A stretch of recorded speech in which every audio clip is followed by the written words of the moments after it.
Everywhere. Possibly? Okay. Yeah. Now it should be. Okay. I am prioritizing, by the way, my face. So I have my mirror set up in front of me instead of over towards you. Just be warned.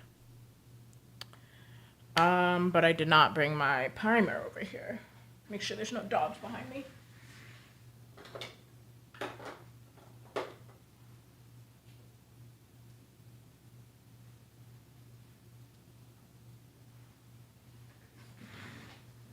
Ugh. Okay. I did not realize I was almost out of primer. But here we are, doing it anyway.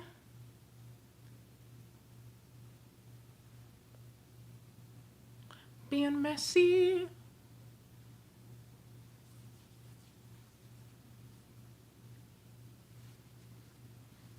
This is for real gonna be the last stream before my birthday though, because like, I'm not streaming tomorrow. Tomorrow, I'm going to be living my best life.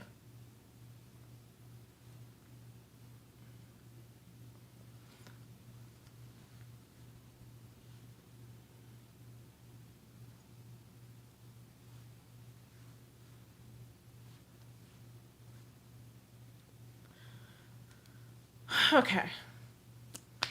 Also, the only other thing about streaming while doing my makeup is sometimes I forget. I forget my steps. I get a little tripped up and I forget the order that I'm supposed to be doing things in, and I'm gonna focus on not doing that today because I really, really, really want to test out this makeup and I want it to turn out right. So laser focus today. I'm going to be doing the Jackie Aina method. I used to do this method back in the day. Nightwolf in the last stream, was that yesterday? That might have been yesterday. Nightwolf reminded me of this technique and I was like, you know what? My makeup used to eat when I used to do that. So why don't I do that again?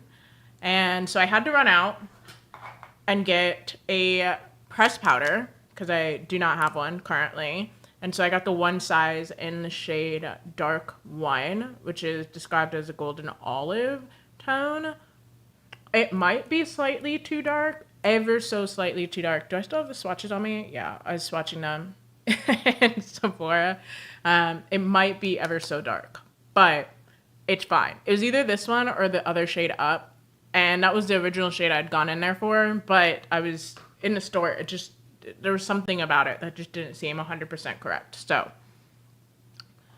we are going in eventually, not yet. Right now, I'm going to start with my loose powder and setting that. And I'm using the Maybelline Fit Me shade in Deep. I have been using the wrong shade. This whole time I was like, why does this seem like it's off? Why does this seem like it's a little dark? It's because I have my medium deep lid on my dark product. So now I'm gonna real quick. We're gonna mix it.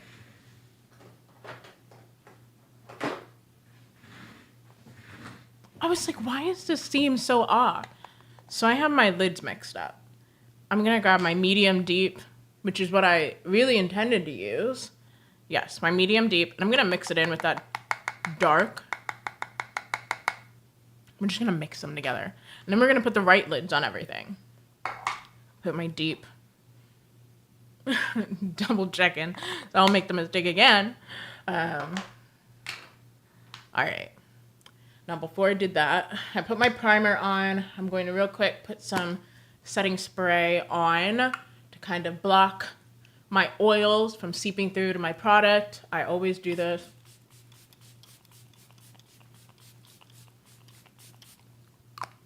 Okay. Let that set on my face.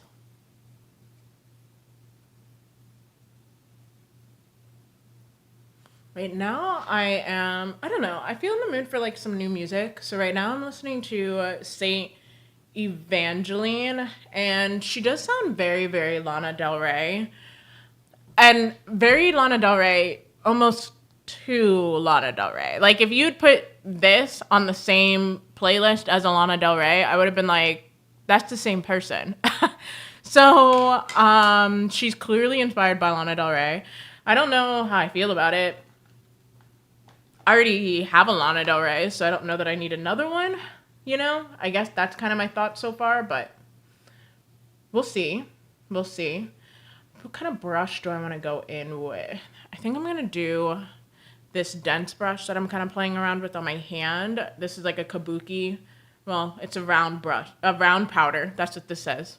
This brush is very pretty. I kind of wish it didn't have the Marilyn Monroe motif on it, just because, like, I like the black look, the black and the silver. I think that's very, very sleek. You can tell me and these nails are a problem, okay? So now I'm just going to load up my brush with this powder, and then I'm going to put it on first all over my face. And that is just going to serve as a base for my makeup. Make sure that my oils don't seep through as I'm wearing it in my house, because I'm not doing jack shit today. I'm doing nothing. It's the day before my birthday. I'm allowed to, okay? But I'm going to put this all over. Make sure to properly blend it out on my neck as well.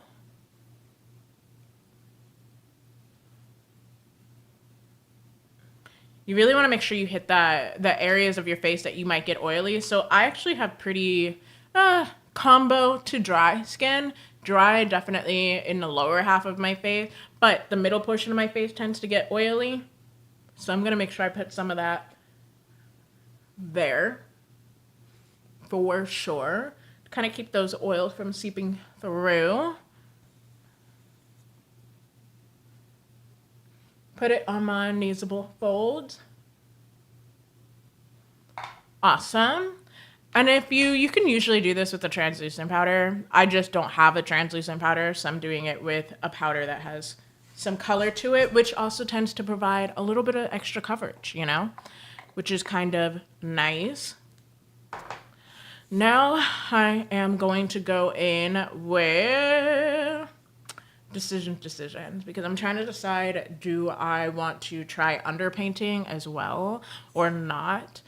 I don't know. I do not know if I'm giving underpainting vibes today, if that is going to be my ministry.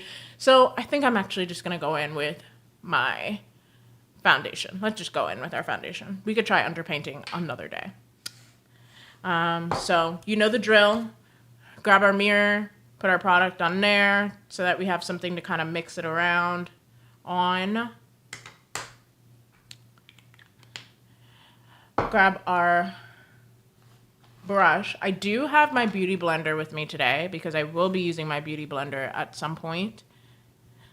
I do use it from time to time, not all the time, but from time to time. And I'm going to start on the place where I need the most coverage, which is obviously the lower half of my face. And then bring it towards the middle. For most people, it's actually the middle of their faces to the outer parts, but of course I gotta be different in every single way. So we're gonna go from the outer portion of our face to the inside. And that is going on there on top of my powder very beautifully.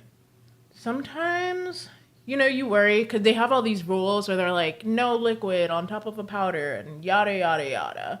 But rules are sometimes made to be broken, especially when it comes to makeup. You got to find what works for you. And this worked for me right now. So I'm going to do just that. And make sure I'm blending that all in.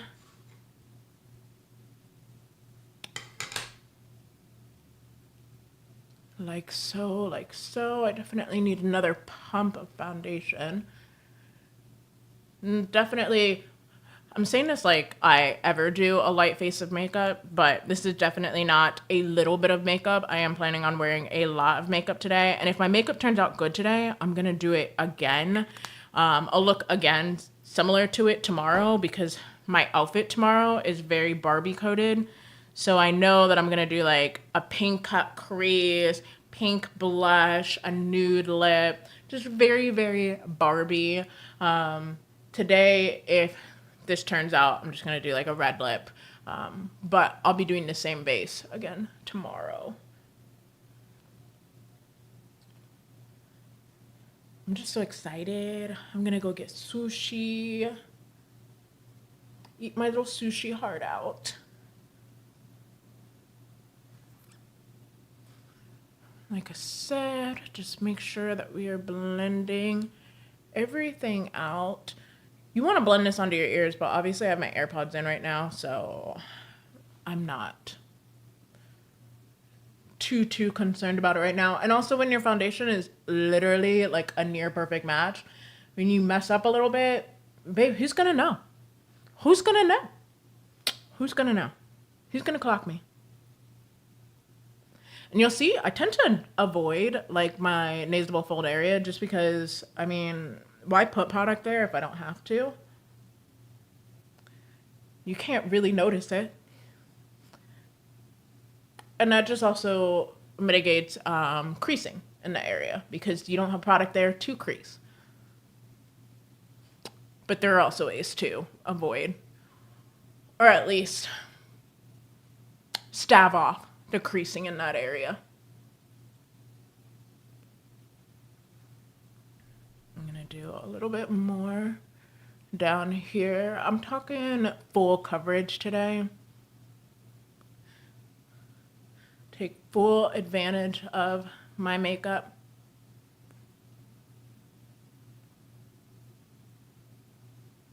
And I'm also gonna do, I don't know if I mentioned earlier, but I think I'm gonna actually do a regular eyebrow today as opposed to my blonde. Fingers crossed. Okay.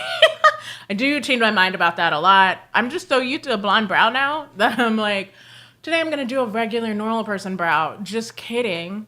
We're doing bleach again because who am I without the bleach brow? But I see myself in pictures with eyebrows and I'm like, wait, my eyebrows can also be iconic too when they're not bleached. So I don't know. We'll see. I really need to decide soon though, because as you can see, they have grown out a lot. You can see my brows and that's very grown out for me.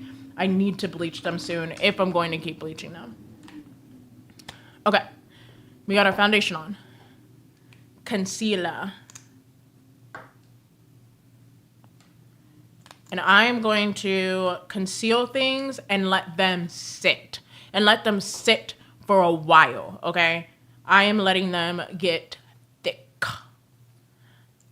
Because, like I said, we want full coverage. Normally, I would only be doing a little bit. I wouldn't even directly be putting this on my face. I'd be putting this on my palette and then lightly going in under the eyes. I want cake face today. I want to be giving it my all today. So we are going straight in.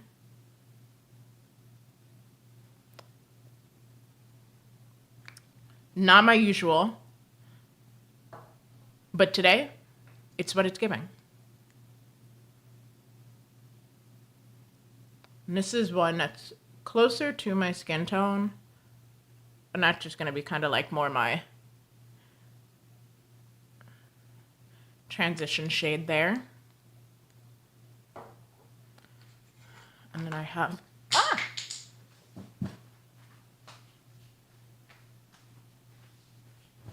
just dropping things.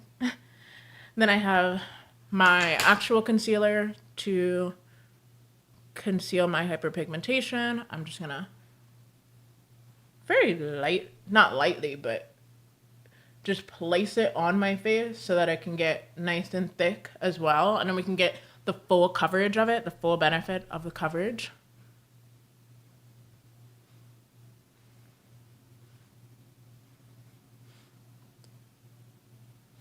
Okay, I need to pull myself into the mirror a little bit so I can make sure that I got everything that I want to cover covered. And do. and do. So now I'm going to just let that sit for a while. Let it all sit for a while. This a little bit less so because the Born This Way concealer is quite thick in and of itself, and it does dry down quite fast. But the Huda Beauty and the Pretty Fresh concealer from ColourPop, those are a little bit waterier. And so I'm going to let those sit for a longer period of time. You really just want your product to get creamy. The thicker, the better. So if it's already thick, don't worry about letting it sit. But if it's not thick, let it sit. Let it get thick. And while I let that sit, I am actually going to go ahead in with my blush. A pinky blush today.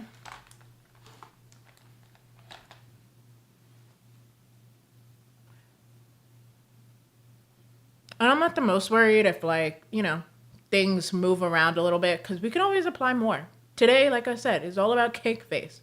All right? But it's still going to look good. It's not going to look grody. It's not going to look crusty. That's not what we're going to be giving today.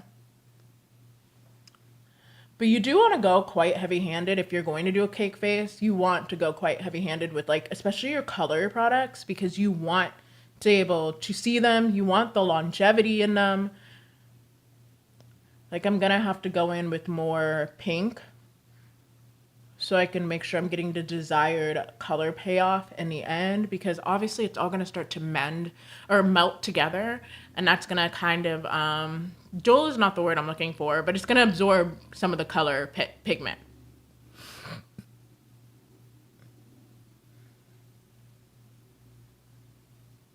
All right.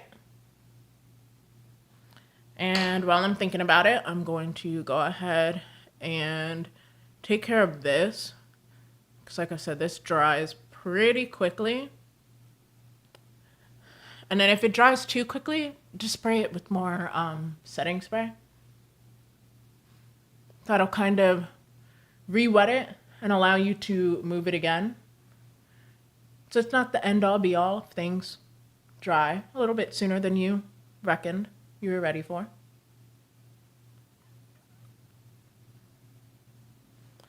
And then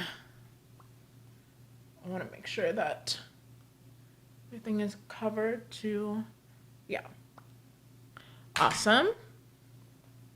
Still going to let the rest of the face sit. Do a little bit more blush here.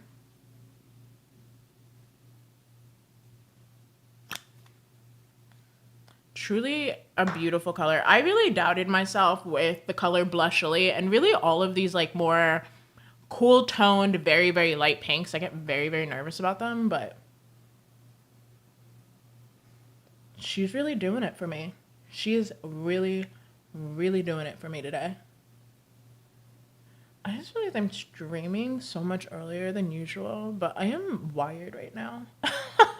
This is me. I don't drink coffee. I don't even drink caffeinated tea. No energy drinks here. This is just me wired as a person.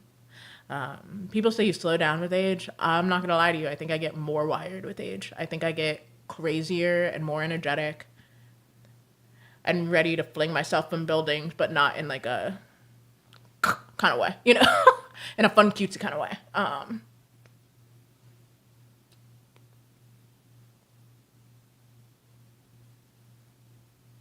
I feel like one side of my face has more blush than the other. Does a little bit. That's okay. I do have to amend that, though.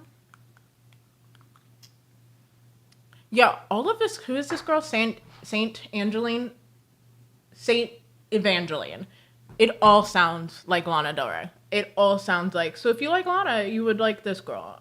I'm probably about to change it. It's not an offense to Lana, but, you know, I just feel like if I wanted to listen to Lana Del Rey, I would just listen to Lana Del Rey. I I don't have to listen to somebody who has the essence of it, you know?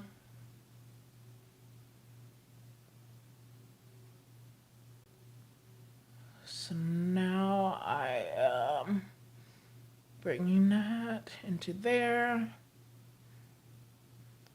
to kind of make sure that everything looks nice and even.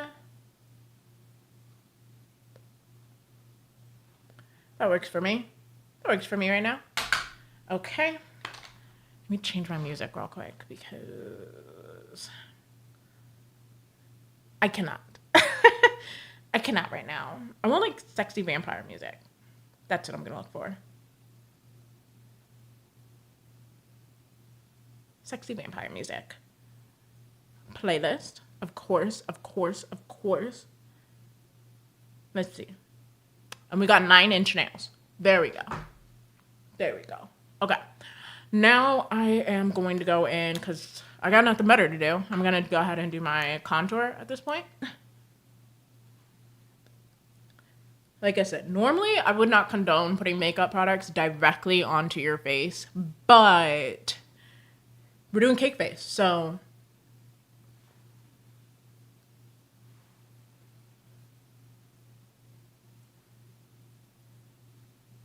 we want all of the color, all of the payoff. Every last drop. I'm also gonna do that under there. And then we grab, not that brush, we grab, where's my brush?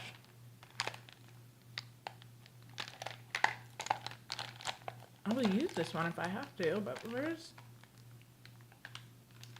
I don't know where the heck the brush I'm looking for is.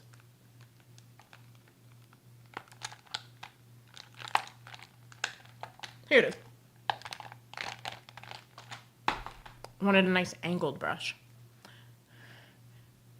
And I'm just going to, part of the reason why I don't condone just putting product directly under your face is because it is oftentimes harder to blend it out. Because you're now trying to blend out a line instead of just blending out color.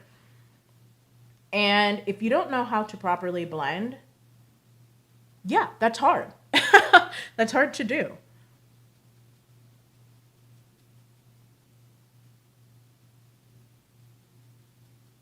So if you're somebody who has a hard time with blending products, or maybe you just don't know how yet, don't put your product directly under your face. Just don't do it. It's not a good idea.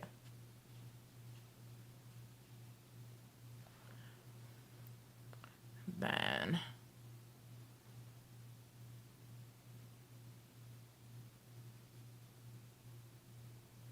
I also feel like sometimes it can move product around as well and disturb the product underneath it.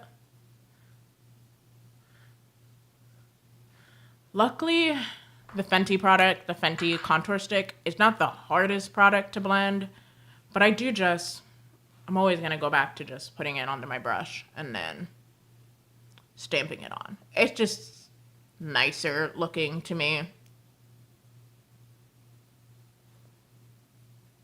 Always looks better. I think you get a more precise application that way.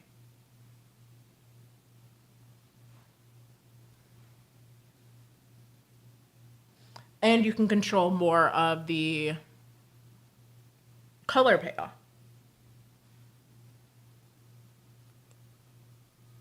Just remembered I have some down here.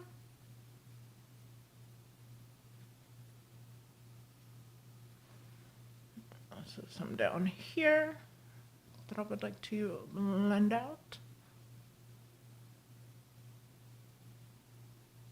Awesome.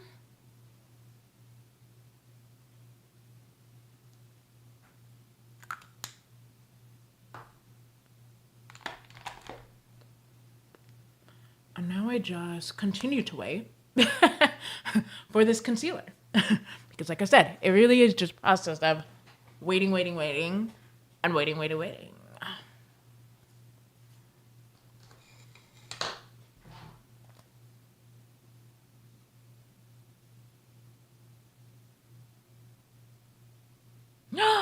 I'm glad you got the dress in. And hey, I'm glad you got it. Please, fingers crossed that it fits you and everything. Fingers crossed, because I know you're gonna look cute. I saw. Well, I don't want to air your business like that, but how was your trip? Like thinking, I'm like, how do I talk about this in a God-fearing way? How was your trip?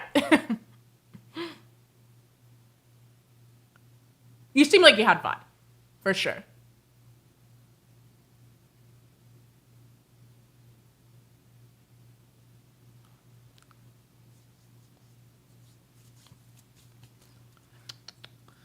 My fingers have all this product. Awesome, awesome, awesome. I was so worried because, okay, and I'm sure you get it, like, my dog is interested in everything. Like, he is interested in everything. So I always worry about sending stuff out that it's just gonna be, like, covered in dog hair. Luckily, if I know I'm getting rid of something, I put it in a completely separate closet. Put it away from my stuff. I do everything I can to make sure that there's no chance that I can get dog hair on stuff. But obviously, I live in a house with dogs, so it still happens anyway. But I try. Well, if you live stream today, I'm not going to be doing anything because, you know, it's the day before my birthday. So I'm just chilling. I'm literally just doing my makeup for funsies, for shits and giggles. So, like, if you stream today, I will tune in while I play my Sims because I'm also building a new Sims house. So, I also, you got, what is it? A magnet that had Kuromi, right? Yeah. A little magnet. And I thought that magnet was so cute. I've only been there. Me talking in code. I've only been there once.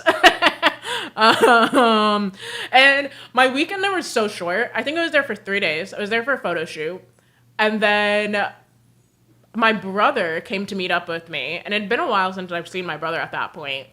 And it was also during, there was like a mass shooting event at the time too. First time on the West Coast, first time there, first time on a trip alone ever. And then my brother comes up. So now it becomes the first time it's like a grown-up trip with me and my brother. My mom has the Google alerts on for the city because we're in there. And then there's a mass shooting going on. And then my brother goes missing. And it's fine because obviously we all survived. It's fine. But it was so stressful. And I was there for like my first major photo shoot. That was my first major photo shoot. So it was so stressful. And I got to do just about nothing. Stop. Okay, wait. It is heavy. This is also heavy. Birthday to me! I got flower. Oh, wait. They're pinks and purples. And cake? Is that what this is? Oh, wait. That's pretty. And it's sparkly. I don't know how to... I'm going to show it to the camera real quick. Is it super heavy?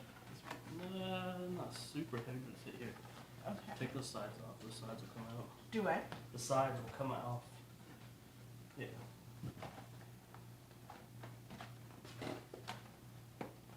Oh, I see.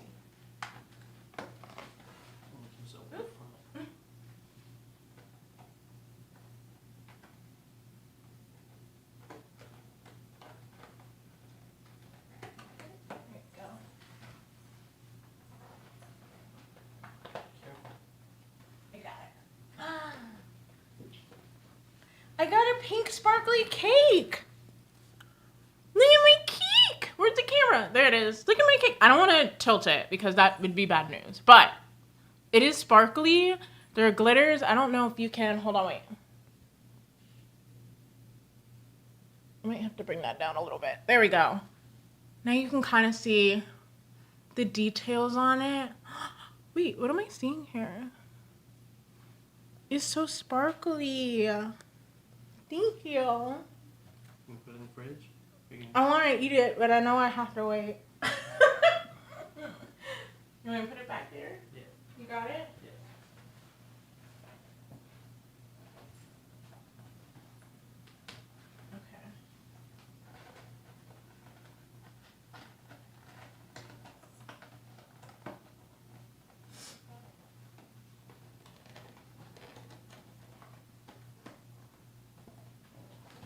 Thank you. Hold on, let me bring my camera back up. Oh, I don't know what flavor it is. I should ask. That is a good question. What flavor is it? Chocolate? Chocolate. I just trust me know my flavors in this house, so I don't ask questions. But thank you. Thank you. The timing of that was great. This is... And now I have my flowers. They smell very good, too. I should put them up here.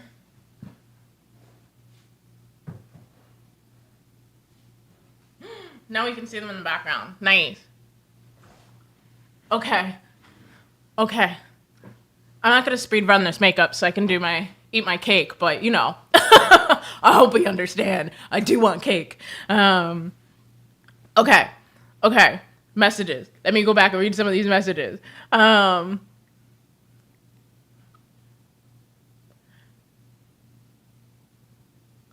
Okay. Glad it's okay if I spill your business like that. If I say you went to Vegas. I think it was. There was something major going on, for sure, at the time that I was there. I don't remember if it was the country or whatever, but there was definitely something going on. There was an event for sure going on while I was in Vegas.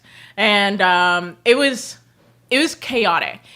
My brother ended up, I was supposed to spend so much time with my brother. He slept the whole trip. He slept all 3 days that we were there. And he and I were so excited because I was like, hey, my friends in this town, like, invited us to go to the burlesque show with them. Like, let's go. And I was so excited. My brother was so excited. He was literally like, we're going to see boobs together. And, and he was so geeked, so gagged. And I'm so glad that dress fit you. I'm so glad. You know, with Killstar sizing, it could be a little iffy. You never know. So I'm glad the dress fits you. And I can't wait to see you in a red lip in that dress. I can't wait. But yes, my brother was so stoked. And then it gets to be about time because it was the day of my photo shoot. So we wrap up the shoot and everything. And I'm texting him and I'm like, hey, you know, we're going to chill for like 2 hours and then it's time to roll out. It's time to go. And he says, good, Gucci, let's go. Text him to be like, hey, are you going to meet us there? Do you want me to pick you up? Do you want to pick me up? Get nothing. So I'm like, okay, whatever. He's also, I gotta be careful because my brother at this time I think is like 26. He's my baby brother, but he's also a 26-year-old man. So I'm like, all right, maybe. I told you the Killstar sizing is strange. What do you mean? Like, and then the arms are usually what kill me. I don't know what's going on in their upper regions when they're doing stuff, but they have no sense of what a human is supposed to be fitted like in an upper area at all. But I have to be careful about talking about my brother because he is a grown-up, but also in that moment he was my baby brother, and he became more baby as the night rolled on because I'm texting him and I'm like, all right, well, I'm gonna meet you there at the show, and I gave him the address. Still hear nothing from him. I think at this point I've also like called him twice, gone straight to voicemail. Have no idea. Told you about that dress. Told you. And so we get to the area, wherever the show is supposed to be or whatever, and still have not heard from him. And once again, you know, things have kind of popped off in town already. So I was like, girl, where is my brother? He has gone missing. Where is he? We don't know nothing about this town. I don't know where the safe areas are. We're mostly on the strip. So it can't be that dangerous, I guess. But also, I'm like, that's my baby brother. What if he gets into a car? Like, what if he gets into a white van? Like, I don't know if he knows everything yet. So I'm worried about him. I'm thinking, because now it's time to be there. Now it's time, and I still have not heard from him in hours. And I'm thinking to myself, am I supposed to call my mom and dad and tell them I lost my brother? Like, I was actually starting to freak out. I go in because I'm like, I'm gonna go into this place and like maybe he'll be inside. Maybe. I don't know. Go inside, text him. I'm like, hey, it seems like there might not be service in the actual room of the show, but I'll be in there. Just come and find me. I'm sure I'll be like one of 4 black people. Just, just look around. Get in there, waiting for him. Still nowhere to be seen. Have not heard from him at all. Watch the show. I'm trying to have a good time at the show. Also thinking about my brother because we're supposed to be watching these boobs together. Like, it's supposed to be a brotherly bonding moment. And I've not heard from my brother. Get out. And I'm like, oh, hell no. Because I still haven't heard from him. So I said, I got to call my mom and dad. I got to tell them that I lost their kid. And then I call them, and my mom is on the phone. She's freaking out. My dad's like, okay, just calm down. It's all right. And I can tell that he too wants to cry, but he is trying to be big, strong man in that moment. No, he did not make it to the show. And that's when I knew it was dire, because how do you miss boobs? Okay? Like, that's how I knew that this was going to be trouble. And so I'm like on the phone with them, and they're like, so what hotel is he at? And I was like, I just realized he ain't tell me what hotel he was at.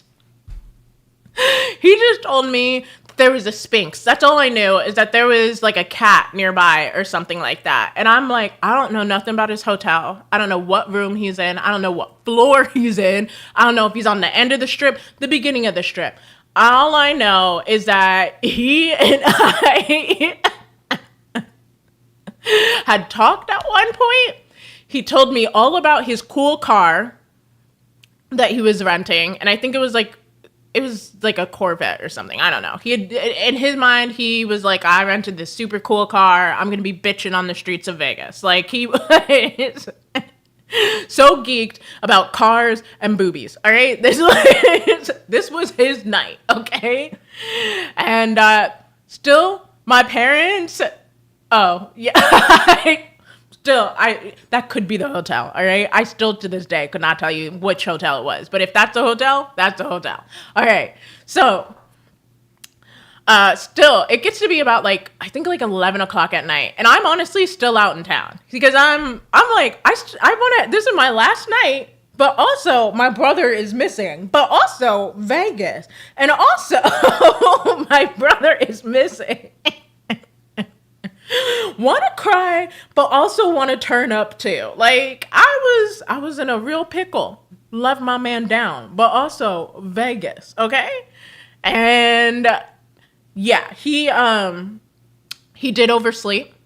He put his phone on do not disturb and overslept and told us no information. And when he woke up and he texted me at 8 in the morning the next day, he goes, "Why'd you call me so much?"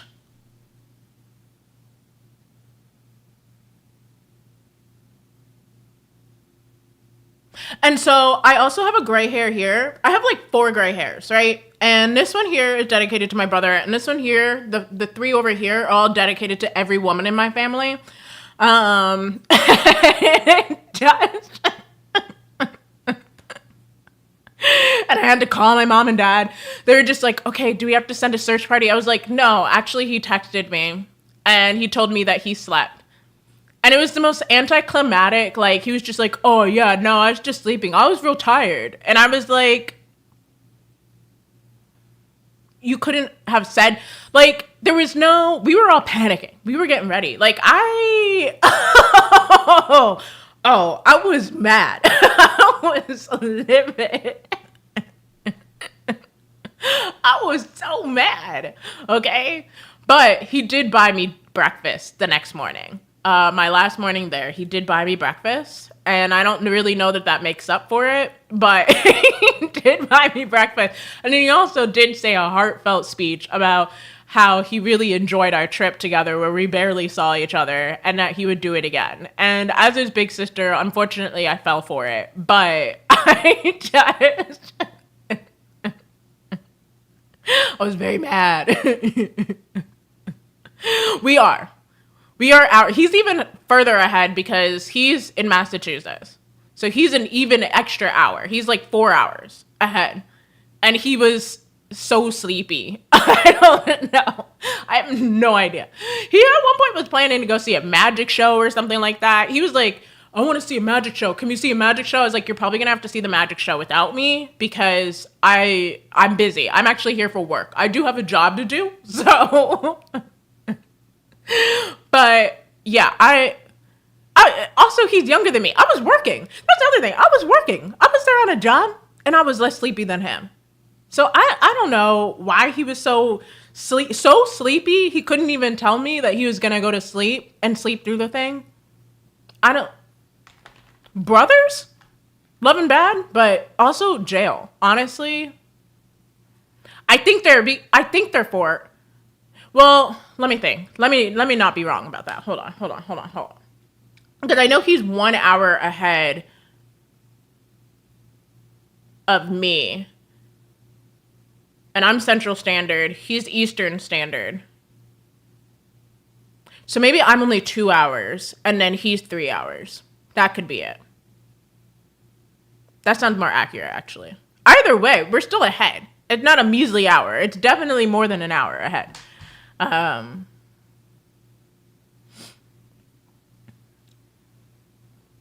They don't stop. That's the thing. They don't stop stressing you out. I don't, like, listen, I didn't sign up to have kids, but, like, also, I have kids forever. And now my parents are getting to that age where I have new 2 bonus kids, and I'm like, this doesn't stop. And I did not sign up for this. Like, why is this happening to me? And it seems like the older I get, the more kids I have. And I don't really understand how that happens either, because how are you multiplying? Like,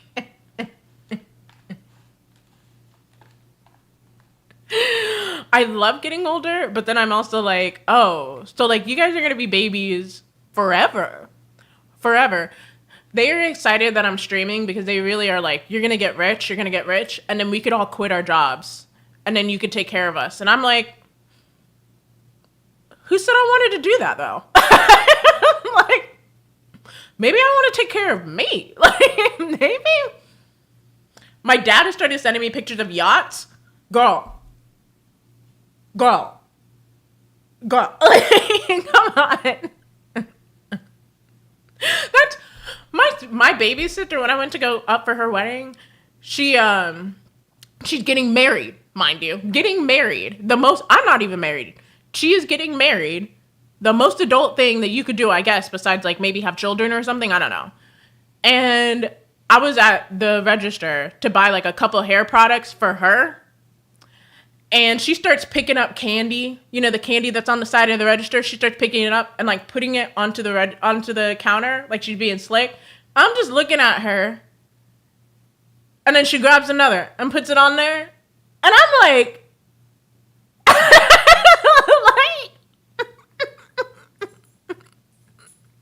now why am I buying you candy? Like, how did this happen? Especially since I'm buying the stuff for your wedding anyway. Now I gotta buy you candy too? What? And it's not, who's the we in this? Who is the we? I don't understand. Who is the we in this? We with my money? Mine? My metaphorical money that does not exist yet. You know? Like, they acting like Daddy Warbucks about some money that don't even exist. That's never gonna be theirs. Listen. I got 50 cents to my name and somehow it's still theirs. I do not understand how that works. I do not understand. I don't understand.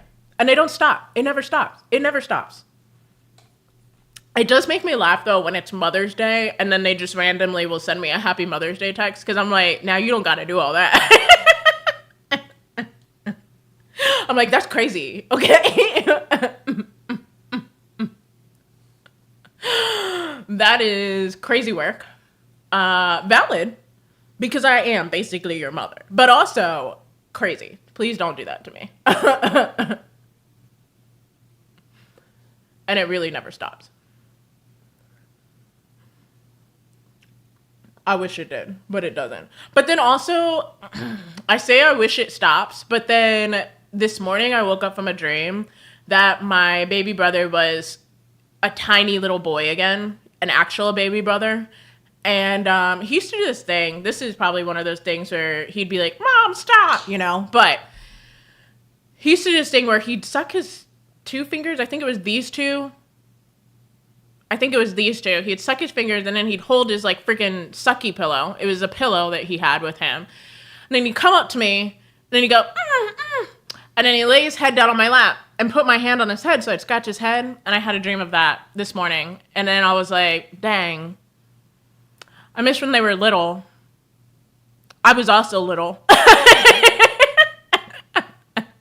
But I miss when they were little. Honestly. At least I had more money back then. I had an allowance, you know? At least I wasn't buying them candy. They were buying their own candy, you know? Like,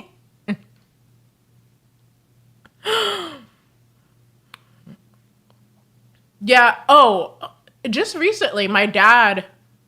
Oh, because me, my dad, and my mom. This is how you know it's starting to get diabolical. Because me, my mom, and my dad were all on a call together, and then we were talking about what to do with my other sister. And I was like, wait a second, why am I in this? This is y'all's kid.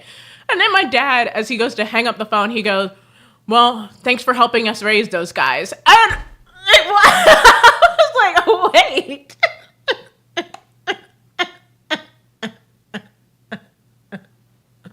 Why are you so comfortable even saying that? Like, son, those are your children. Like, why am I in it? Like, please let me go. I am a hostage in this situation.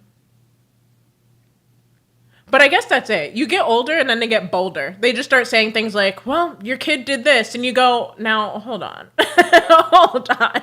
I'm just here, okay? But your sibling, that's the other thing. Your siblings are at least like, there's a little bit of years between you guys, right? Because my siblings, what makes it even worse is my siblings are only like a year and a half younger than me. But we were raised so crazy. Like, I was raised like 5 years older than them. It doesn't make any sense because they were only like a year and some change younger than me. My baby sister is like 2 years and some change younger than me. Nobody is that far apart in age, but somehow I was raised like 5-6 years older than all of them.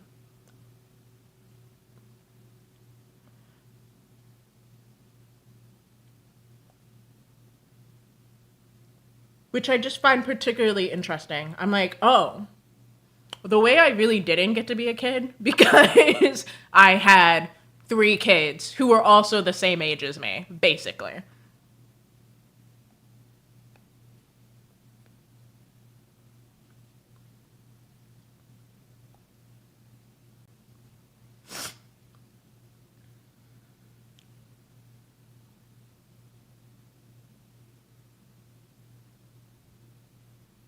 Well, yeah, if they're 13 years younger than you. You definitely are the mom. You're either the mom or I feel like you would have like no relationship at all at that point. Because I told my mom if she had a child right now, I'm done. Like, I'm not doing that. Like, I'm not doing that. I told her I would not support it. I told her that she will be doing that herself. She will be a single mother. I will not be having any other children right now. Because 13 is, that's kind of, but that makes sense. Say you and your brother would raise him then. And then your half sister, yeah.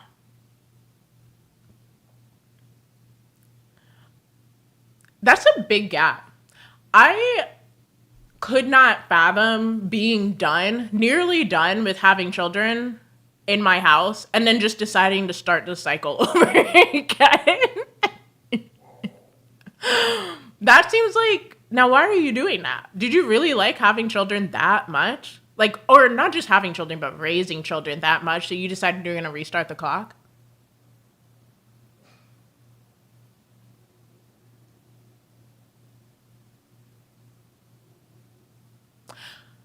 And that's, so none of us have children. Everybody in my family, every woman in my family had their first baby at 20. And none of us have kids, period. we, we avoided that. We were like, no, nada.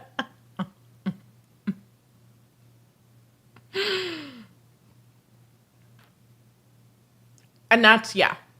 I had, my mom did say she has to be done. She is fingers crossed in menopause, so we are done, hopefully. But I told her I'm not doing it. I am not. I will not be doing it. So, they might as well call that the grandbaby because I'm not doing it. And that's gotta be it. You gotta be thinking like, I'm gonna relive, I'm gonna redo everything with this last kid that I'm having 13, 16 years after I had all my other kids. Cause what? What? That's a big do-over. And then at that point also, I'm like, what about your money? What about your time? You don't want any of that back? This is not slander against children.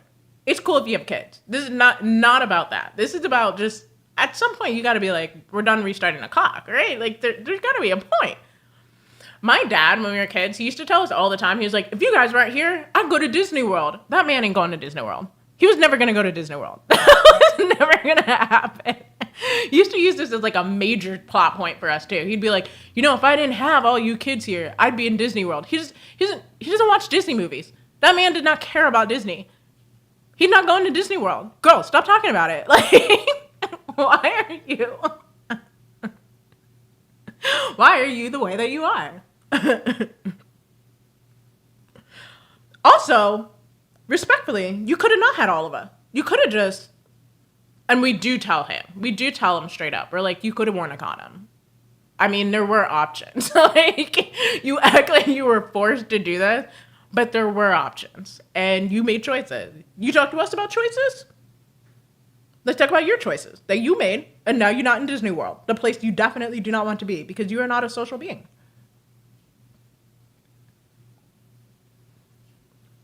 But dads are diabolical. Fathers in general, diabolical. Like,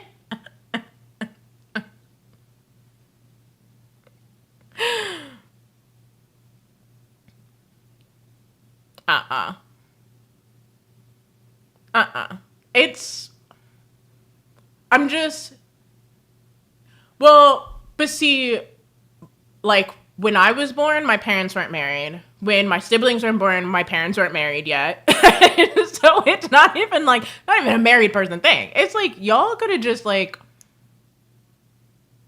self-control, first off, for sure.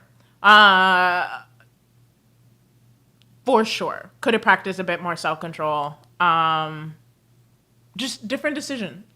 Different decisions could have been made. Different decisions.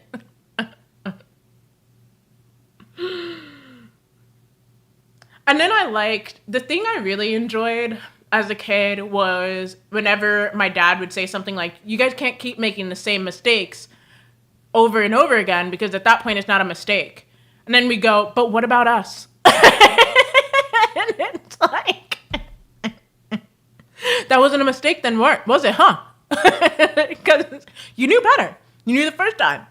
Then when you had a baby, you should have known the second time. And then when you had the baby again, you should have known the third time. And I think my dad has done it like 4 times. Had, oops, a baby. Like, that's not a mistake then. That's not a mistake. So how are you going to yell at me for my mistakes? Come on. Like, come on.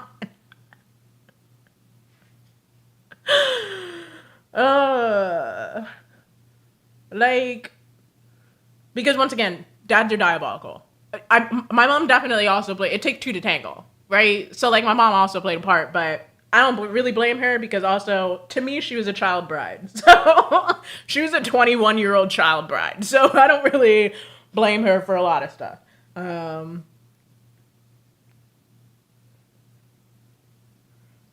Because she was pregnant and was like, all right, I guess I got to get married now, because I have one kid out of wedlock. You have one kid out of wedlock. We're about to have twins out of wedlock. We got to do this. We got to get married now. So I don't really blame her. But man, you was older than her. You knew better. You know how this works. What are you doing? Getting that girl pregnant several times. What are you doing? Yeah, I mean, my mom definitely now has started to send me videos of children doing cute things. And then I'll go, what do you want me to do with that? Because, like, what do you want me to do with that? You know? Oh, hey, and happy hemisphere.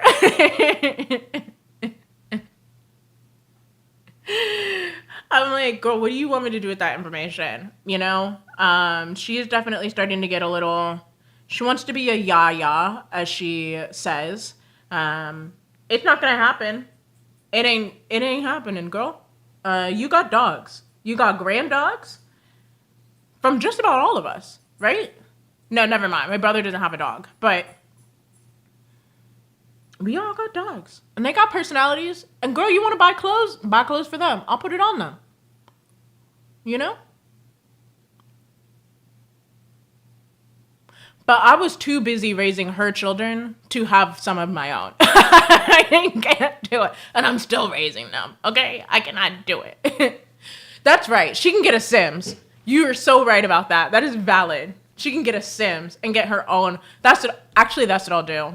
I will make her in the Sims and then put a bunch of little children around her and be like, hey, I made you in Sims with grandchildren. I'll call it a day.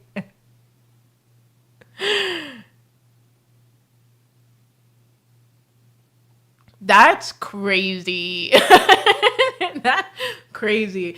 I know that my mom got married at gunpoint because she was in a suit.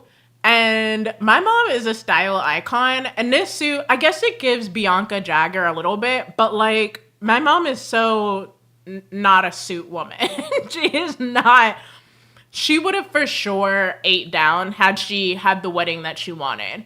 But she was in just, like, a champagne, like, champagne suit and at the courthouse with me in her arms. And I'm like, damn, I can't believe he did that to you. Like, my mom would not sim. She would not. She would absolutely. We were trying to get her to play Animal Crossing, me and my other sister, and she was absolutely not for it. But then she got her own garden in real life, so I don't know. And that's what she does now. She has her own. She did. Actually, I don't know if she's still talking to her plants, but she used to post TikToks where she would talk to her plants and go out to her little garden. And when she got her little wellies in and everything, and she was so excited about that, and she'd post her outfits in her overalls with her wellies on, and then she'd go out to her garden and talk to her little plant babies. And she did get some of her grandchildrenness out there, you know? Yes. Except, I mean, it was the 90s, so this is the stereotype. It had, like, applique onto it. She did try to make it a little something extra. That's what I'm saying. It kind of gave Bianca Jagger, but also, she would not. You know, she would not. I definitely like my mom a lot more better now. now that we can almost be friends, as opposed to her when she was trying to be my mom. You know, I don't think that we were very cool to each other at that point in time.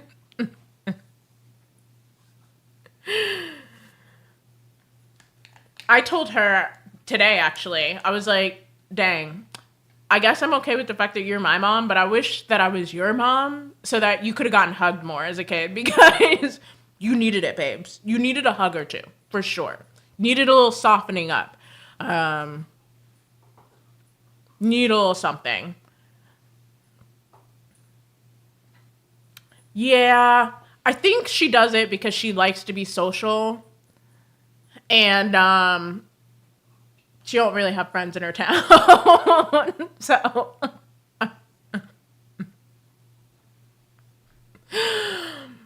I forgot where I'm at in the process of my makeup. But yeah, now I've done shit talk to everybody in my family. It's almost my birthday. They can't get mad at me. No, one thing for me about for sure is like this is stuff I've all said to them. So then everything I'm saying to you, I've said to them. Because if there's one thing I'm gonna do as the older sister is spit the truth, okay? My birth father will be like, so when you talk to me, your mom, and your other dad, and I go, who's the other dad? You mean my dad, my mom, and you? Insert first name here. You? Cause you the stranger. You are not. He's not the other dad. You the other dad. Yeah. And that's my thing is to my mom is that she's made mistakes, but also she was literally not literally a child, but like she was a kid. I think about the fact that like so what? I'm about to be 32. Hold on. It's easier for me. So at 20, she had me. And then by the time she was 25, she had 4 kids, all under the age of like, what, 3? So I'm like, girl, like I would have been losing it. I would have been losing my mind, you know? Like I don't know. I have a lot more grace and sympathy for, and then you have to consider my dad was barely home because he was working all the time, which fine. Somebody has to make some money. We were living at her in-laws, which loved my grandma, but my grandma is absolutely like, I know your mom said to do this, but don't listen to her and do this instead. Which I can only imagine as a mother is very annoying. And then my mom also had cancer that was actively killing her. So I can't really get like too upset as an adult when I think about all the things that she had on top of her while she was trying to raise all of these children on her own while she was kind of actively dying at certain points. Like I can't really be mad at her anymore as an adult, you know? But my dad, he gets all the smoke. Ooh. I love him much more than I'm older, but ooh, I will not. I will put a man in check. Like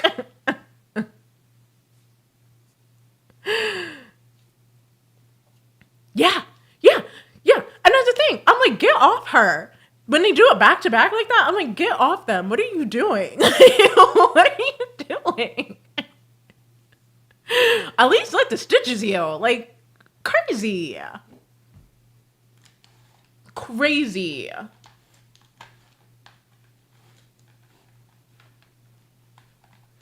don't know. But like I said, we are much nicer to each other now. We are much nicer.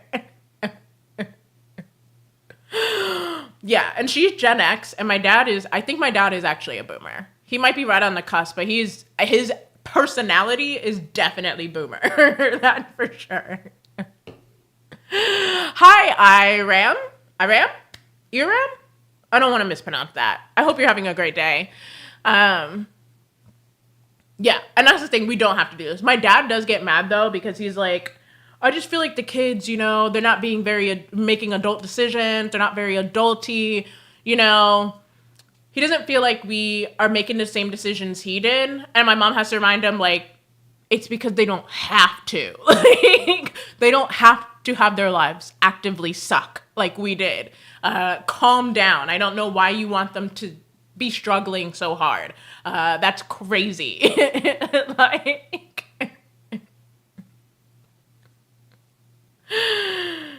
you know?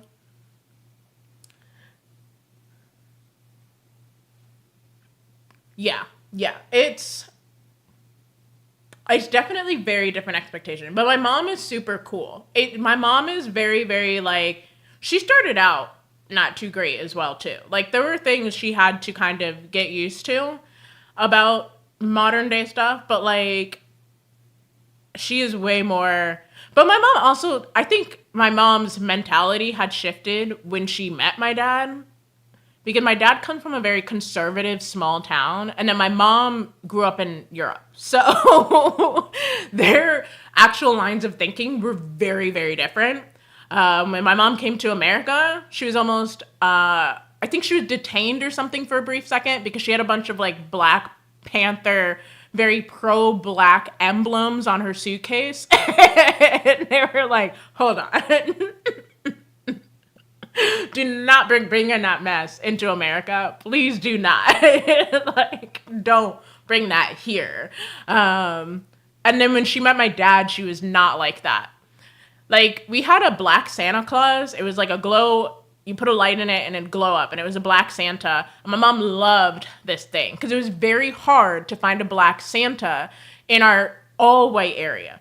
So when she found one, she's like, oh, I gotta get this. The kids are gonna love this. Like, this is gonna be the greatest thing ever for the kids. And my dad would get so mad about this black Santa because he's like, no, it's gonna put a target on our house. Why can't you have a white Santa so that it's like everybody else? Like, he would get very, very upset about it. And so when we had moved to like our first house where we weren't living with my grandma anymore, mysteriously Black Santa vanished. He wasn't around anymore. I don't know what happened to him. And my mom was so distressed and so upset about it. And because it was just, I mean, it was, to my mom, she thought it was cool. She was like, this is, and it is such a culture clash. Because my dad's just very like, my dad will cross this, very, mind you, my family is all black, visibly all black. But my dad will cross the street if he sees a black person. He's definitely that guy. My mom be running around dashikis. All right, my mom is very, very, very different people. But I know that my dad got with my mom because he said that she looked like a white Halle Berry, which is crazy. My mom is light skinned. So do keep that in mind. My mom is light skinned, but he said that she looked like a white Halle Berry, which is diabolical. Diabolical. Especially when my mom did not look like Halle Berry. My mom is literally the spitting image of Lisa Bonet. Like, actually looks like Lisa Bonet. Nowadays, she's like a little bit bigger than Lisa, so her features are a little bit more filled out, but there are so many videos of Lisa on the Cosby Show where she'll make a face and I have to like immediately like, because I see my mom's face because it's the same exact facial expressions too. It's so crazy. It's so crazy. Yeah. I don't know what it is about these black dads, but they don't like a black guy or a black anybody around. I don't know what it is. But they get real suspicious and real colorist and real racist real fast. And I go, all right, I can't do this. I can't do this. This is crazy. This is crazy work. Crazy work. I think the best thing, though, is getting older because I'm thinking I'm having super original experiences because also I don't have any black friends to compare notes to as a kid. So I'm thinking I'm having really weird original experiences that nobody else can relate to. But then the way having a black experience is just universally a black experience because then when you get older, you realize everybody's dad be having a little bit of prejudice in them. Everybody's black dad be looking like, now where he come from? Like,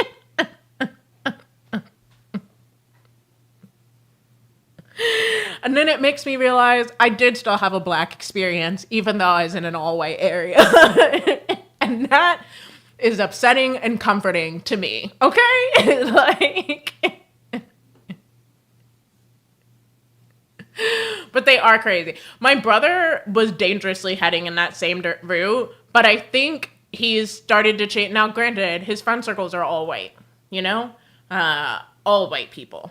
But I think he's starting to realize, oh, I like my sisters, and my sisters are black.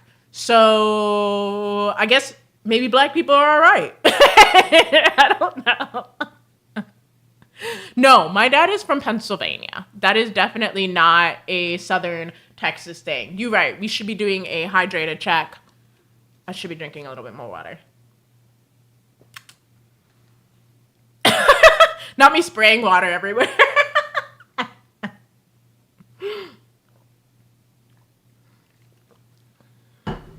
Thank you for that reminder. While I wipe my face. But no, my dad is not anywhere near the South. He was, oh my gosh, hey Paula, welcome to the chat. He's not anywhere from the South. He was born in California, in fact. This man is so not even. He is the product of living in a racist town. That is 100% what it is. It's not a country thing. It's 100% being the only black man in an all-white area, and just retaining all of their racism. That's it. There's no other way around it. I'm sure there is some correlation with Southern dads being a little bit prejudiced or whatever, but no, his is, I grew up around people that said I'm not like the others, and he internalized that. And then said, I'm going to have a family that's not like the others. And then kept doing that. He just continues to perpetuate that idea. I hope you're having a great day, Paula. A great Friday. You know. Girl, we in it. We in these conversations right now. Please jump in and say whatever you want. Because one thing about me and what we're doing here is we just be yapping, all right? we be talking about everything. We just be yapping. I gotta be careful sometimes because, you know, it is the internet. So I don't want to be spilling all my business like that, but I do be yapping. So feel free to just jump in and say whatever you got to say. Like,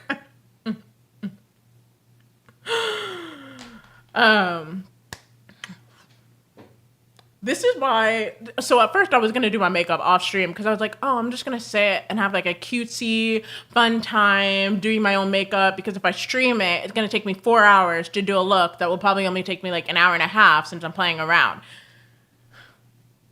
And in the beginning, while it was just me talking to just my camera and nobody else here, I was like, oh, I'm going to fly right through this. Then I get talking to y'all, I forget where I'm at in my whole process, okay? Well, we did have the cake. We did have the cake, and we did have the flower ceremony. So that definitely added a little something to it too. But y'all be distracting me all the time, and it's a great time. I knew to get on stream because I was like, damn. But also, I like talking to my people. Yeah, I don't know. I know that my birth dad, every woman that he has dated after my mom, has also been he's been trying to replicate my mom ever since the relationship ended. Oh my gosh. This has to be French. Modus que diva maravillosa. I see the word diva in there, so I'm gonna say that's a compliment. I'm gonna say that's a compliment. So, hello, Dandy. I do need to get to that cake, but it's okay. It's okay. It's okay. We're having fun. We're having fun. The goal of my makeup today too was I really wanted to do an actual cake face. It's been a very long, oh my gosh. Not me realizing I'm doing an actual cake face and then I got cake today. Hold up. The synchronicity of the world? Hold on. But, oh, thank you. Thank you. I knew it had to be a compliment. Thank you so much. Plans for my birthday, just sushi dinner. We're gonna go out for sushi tomorrow, because I do that every year, and it's my ritual. It's my favorite thing to do. Drink some sake, and then that's it. That's all I have planned. That's usually all I do for my birthday. When I was younger and I had friends in town, I would go out for karaoke because I love a karaoke night. Love a karaoke night, but you can't really go to karaoke on your own because it's kind of lame. It's not as fun. So I'll probably just do that. Maybe I'll drink some wine and then have a solo dance party with my dogs. Maybe after sushi dinner. I don't know. I miss my best friend in times like these because I know that she would be up here and she would get into some shenanigans with me. And I could use a shenanigan night. Do you ever just feel like you need to have a night of just like debauchery where you're like, all right, I don't want to do anything that's going to permanently alter the life, like my life course, but like also I do need a night where I'm just like doing things that maybe I don't necessarily need to be doing. And I would like to have a night like that, but I only want to have a night like that if I'm with my best friend. I don't really want to have a night like that alone because that seems like that's an actual problem if you do it alone. But I feel like sometimes you need a little debaucherous night, you know?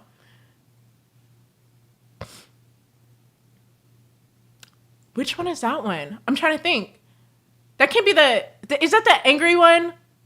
Is that the angry one? I'm trying to think. I can't think. Her name's with an A, right? R. Hold on. Hold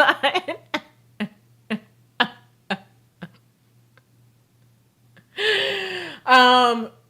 Sushi order. Usually I get, there's this like dragon egg, and I usually get that. And then, I don't know, I switch up my rolls a lot, but I'm thinking maybe a snow blossom I'll do this year. Yes! There we go. That's who I was thinking. I was like, it's something with an A, I'm pretty sure. Yes. Yeah. Yes, the underwater comedy karaoke, comedy. Yes. Yes. Oh, that's right. That's also what I need to figure out is how to play Hello Kitty Island Adventure on the stream. That's right.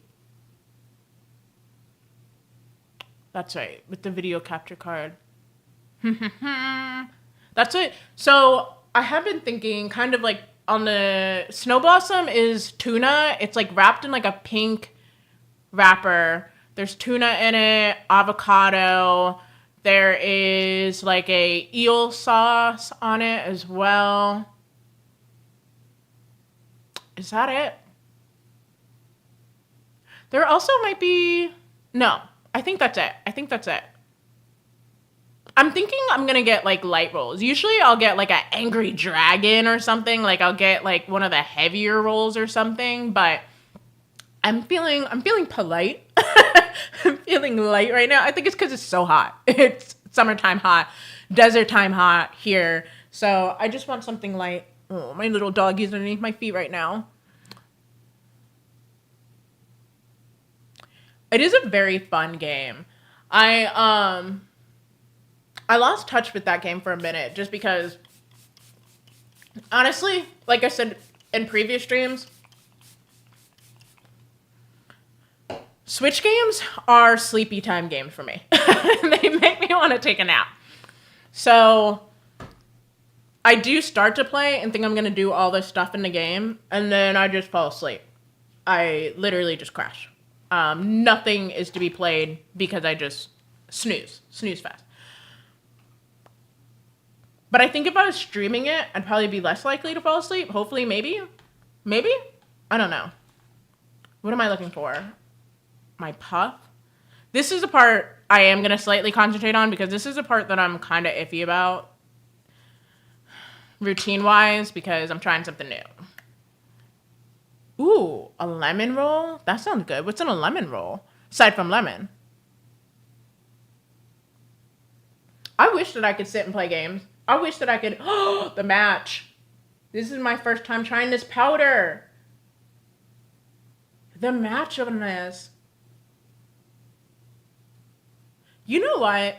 People cannot come for me and color matching anymore because I am getting so damn good at this. I am becoming a color match queen.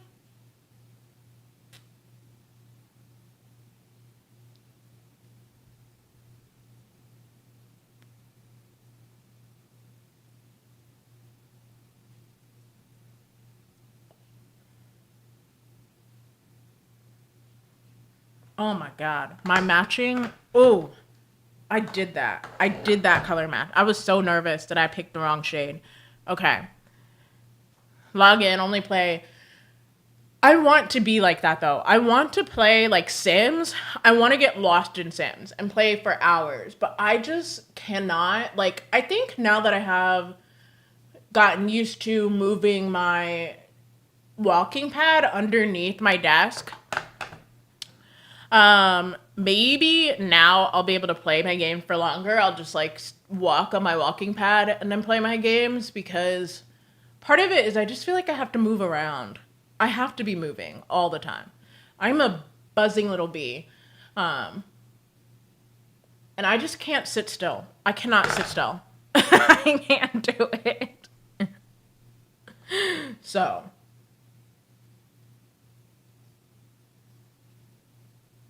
Oh, you're so right. People should not be coming for me. All right? I'm an ex-drag queen, okay? If anybody knows makeup, it is me, okay? But I do know people like to come for black girls and shade matches. People like to act like black people don't know how to find their shade, not understanding the nuances of how black skin reflects light and how in different lights we're all gonna look so different. Like, people just like to be very, very critical of how black women do their makeup. And I don't really fuck with that, personally. Ooh, okay, salmon. Ooh, asparagus. Okay. I love a ponzu sauce. I have ponzu sauce in my fridge as is because I love a ponzu sauce.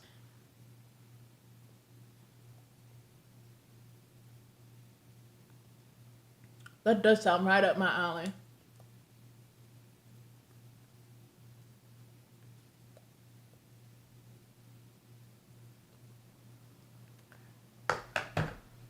I do feel very, very, for the amount of makeup that I'm wearing right now, it doesn't feel very, very heavy, which is also a good sign that, first off, I probably picked some pretty good products, pretty good layup here, okay? I do gotta go in with highlighting. Okay, so I never went to MAC specifically, but I would appreciate that. I am on Twitch as well. If you, in my link, or if you just go to, hold on, wait. Actually, I should know how to do this. Hold on.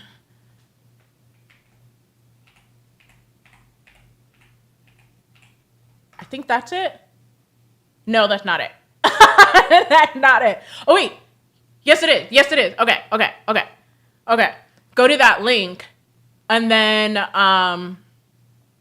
you should be able to find my Twitch on there as well. I'm trying to remember all the codes and everything, because I did set up some codes and whatnot, so. But thank you. I appreciate that. What was I was reading a comment before that I was kind of get back into. Yes, okay, the MAC, yeah. So I never got to be shade matched at MAC, but I worked at Macy's for a few years, and my best friend worked at the makeup counter, and so I wanted to get my first, that was going to be my first foundation that I wasn't going to get at the drugstore ever, and so I was super excited, had my best friend, who is white, shade match me, and she got me the Estee Lauder, and it was definitely a very not right shade. But at the time, I thought, oh, she's the makeup expert. She clearly knows what she's talking about. And I look back at those pictures, and I'm like, girl, why were you wearing that shade? That's a terrible shade. Yeah. We got a thingy. Look it.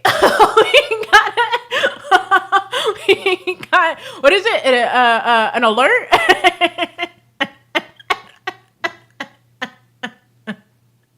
That's the first time I've ever seen one of my alerts go off. So, yay.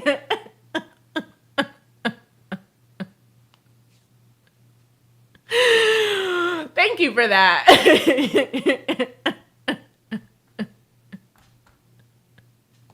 I think I have to set them so that they're a little bit longer. I gotta make a note of that. But I need my notebook real quick.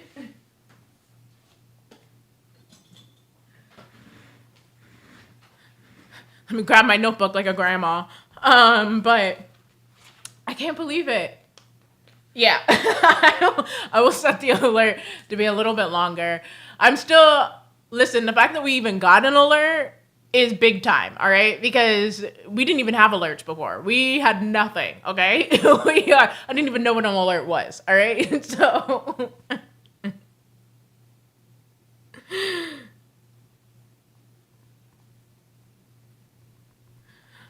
oh, but thank you. Thanks for popping my alert cherry, you know?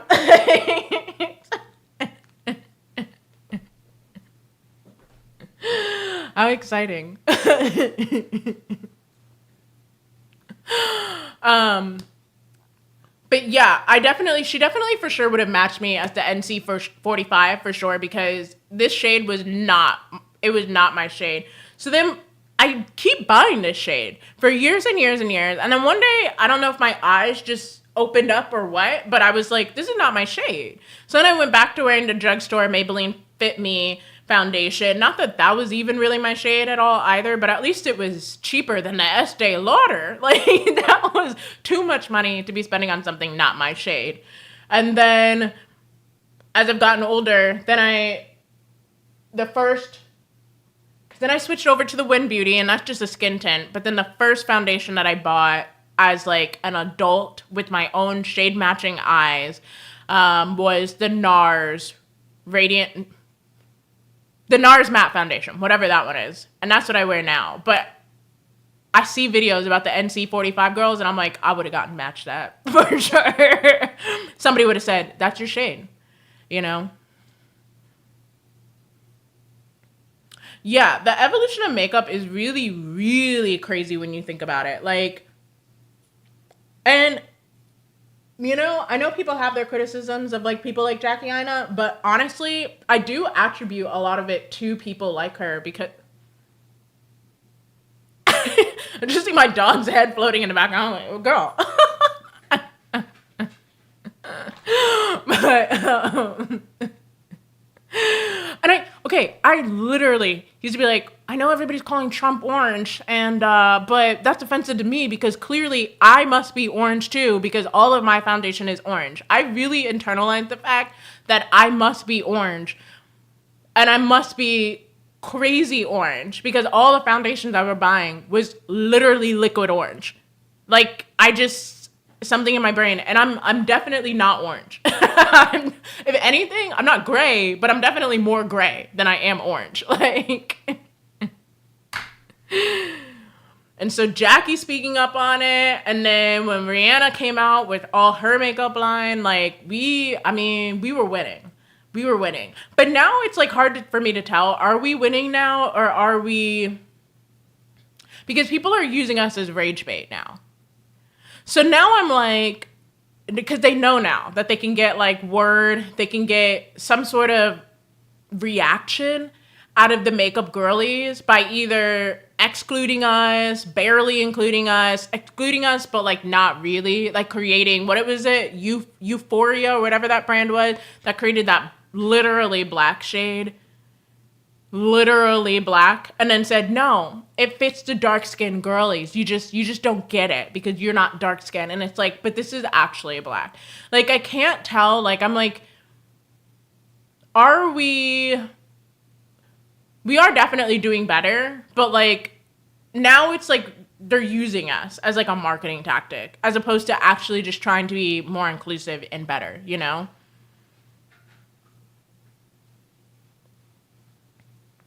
Wait, that makes me think of... Hi, buddy. You want to chow? I don't want to run over you. Thank you, sweetheart. So, this is the very first book that I ever owned about makeup. My mom bought it for me. This is not the exact book, but this is the book that I had. And it's from Amon. And I think I had this was before YouTube. This was way before even social media as a thing. This was, oh gosh, does this tell you what year this book even came out? Yeah, it is an Amon book. 2005. 2005. But it was the first time that I got to see makeup on, because I was in color guard. And so, and I talk about this a lot, how I went to an all white school. So I never got to see my makeup or like makeup on people of my skin tone. So all the makeup that we did in color guard was always optimized for all the white girls. They would be like, everybody needs to, and we all had to buy the same makeup products. So that everything matched. So they'd be like, you guys need to get this blush color. And so we'd get this blush color and it would look great on them, but it would not look great on me. And so my mom bought me this book so that I would learn, like, she's like, listen, the girls are going to have you do all that. And that's fine. I understand that you have to do that, but I want you to, cause my mom was iconic. All right. There are certain things she did not do very well, but if one thing she did do well was be an icon. And so she wanted to make sure that I still had makeup skills for people of my skin tone. And so this book taught me, I used to recreate these makeup looks as a kid. There was like, you know, it had all different skin tones in it. There's also a bunch of like famous people. Salma Hayek is in it. But I just remember the twins. And this is the first time that I got to see makeup. Like, we were doing makeup like this in color guard, but I only saw it. So, like, I never understood that makeup like that could look good on my skin until she got me this book. Oh. Maybe, because I know for Halloween season, I'm going to be doing, like, Glamoween. Maybe at some point we can recreate some of these looks. And I think that would be fun. Oh. Please, Aman. Oh, like, stunning. Maybe we can recreate some of these looks, though, at some point, and do a little series of that. It also, like, breaks it down by age. So, like, where's the one, like, when I was a kid? This girl burned into my brain. This girl, and only because, you know, this is the teen makeup, and I was a teen at that point. I almost said preteen, but I was a teen, and like, this is the girl I would look at because my skin was a little bit deeper because I was outside all the time. And yeah, let's see. I'm not in my 20s anymore, girl. Let's get past that, I guess. Although, this is the 20-year-old makeup, and I won't lie. This is very dated. Because if I saw a 20-year-old like that, now I'd be like, she's got to be like 30, right? Because that's a very dated look. But love it. You know? Oh, wait. The first line, we're not always born with the hair color we're meant to have. I firmly believe this. Oh, okay. She said, this is for the glamour girls. All right. Oh, they only have one picture for right? No, okay, never mind. They have two pictures for 30s. This is for 30-year-olds. This one right here. Yeah, these are very dated. This one's not too bad. This is not too dated. This is also for 30-year-olds. And then when you get 40, you get this look. You get it. But it's such a good book. Yeah, we'll dig into this book because this is fun. Oh my God. It's so nostalgic. Like, I just remember looking at these so bad. Oh my God. I remember this picture of Tyra too. This is so good. So good. But I love this book. And this is the book that really, before, because like I said, we didn't have YouTube tutorials yet. So this was the book that taught me about makeup, you know? Yeah, Tyra may be evil, but she does know how to serve a look. She really does. Like, I'm sorry, but she eats. Like, she really does know how to look good.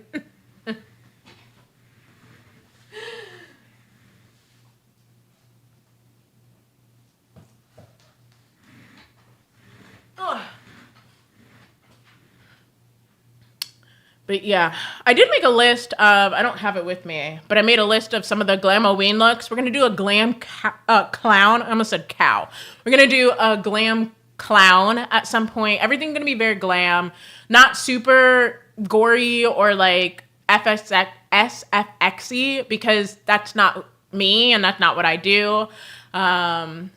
But I am, well, not a cow, but I am going to do a leopard, a glam leopard. And I kind of want to make one of the cute little like hoodie, the little hoods with the little ears on top of it. And then the bow on the bottom. I want to sew one of those and do like a little flippy 60s hairstyle with it. I have a little leopard look already planned. What else do I have? We're going to do a glam vampire, but that's only just because at this point, if I didn't do a vampire look, I think people might revolt. So I have to. I got to give y'all a version of a vampire every year. There are other looks on my list too, but everything's going to be very glam as opposed to like being like truly like, you know, because I'm just not that person. If I'm gonna do Halloween, I gotta do it my way. But I am excited. I'm definitely very excited to be doing Halloween looks for the first time. And I think part of it is because I plan to do the looks, film myself doing the looks on stream. And then I'll do like a complimentary photo shoot with it as well so that we could have something to be posted on Instagram and what have you. I have to figure out the balance of like, what do I make a YouTube video and then what do I do on stream? And I was talking to Nightwolf because Nightwolf wants tutorials back, but tutorials don't do very well. People don't really, and it's not just me. It's like, Robert Welsh has talked about this on his channel too. Like the people that want tutorials really, really want makeup tutorials, but most people don't watch makeup tutorials.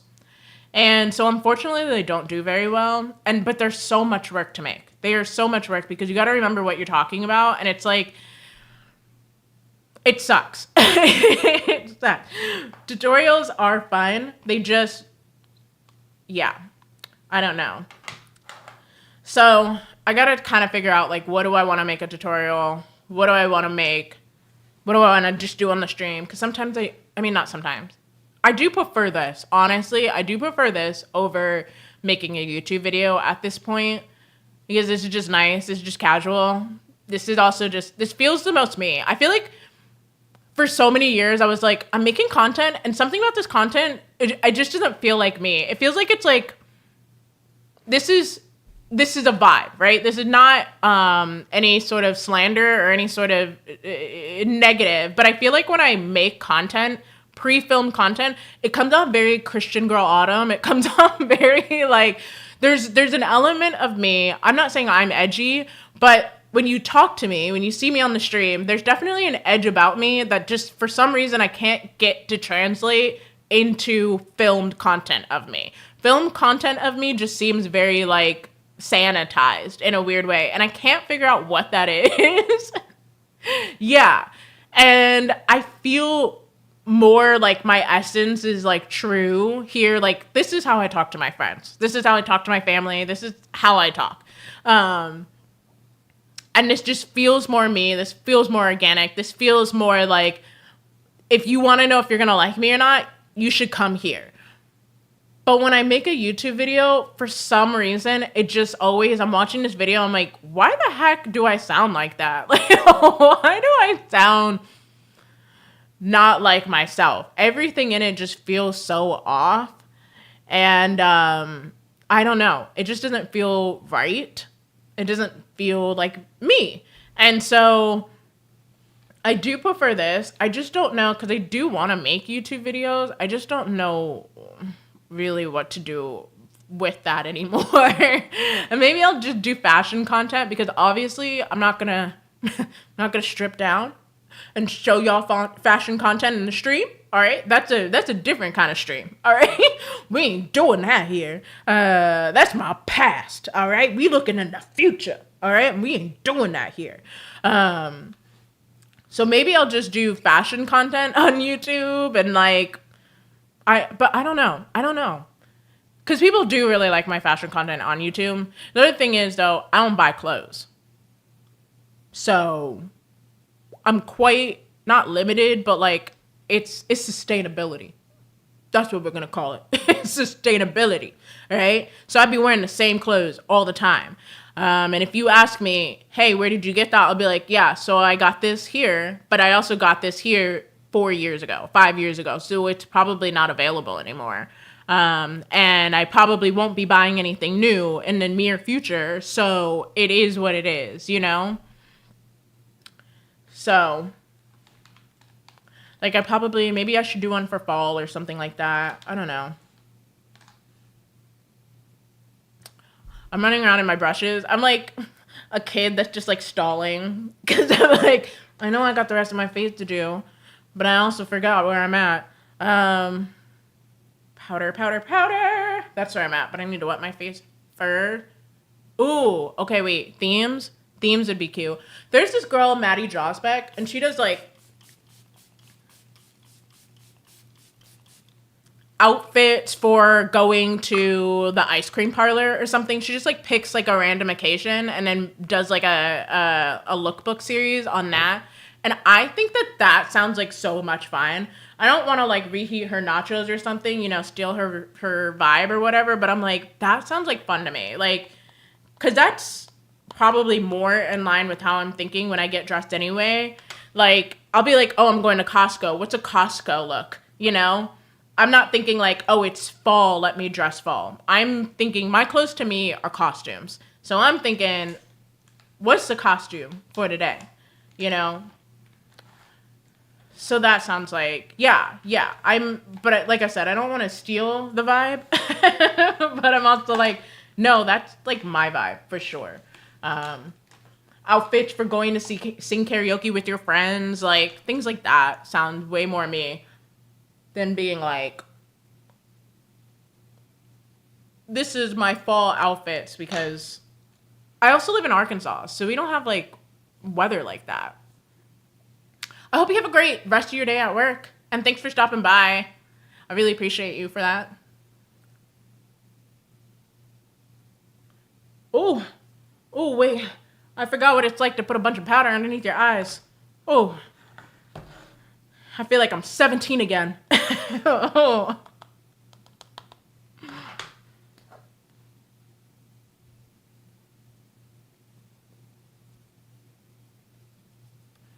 Definitely. Ah! I almost dropped that powder. Oh. I mean, it's a drugstore. It wouldn't be the end of days, but oh. Still wouldn't have loved that.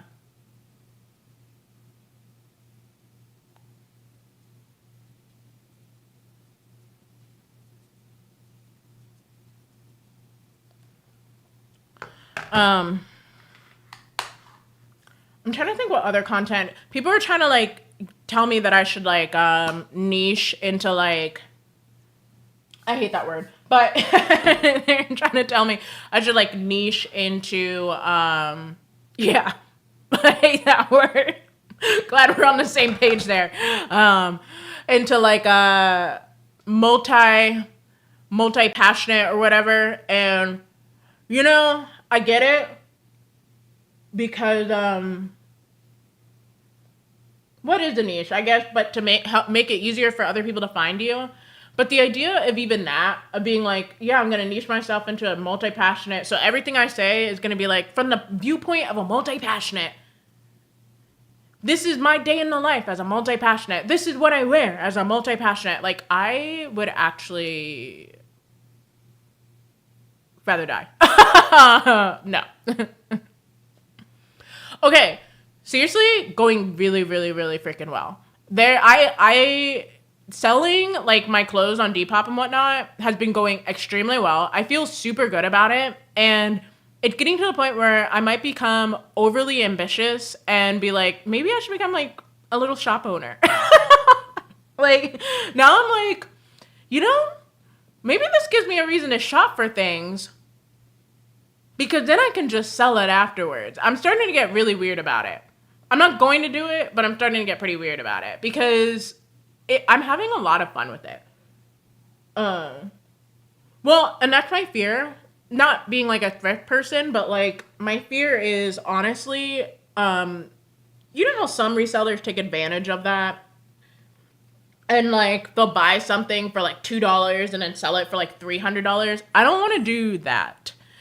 I'm scared of becoming one of those people where people are like, did you just see that she's selling this thing and like, you know, for like ridiculously high or something like that? I don't want to be that guy.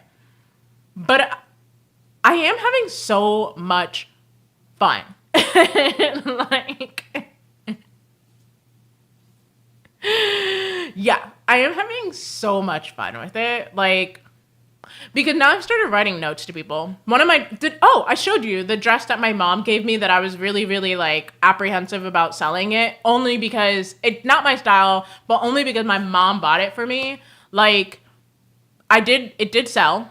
And I wrote the person a note and I was like, my mother bought me this dress at this little thrift store in Missouri called Annie Laurie's. I don't know if they're still around, but if I were you, I'd check it out. Like, I've started just writing notes to people. One girl had the same name as my sister, but spelled slightly different. And I was like, oh, this is my sister's name, but hers is spelled like this. And like, I started just writing notes to people.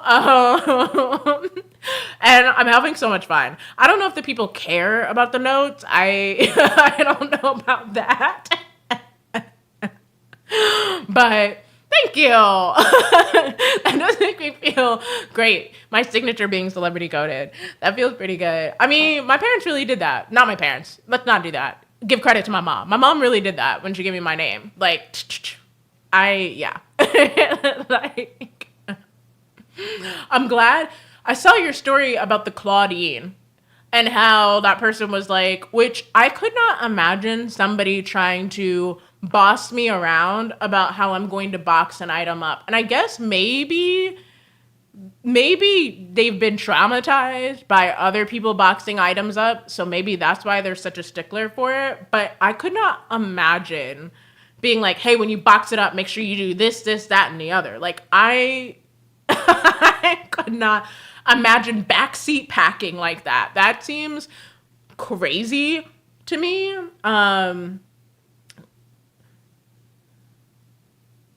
Yeah. I don't know. I don't know. I think something like that would send me into a spiral a little bit. I'm not gonna lie. I'd be like, all right, I'm gonna need you to either back off or maybe you just don't need this doll. Maybe you just don't need her. That's good. I'm glad there was a happy ending to that because I was a little stressed for you. I was like, excuse me? Excuse me? Do you want to maybe not do that? I have so many lids in front of me that I'm like, where does go to what? Okay, I love that. I love so some people from my Depop, after they buy something, then they'll go and they'll follow me on my Instagram. And then they're so sweet about it because they'll like message me on Depop and be like, I hope you don't mind, but like I followed you on Instagram. And like, I think my Instagram is linked onto my Depop. So I always, in my head, I'm like, obviously I don't mind. Like they're linked. Like they're together. It's readily available. Go ahead and follow me. But it is very sweet when they do that, for sure. There is something very like, oh, I'm glad you had such a pleasant experience with this that you want to now, I guess, stay in the loop. Stay along with me, you know? There is something very cool about that. But yeah, I could see that definitely being very, very freaking annoying. And I hope nobody else is like that because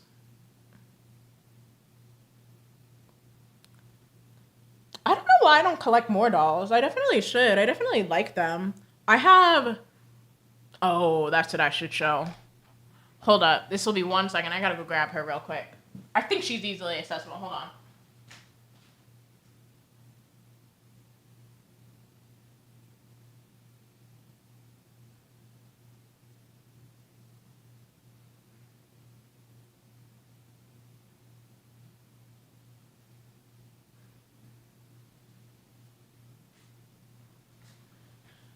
So my mom had a dog growing up, and, you know, this isn't her exactly, But it is the same exact doll. Her exact doll, she still has her because my mom wants to be buried with her. But she did get me an exact replica of the doll she had growing up.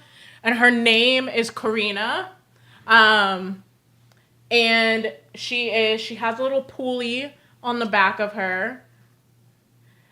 And her hair grows. And that's her vibe. So as you can see, she has her little sassy ponytail here with, it's like a hole in the top part of her head.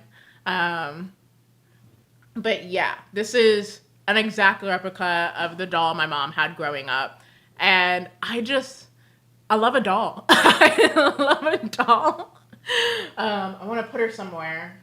Where she was at is a little bit much to try and put her back right now, but I also don't want to put her on the floor where my dogs will get her. Hopefully she'll be okay. Okay, wait, she's not going to be okay there. Hold on. You put her back here. Come on, baby.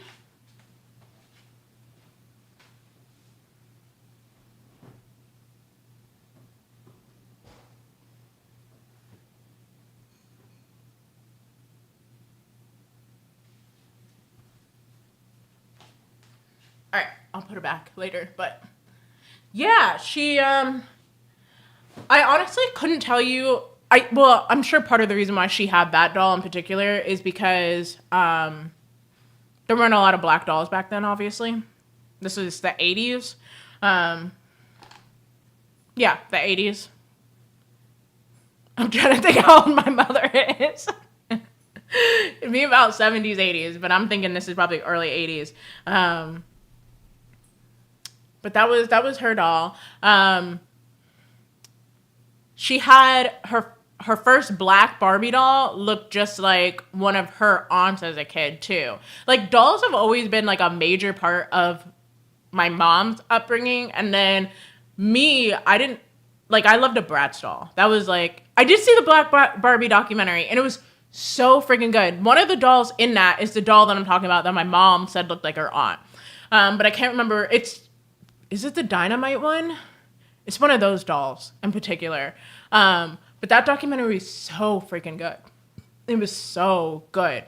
That's why I kept my Superstar Barbie that came with my Stanley Cup, because my Stanley Cup is the Barbie collab. Yeah. Because I watched that, and then my mom watched it separately, and then we talked about it together, and then she wrote a blog post about it, and then I sent pictures of my Barbies to her for her blog post, as like a little collab moment. It was really good. I think that's the other thing about streaming that's so strange is like you watch something once and it can be really, really freaking good, and then you almost just kind of forget to watch it ever again, despite it being something really, really enjoyable. Because that was really good. So like, why am I not watching that again? I should watch that again. Now, I've done this before. I put the wrong lid on the wrong products. I was wondering why some of my makeup seemed off, and I couldn't figure out why. Thought it was all in my head. It's because I put the deep powder lid on my medium powder, and then I put my medium powder lid on my deep makeup lid. But I'm not making that same mistake. Yeah, that does make me really sad. I asked my mom a couple days ago even, because obviously we were around for Bratz. And I asked her, I was like, you have 3 girls. What made you, because we each had a Bratz doll, and like that was our Bratz. So all of our Bratz that we got afterwards was either going to be like our girl, or it was going to be like somebody else completely. And I was like, what made you, because we didn't pick our own girl. Our mom picked it out for us. Like, she picked out the girl and then put her name on the box and then gave it to us. So, like, I asked her, I was like, what made you choose the dolls that you did that ultimately ended up becoming our entire personalities as kids? And all of our Barbies were mostly white. So there's something truly altering, I guess, about the Bratz dolls that just, I guess maybe because it seems like there was pretty, if maybe even a minority of white brats. I don't know. Because my baby sister ended up with Jade. Jasmine ended up with Yasmin, similar names. And then I ended up with either Chloe or Sasha.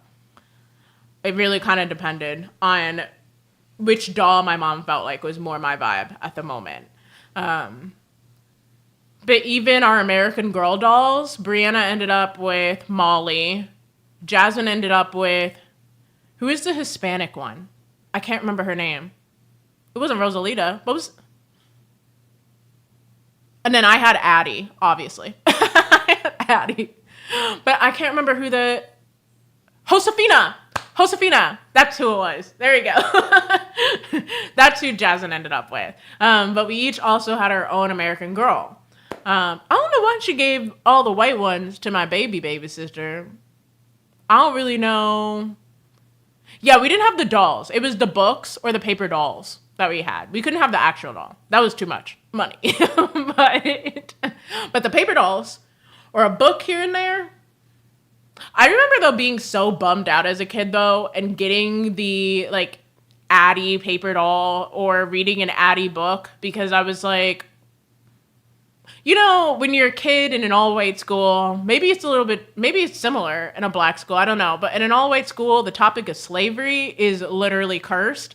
And as a kid, anything involving slavery was literally like, it was damning to my soul, you know? Oh my God, this is like truly the girl group chat right now. This is everybody. This is everybody right now. I love this. This is a great time. Nightwolf, you did miss. I did the Jackie Ina method today. I put the powder down first. I went out and bought powder specifically for this. And so I did the powder first, then the foundation on top of it, and then I put the powder on top.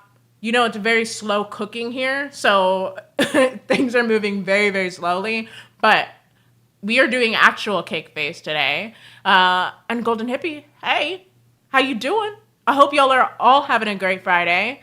But yeah, as I'm older, obviously I appreciate the story of Addie more now. But back then, Addie was actually like a cursed character for me at the moment. I was like, I don't want the slave doll, which I get it. Like, I get it. I just, at the time, I was not very happy about it. I was not very happy about it. But my mom also used to teach Kwanzaa. Let me clarify. We never celebrated Kwanzaa as kids, okay? And if you're ever wondering, I feel like I should give this quick information. If you're ever wondering what the rest of the chat is, I do have both my chats on the screen. The one is from Twitch, and then the other one is from YouTube. So if you're ever wondering who I'm replying to and it doesn't seem like it's any relation to you, it's probably Twitch, which Mina is on. We all know Mina. So and so that's going to be the top chat bar. Let me... There we go. That's Twitch. This down here, that's YouTube. All right? So everything should be popping up on the screen so you could see everything that's happening conversation-wise. But right now we're talking about dolls in general, but specifically right now, the American Girl dolls. Yeah.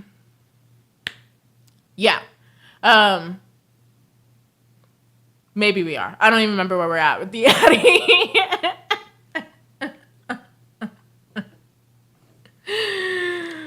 But yeah, I do appreciate Addie more now as an adult. But as a kid, I was definitely like, girl, don't do this to me. Don't do that to me. Like, you know?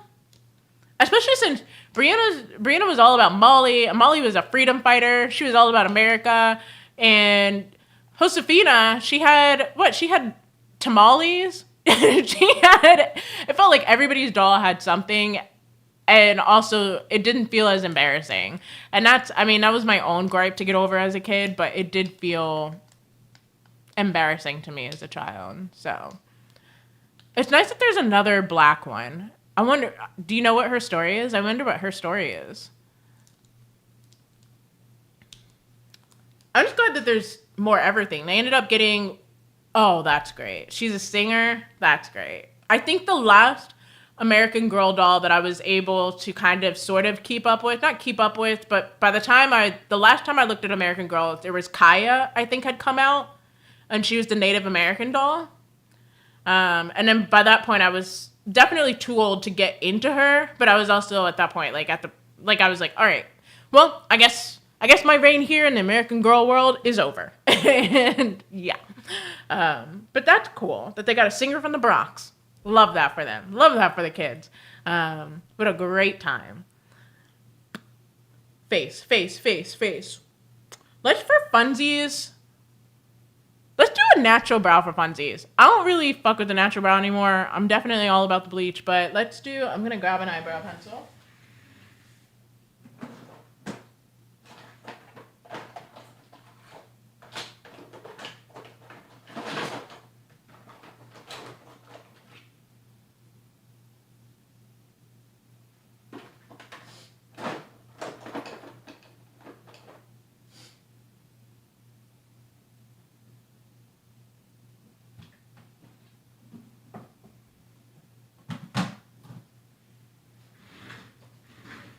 Ugh.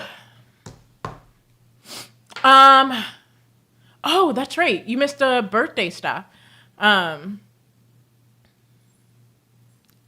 got Sephora gave me 2K Ali samples. One of them is like the vanilla one, and then the other one's like a floral one. I don't have it in this room with me. It's like a floor something or other. And I don't really care for the floral one because it's just not my kind of vibe. But the vanilla one does smell very, very good. And I can't wait to try that one on. And I might wear it tomorrow when I go out for dinner. Kayali is the perfume brand. My personal favorite, I am a big By the Fireplace. I know that's like so girl coded. What is it?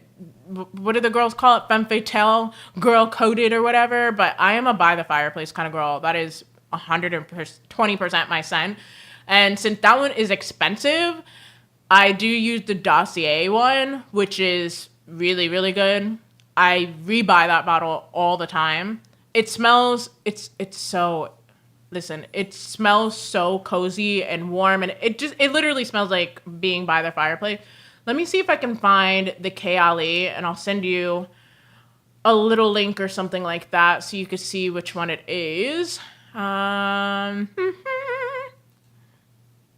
yeah, we did, I got my birthday flowers. They're in the background there. Girl, I cannot point to save my life.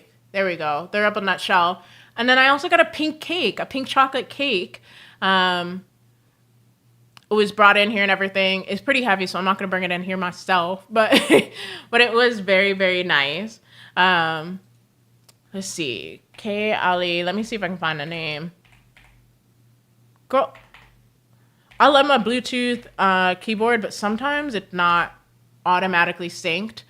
So I have to... Okay, so the vanilla one is Vanilla 28. And then what is the floral one that they gave me?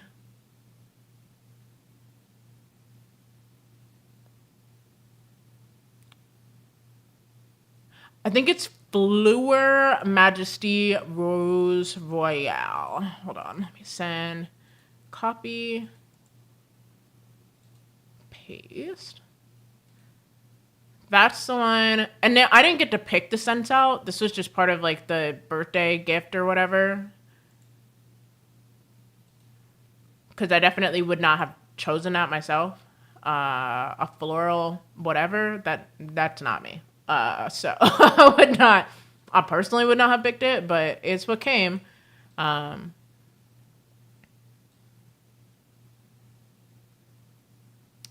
I tried to get into cherry scents, and I don't know what it is, but I think at the end of the day, I just am a woody girl. I am a 100% a woody scented girl. Sometimes cherries smell like medicine to me. So I'm gonna be real. I actually don't even know. Okay, I have two eyebrow products here that could possibly be used. That one's black, so I definitely don't want that one. I'm like, I don't even know if I have an eyebrow thing that I could use to not have bleach brows at this point.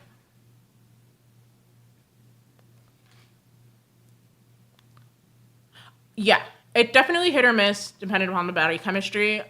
And I think that's the other thing is my body chemistry just does not seem to work very well with very deep scents like that. Cherry to me is a very deep scent. I don't know what it is. Something about it is very deep. Pistachio sounds interesting. I don't like almond. That's something that I never really considered almond a sweet smell because something in me just does not associate almond with sweet. But I guess almond is a sweet smell, and I just don't like the scent of almonds either in my perfumes. I've learned. I don't know if I have. Me trying to do a normal eyebrow on right now is becoming the hardest thing. I'm like, I don't even think I have a brush to do a eyebrow with.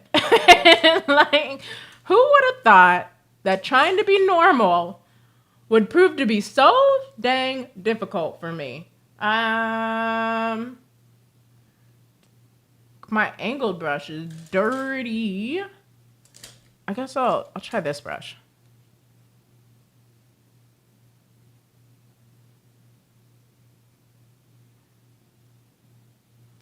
Yeah, Jackie seems to really like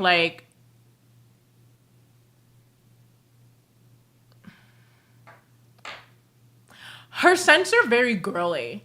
It seems like a lot of those girls, like the luxury kind of girls, tend to enjoy. They're mature. I don't want to say girly because I don't want to seem like I'm talking about like Bath and Body Works scents because that's not really what it is. It's like a mature woman kind of scent, but it's not old lady. It's like an elevated girly scent. I know what I'm trying to say here. It's like an elevated girly scent, and I'm not that. I'm definitely more of a masculine. I also don't pluck my eyebrows anymore either. So all of this is gonna be questionable. Possibly, this is where things may actually go downhill. TBH, but.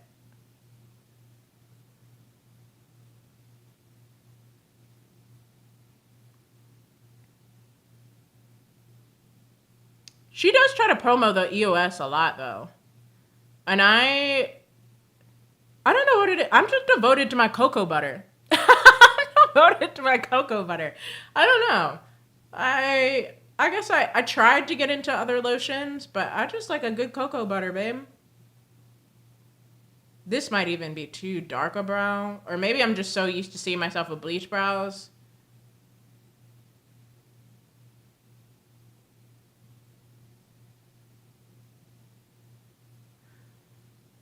She has a normal brow. She did something normal for once. The insane asylum? Ho! Alright? Not me with my regular normal person pedestrian brow. Alright?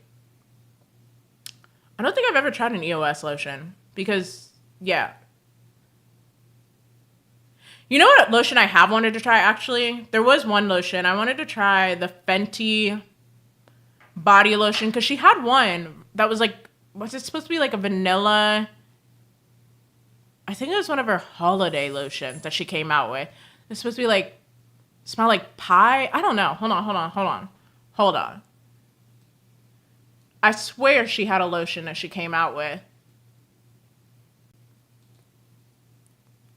And like I said, I'm just like let's go to the drugstore and get me a cocoa butter. That's who I am. But I'm pretty sure that she had like a body lotion that was supposed to smell like pie or something crazy like that. I have heard good things about the Glow Getter. Hold on, I gotta actually go into these and see what... No, that says floral scent. That's definitely not it. That is not who I am.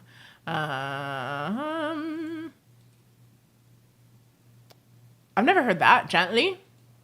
What is that supposed to smell like? I don't think it's salted caramel because that also doesn't sound like me.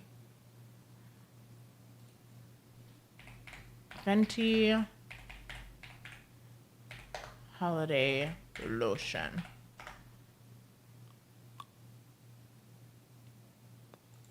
Is it warm cinnamon? I'm trying to find this so I can just talk about it from a slightly more educated standpoint. I guess maybe it is. Maybe it's a cinnamon one that she had, but it was like a limited edition one. And so it's not available now. I cannot send the link. But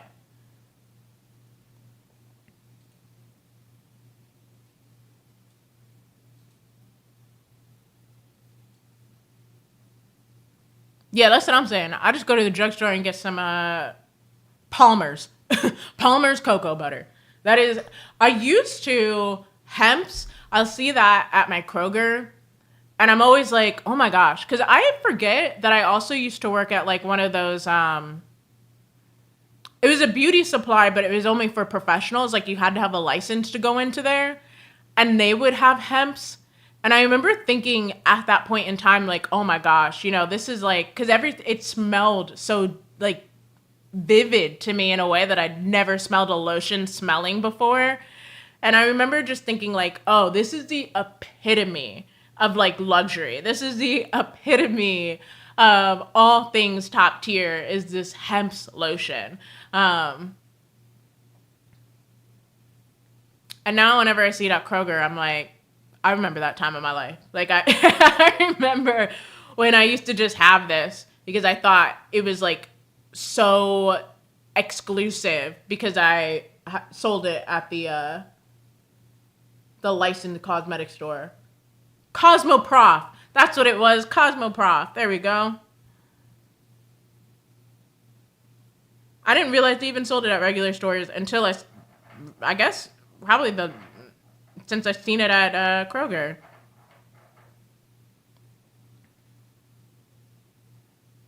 Yeah, the one and only time I tried to get like a hand cream, a specific hand cream, was the Besame one.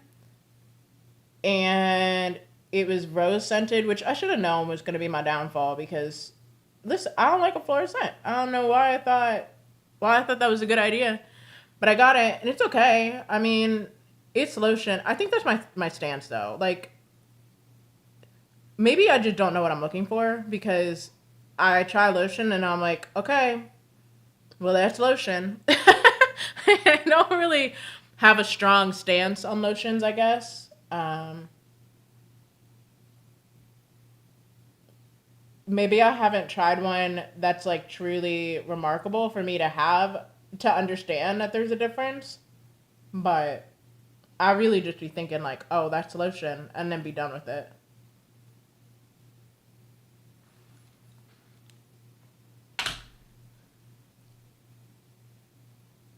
So this just made me realize I'm definitely going to be bleaching my brows again. It's not that it looks bad. It's just,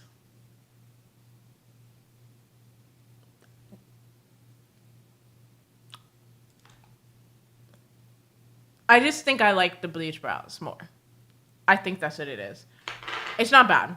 It's just not. It doesn't feel like it doesn't feel like me anymore. It doesn't feel like me. But I tried. I know. I feel like I look like SpongeBob when he has no holes. Like I feel like there's something very, very off-putting about it, and I know nobody else is thinking that because obviously people have brows all the time. Nobody is thinking that. I understand that, but I'm looking at myself like this does not feel right.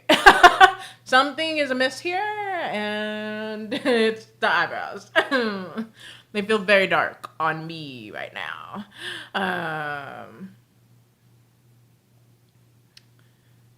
I don't even know where do we go from here. Where do I go from here? I got brows. Where do we go? I did bring my blush here.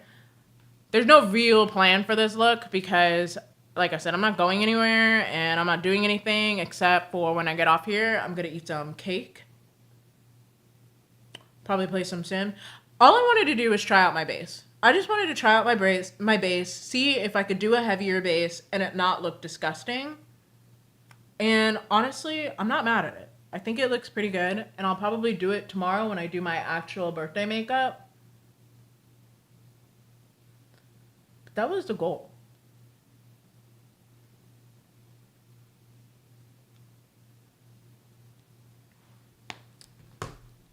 It just doesn't look normal. It doesn't look right. Something feels so... It feels like when you get your makeup done by somebody else and you're like, I understand that that's my face, but like you did my face wrong.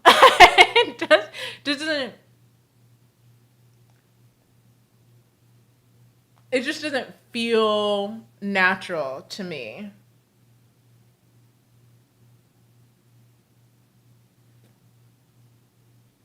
So I will be freshly bleaching them tonight to lock myself in for at least another month or so of bleach brows. For sure. Going into 32 with fresh... I'm really staring at this because I really do feel like this is not my face. Brows really do make or break your face. And this does not feel like my face right now. Like, I don't know. I get really weird when somebody else...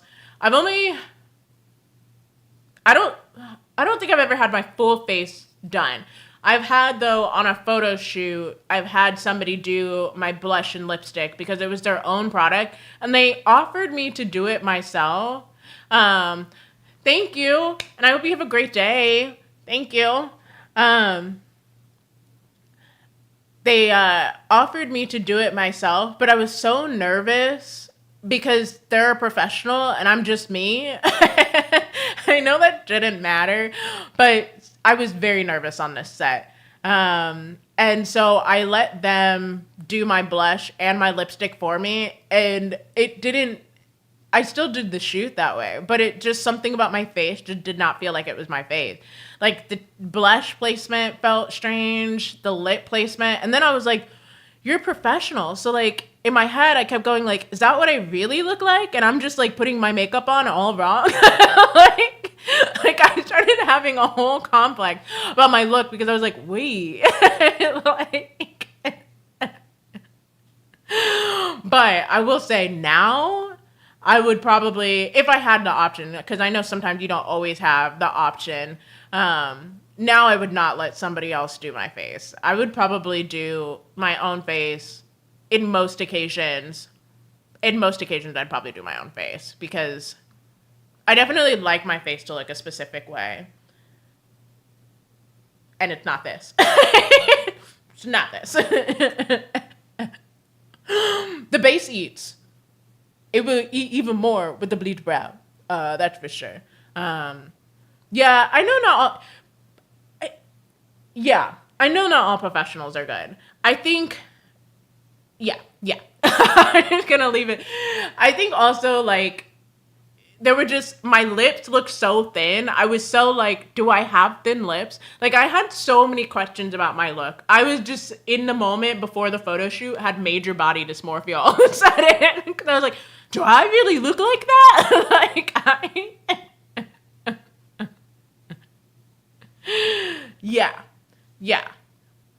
Yeah, and I would have to... I'm also a control freak, though. Like, I think that for me to hand over somebody else to do something at this point, now that I really feel very solidly in everything, I'm like, I don't think I could do it. Like, I don't think I could do it. Right now, I want to fire myself for the brows that I did. Because I'm like, babes... Wait, let me just balance it real quick, and then I'll feel a little bit better at least.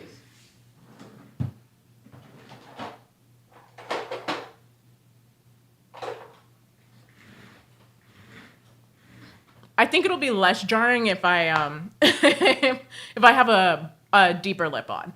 Just something to counteract how dark my brows are right now. Did a show and they did Twiggy style makeup on us.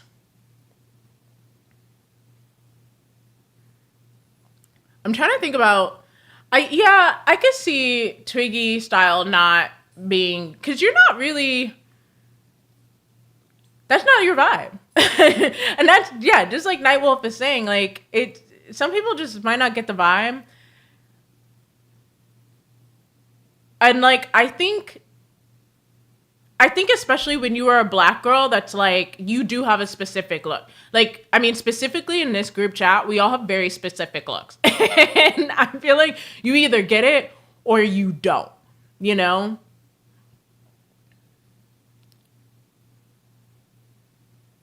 And if you don't, you're good. If you don't get the vibe, then like, it's not gonna work. It's never gonna work. Because I could do a lot of different makeup looks on myself, but there is always something in it that makes it my vibe, right? Because we all have our own touches on things. Like, you could be the kawaiiest person out there in the world, but you're gonna put your own little razzle dazzle onto it to make it yours. You know, your little goth spin touch. I feel like if people don't understand the vibe, then like, yeah. And I could do a princessy makeup look, but with bleach brows now. Because I realized I need a little edge to the look, you know? Because I'm going to do a 60s. I need to sharpen this pencil bad, but I don't care. I'm going to eat cake. So this is going to be all over. Actually, it's not, because I'm doing the Glam Goth lipstick. It's not promo or anything, but I have seen people who are making their OFs and they wear the lipstick and they do the Gluck Gluck 3000 and this still lasts. So I'm going to be eating cake and I actually won't have lipstick all over me. But all I have to say,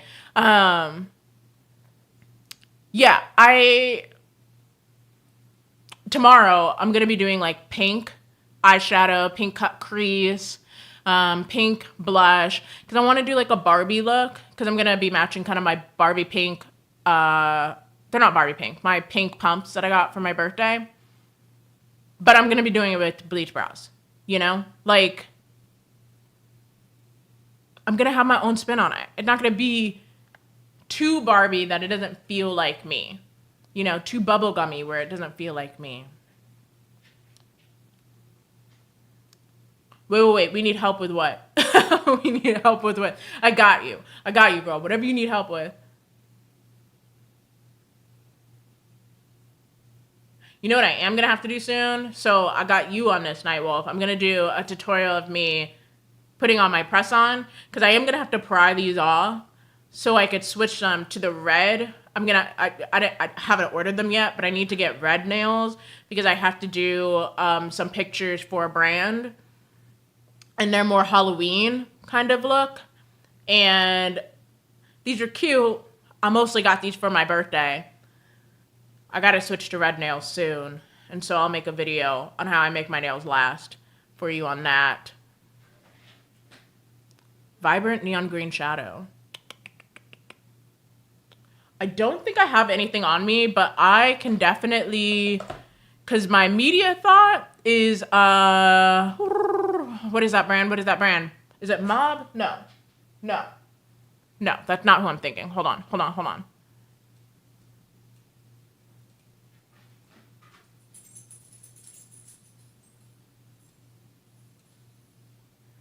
For my glue, I am using this nail bond that I got from Amazon. Girl, focus. Thank you. That's what I use. But it doesn't really matter what glue you use if you don't have the prep down. The prep is going to make or break your nails. Because, like I said, I've had these on now for about a week. And I'm probably going to have to pry them off. I'm probably going to have to actually take these bad boys off. Because... Hold on, because I'm thinking of the neon green, the brand that I'm thinking of. Hold on.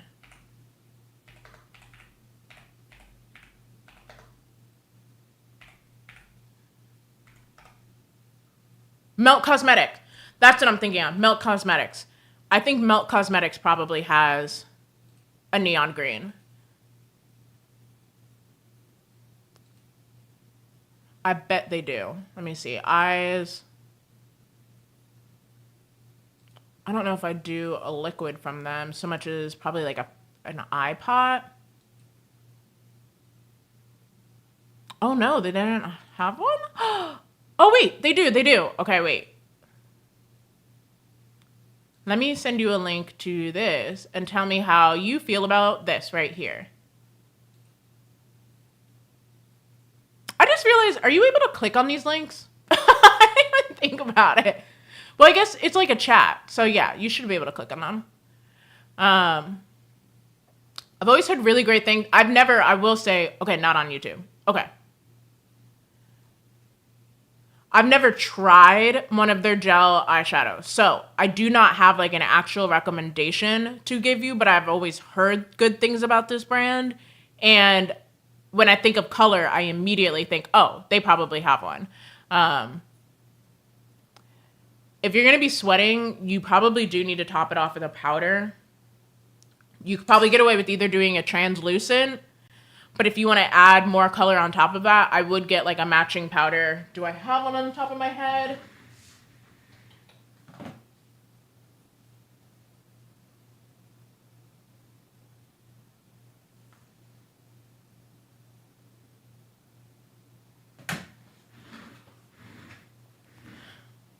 I do not, but you know what I'll do? I will do some, I'm going to put it in my book, my little book of ideas and stuff like that, but I'm not going to do it as an idea. I'm going to actually do some research for you, and I will let you know what I come up with for a neon green. I'm going to be sweating, so I'll think about that, longevity, maybe a matching powder. If we're going to do a liquid, I'll think about all that. Give me a second. That'll give me something to do while I eat my cake or something. Neon green shadow.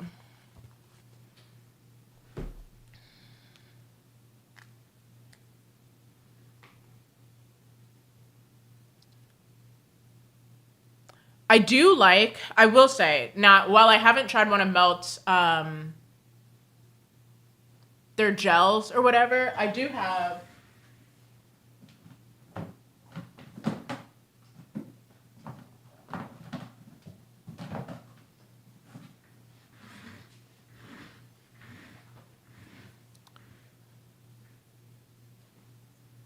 that could work.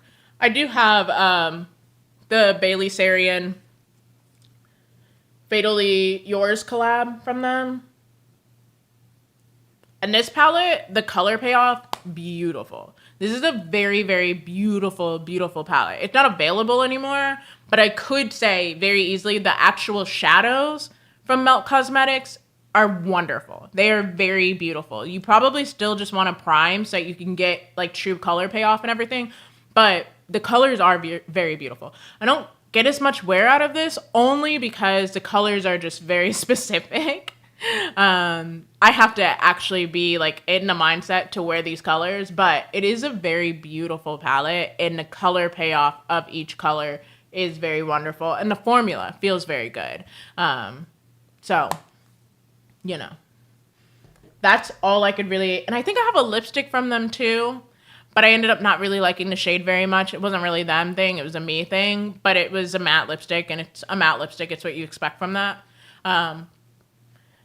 So that's about as much of a review I can give about Melt Cosmetics, but I've heard wonderful things about Melt Cosmetics, which is why I was like, color, I'm thinking Melt Cosmetic. But About Face does also do color. You are right about that. I've just never experimented with them before, so I don't know too much about them, but I can look into it for sure and let you know. Colors, vivid colors for me are something that I don't play around with very much, and I guess I could. I just don't. I don't know why. I was going to say maybe because it doesn't go with my wardrobe, but I do wear a lot of black. So I actually don't really know why I don't wear a lot of, maybe, I think my color palette tends to be more romantic and smoldering and deep. And then every once in a while, if I am going to play in a color, it's like girly. It's like pinks or purples. Maybe even a blue, which isn't super girly, but there's something kind of cutesy about it. Maybe that's why. I'm just not really like a neon kind of girl.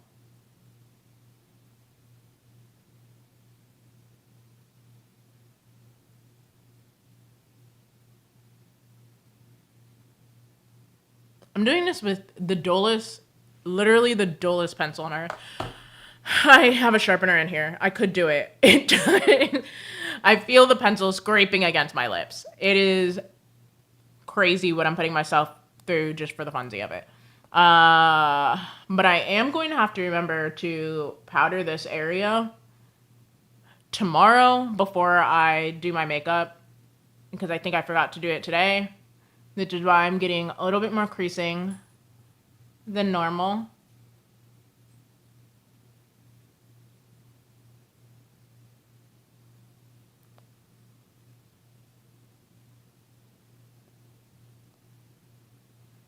Oh, that's fun.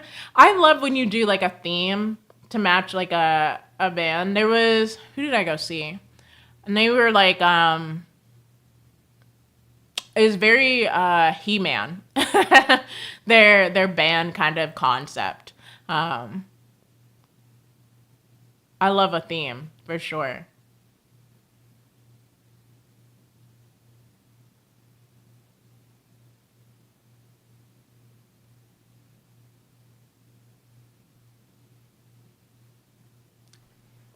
You know what I realized? The thing about the eyebrows, what throws me off about them, the more that I think about it, is this looks like stage makeup to me.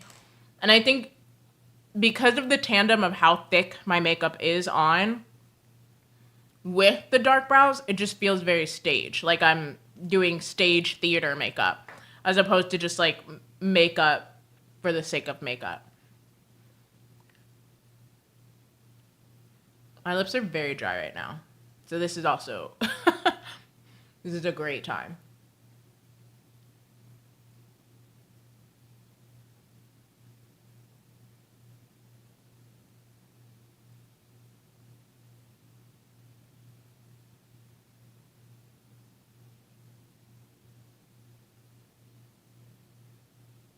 You can do either or. If you text it to me right now, then I'll be able to see it. If you DM me, you're gonna have to tell me when you DM me, because then I'll be able to see it. Like, because I don't get notifications on Insta.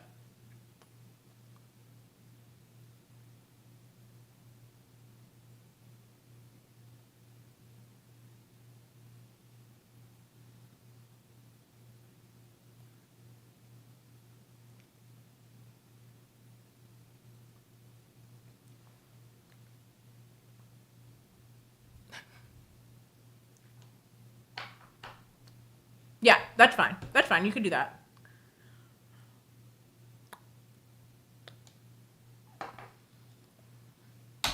Okay. This is all I'm gonna do with my face, but I must clarify. I understand that it's not bad in so many ways. I understand that, but it doesn't feel like my face. It doesn't feel like my base feels very good. My actual base, despite how much, because I did do, what did I do?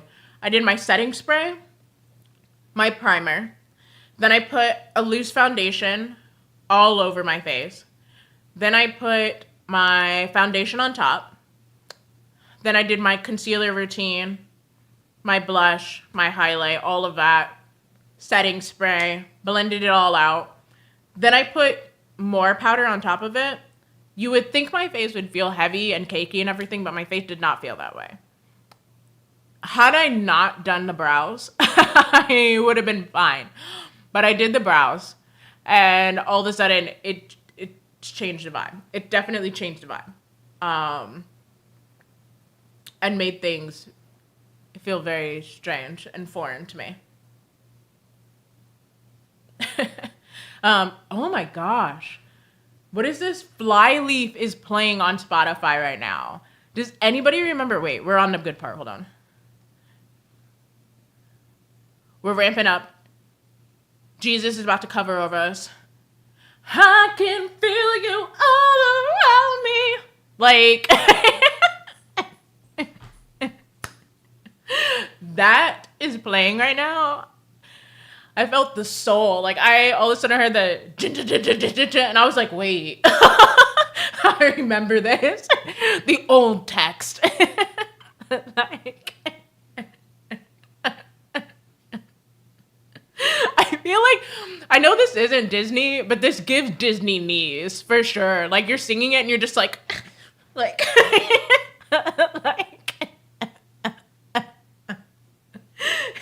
you gotta go. I'm alive.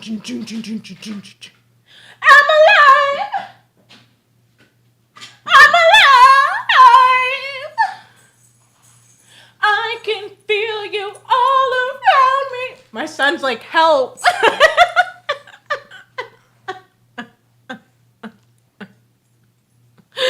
Get me out of here.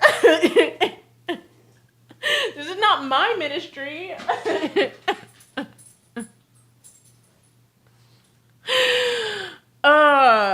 Gosh, Flyly. And people would say it like it was a fun fact too. That was the best thing. People would just come up to you and be like, you like Flyly? Did you know they're a Christian band? And you're just like everybody was just shook. And it's, why were we like that? Like,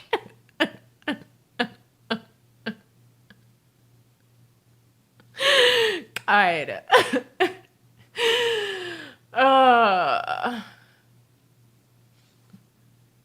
Yeah, I remember a kid took me to go see. Actually, I think it was Imagine Dragons before they were like who they are now. And we had to like see them in, I swear to you, they like played in the back of a truck or something. Not like a pickup truck, but like the back of like the trailer where you lug a trailer, one of those trailers that you like lug around. They like played in the back of that in like an alley or something like that. But my mom felt like it was safe for me to go because it was all church related. So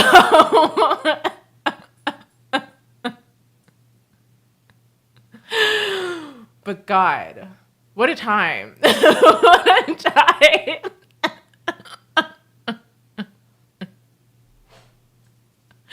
God, Coney.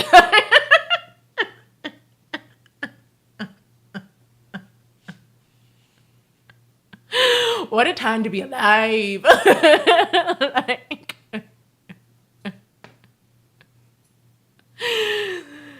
this just all like makes me think of Hello Goodbye. I remember bumping Hello Goodbye on my iPod shuffle. Swine Flu. Oh. Okay, I'm gonna check Instagram to see what Nightwolf has sent. Oh, that's cute. The guy in the background looks a little dubious, but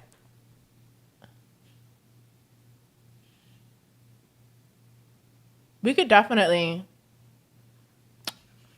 Let me do a little bit of. We could figure that out for sure. How soon do you need it? Because we could figure that out. That's not difficult. We could figure that out.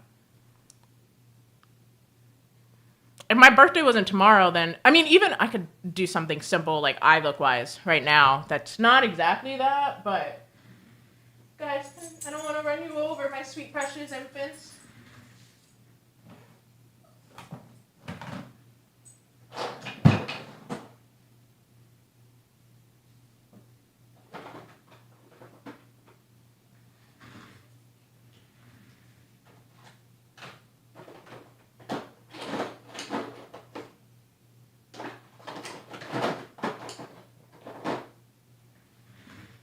Watch out, bud.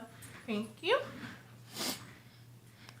I figure we're here. Also, you know, I don't really care about this makeup face, so it's fine if it ends up looking a little dubious. So I'm gonna grab my NYX jumbo stick and milk, and put that all over. And I'm going to do that because I want my color payoff to be, like, I want the color. I don't necessarily need...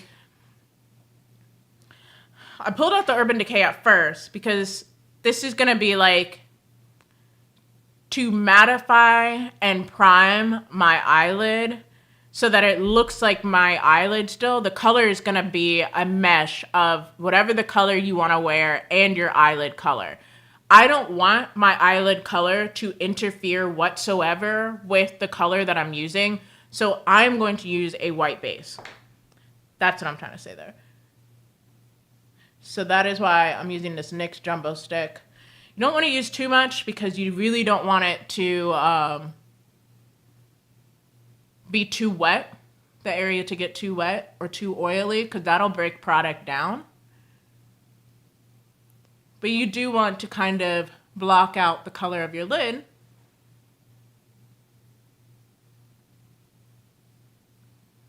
So we'll just put that all over.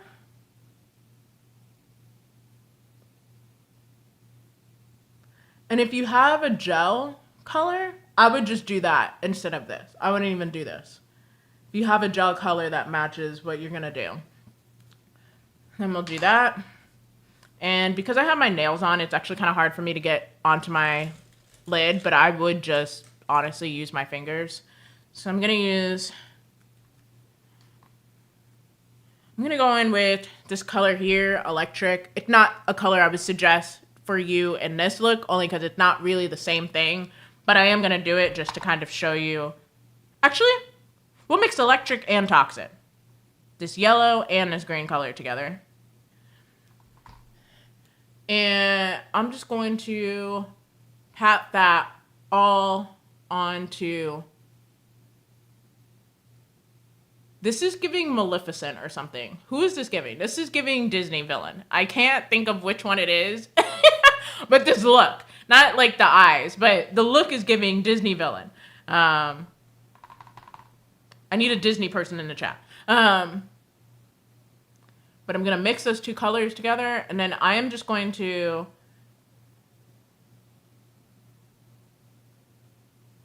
put that on. And I'm just going to do one color. And like I said, if it was my finger, if I could do it with my finger without these nails getting in the way, I would just put this on like so. And then just, because it's easier to blend it. And then you're able to get that look where it's kind of rock and rolly and less polished. Oh, maybe that's it. Maybe that's it. There's something definitely kind of sinister about the way that I look. Yeah. Yeah, there's definitely something conniving and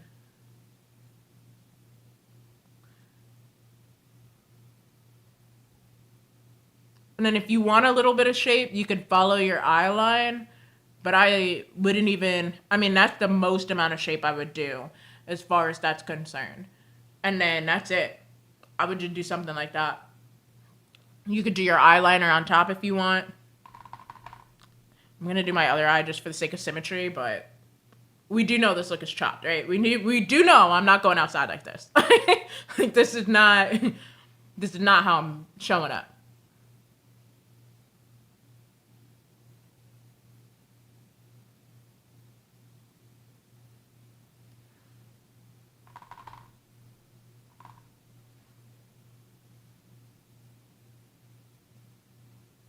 This is one of those brands, though, the eyeshadow palette that I'm using. This is one of those brands. I tag them so often and stuff, and then they never, ever... And like I said, it's not that you have to, like, shout me out or anything or whatever if I tag you. Like, it's not an expectation, but it is a white-owned goth brand, and I'm like, you could use more representation on your page, and I so freely use your products all the time.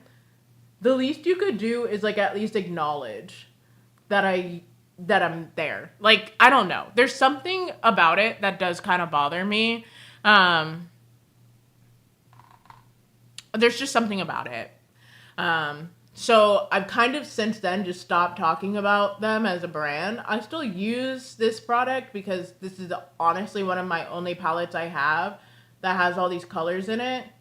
But I don't tag them very much anymore because, I mean, I'm sorry. Like, you're not getting promo from me anymore. Like, I'm not doing it. And I'm not saying I'm like getting too big for my britches or whatever, but it just feels weird. There's something weird about that. Like Glam Goth Beauty, who is a big brand, they definitely get plenty of promo and everything. They definitely get plenty of people tagging them in their posts. They still make time to comment. Sometimes they always like. They sometimes comment, and then even sometimes they share my post. And they definitely are a poppin' brand. This other brand, I'm like, it seems kind of weird that you like don't acknowledge even, and I do it. I tag them in the caption, and I tag them like on the actual post, and it seems strange. This is from that brand. I will DM you, but it is a full palette here. You can see Hello Kitty, but it is a mix of the green and the yellow in this palette. And yeah, actually, let me make sure that they even still have it because I fear that I could be using something and they may not even have it. Hold on.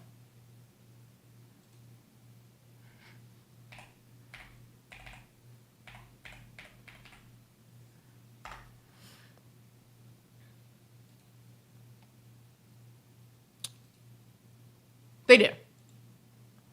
Okay, hold on. I'm gonna send it to you on Instagram because I'm not going to shout it out here respectfully. Sorry about it. I think that they could do much better. They could do definitely much better by everyone. All right, I just DM'd it to you on Instagram.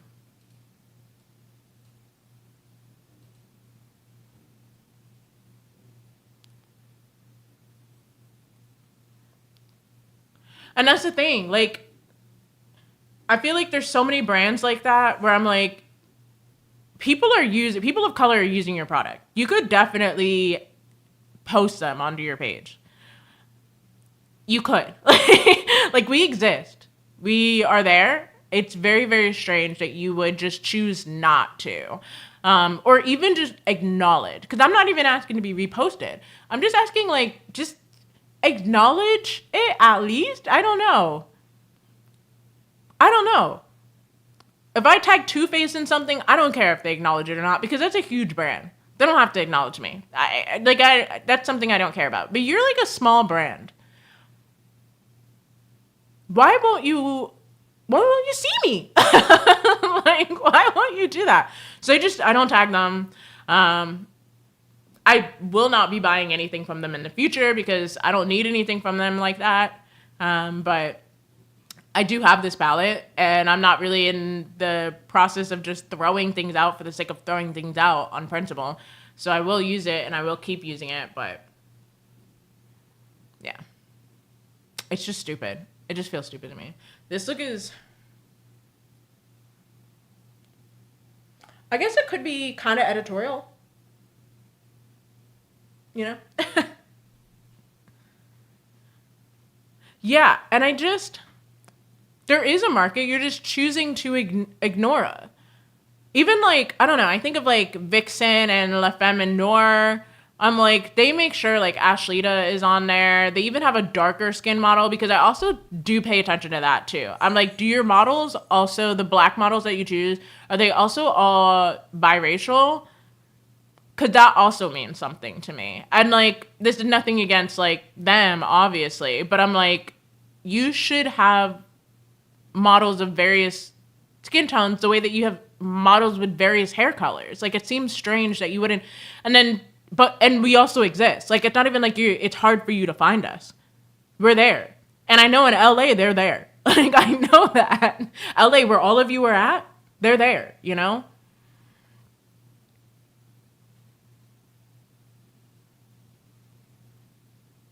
Yeah. Yeah. And I see it. I notice it. I try really hard to stick my nose in business where it doesn't belong. And then if you don't acknowledge that my nose is in your business, then fine. You will not be seeing a single penny of my business, any of my free promo, because I do also be dropping some high quality pictures. And if you don't want my high quality pictures, I guess you really do be making the big bucks then. This is a free HD shot, babe, of your product in action. And if you don't want it, okay. You know? Okay. I do it for free, you know? But if you don't want it, okay.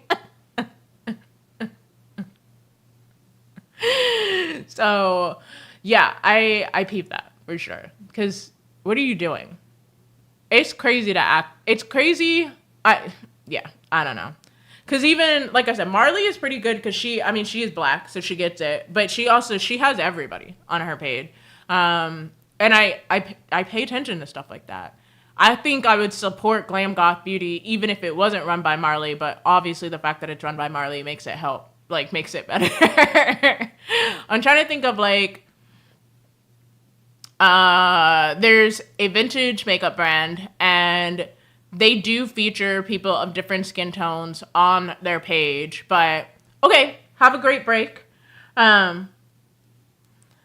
They do feature people of different skin color on their page. No, but I guess now that I think about it, they don't have a lot of black people on their page, do they? Think about it. They don't, do they? They did actually ask me for, I did a couple of their Ella Fitzgerald shots at one point. I believe that. It's unfortunate because their products are very pretty, but I just don't think that they have the diversity needed to kind of keep something like that still going. Because everybody's vintage now is the thing about the vintage community is you have people that either want to do something that's very, very traditionally vintage. So maybe they fall into we do a face powder and then we do our lip and our lips match our nails and they do the roller sets and everything. And their look is very organic. But then you have the people that do the vintage plus. So they're the glam vintage girls who are a little bit more stereotypical, bigger, larger than life vintage girls. And I think Besame, unfortunately, they fortunately should be pandering to the traditional vintage girlies, but the problem is their brand isn't young enough for because all the traditional pinup girlies I see are also all young. They look like they're in their 30s, but they're all very young. Literally 23 years old. And with a brand that looks so traditional, you need updated, because they can keep their packaging. Girlies love a very aesthetic packaging, but all of their promo looks very senior citizen coded.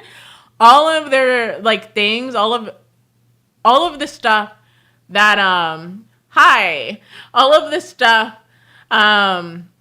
that is, I hope you're having a great day. All of the stuff that is, sorry, I lost my train of thought there.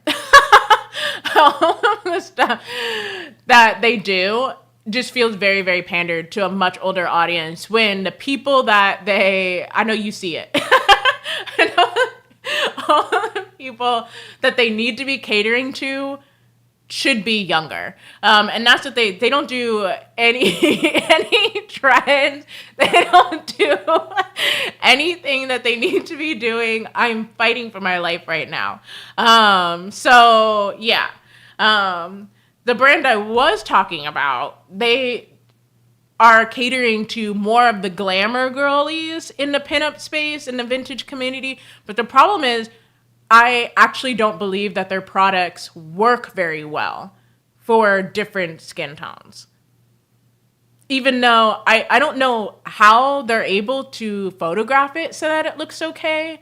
I don't know if they're bumping saturations up and things, but I own I'm technically on the PR list for the brand, which is also why I'm being very, very careful about it. Plus, I don't want to hurt anybody, but I just don't think the products work very well for, and there are products I do enjoy from that brand that do work well because they're, like lipsticks or something. But I don't think that this brand works very well pigment-wise on a lot of skin tones, unfortunately.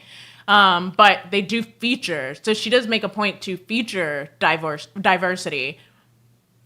But I don't think most people are going to have that experience when they try the product on themselves. I think they're going to be a little disappointed when they get it home,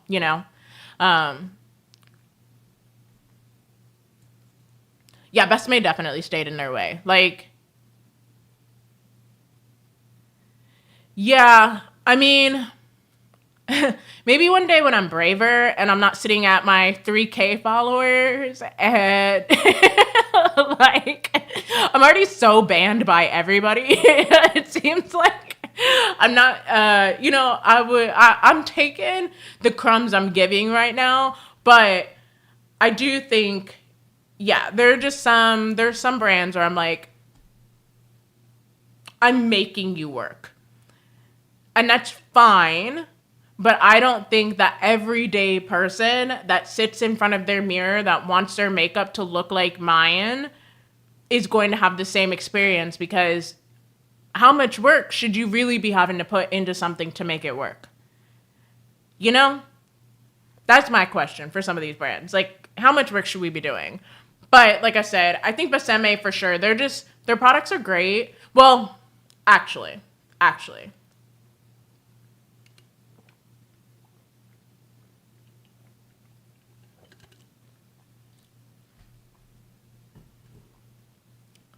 Yeah, I do agree with that. Besame, their lip products, great. I have a couple of them. I'm trying to think. A couple of lips. My eyeshadows, I did have to give those to my mother because I made them work for the campaign that I was a part of, but ultimately they were just not going to work very well on me, which I do remember that upsetting me because Ella Fitzgerald, right? I'm thinking of she's a dark-skinned black woman, right? She's not one of them late. Hold on.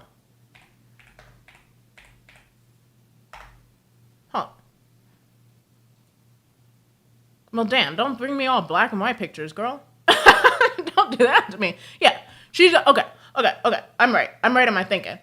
I just want to make sure before because I remember getting upset at it at the time too, but I just want to make sure I'm not talking completely out of my ass. Yeah, these products would not have worked on her. And I thought that was kind of lame. They did not work very well. I made them work, but they did not work very well on their own on me. So I had to give them to my mother, and my mother is quite a bit lighter than I am. And I thought that was kind of a bummer because you have this iconic woman, but it goes back to just, I think it's traditional. They do stuff that's very traditional. They do stuff that is dated for sure. The packaging, beautiful. The aesthetic of it all is beautiful. It's just, it doesn't translate. And you need to cater, at this point, you need to be catering to Gen Z. The youth, you need to be catering to them. We're almost at Gen Alpha, I believe, right? They're the ones after that. You need to be catering to them. And it doesn't mean you need to change up your whole branding, because the pinup girlies, the vintage girlies love the branding. They love the style. They love the look of all that gold on their countertops and whatnot. But they just, girl, they are. It sucks too, because the branding all related to Gen Z is such fun colors. It's like the neons, the purples. It's very Delia's in a lot of ways. But then the product that's attached to this Delia's branding is like nude. It's brown. It's very, very, very not that, which is so interesting to me. That's true. That's true. That is true. But honestly, I get it. I would be scared to play around and stuff too if I've had a camera on me with a flower filter since I came out the womb. Like, I would be scared as well. Like, I get it. I wish that they would have more fun. I wish that we would. I wish that they would be, a little bit more experimental. But also, I understand, they've been seeing themselves with the weird no slimming filter since they were 2 years old. And I can't really fault them for that. Puppy face filters. Yeah. Yeah. Their montages when they get married and people are doing like the baby photos and all of that are going to be crazy because it's just going to be them with like these eye lenses that don't fit their eyes and like the puppy dog with the tongue sticking out of it. It's gonna be crazy. It's gonna be bonkers.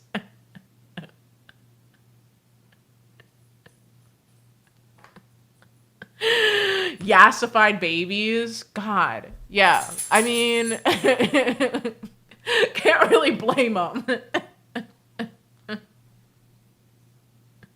And then honestly, like they're not just getting bullied at school, they're getting bullied on the internet too. So like and not even just by kids, by adults. Like everybody got hands for the kid.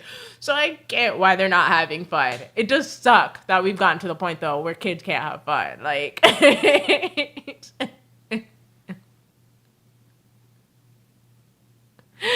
yeah. Yeah. So my mom, I've talked about this before. My mom is considered like an OG blogger. She was one of the very like OG bloggers. And for a minute, she did do like I don't want to call her a mommy blogger because it's really not like she was doing that, but she would. I love that. I love that lore. But she did sometimes talk about us in code.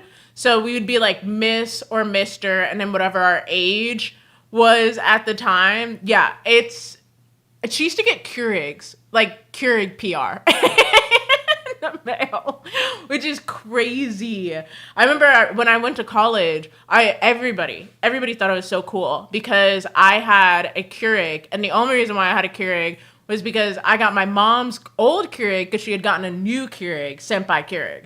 So I got to like go into my dorm and people were like, "Oh, you got money, huh?" And I was like, "No, actually, this is sent in the mail, Keurig special," because I don't even think we were calling it PR. Like I think Keurig special sent this to my mother. Like, I don't even drink coffee. I literally don't even drink coffee, it is PR. It is. But I don't think it was called PR yet. Maybe it was. I don't know. I don't even remember. But yeah, I think I made hot water out of it so I could have tea. I didn't even drink coffee. So I don't even know what I was doing with that in my dorm room. And I remember giving it to my sisters afterwards because I was like, "Listen, this is just in my room. I don't even, just take it." Put it in your dorm.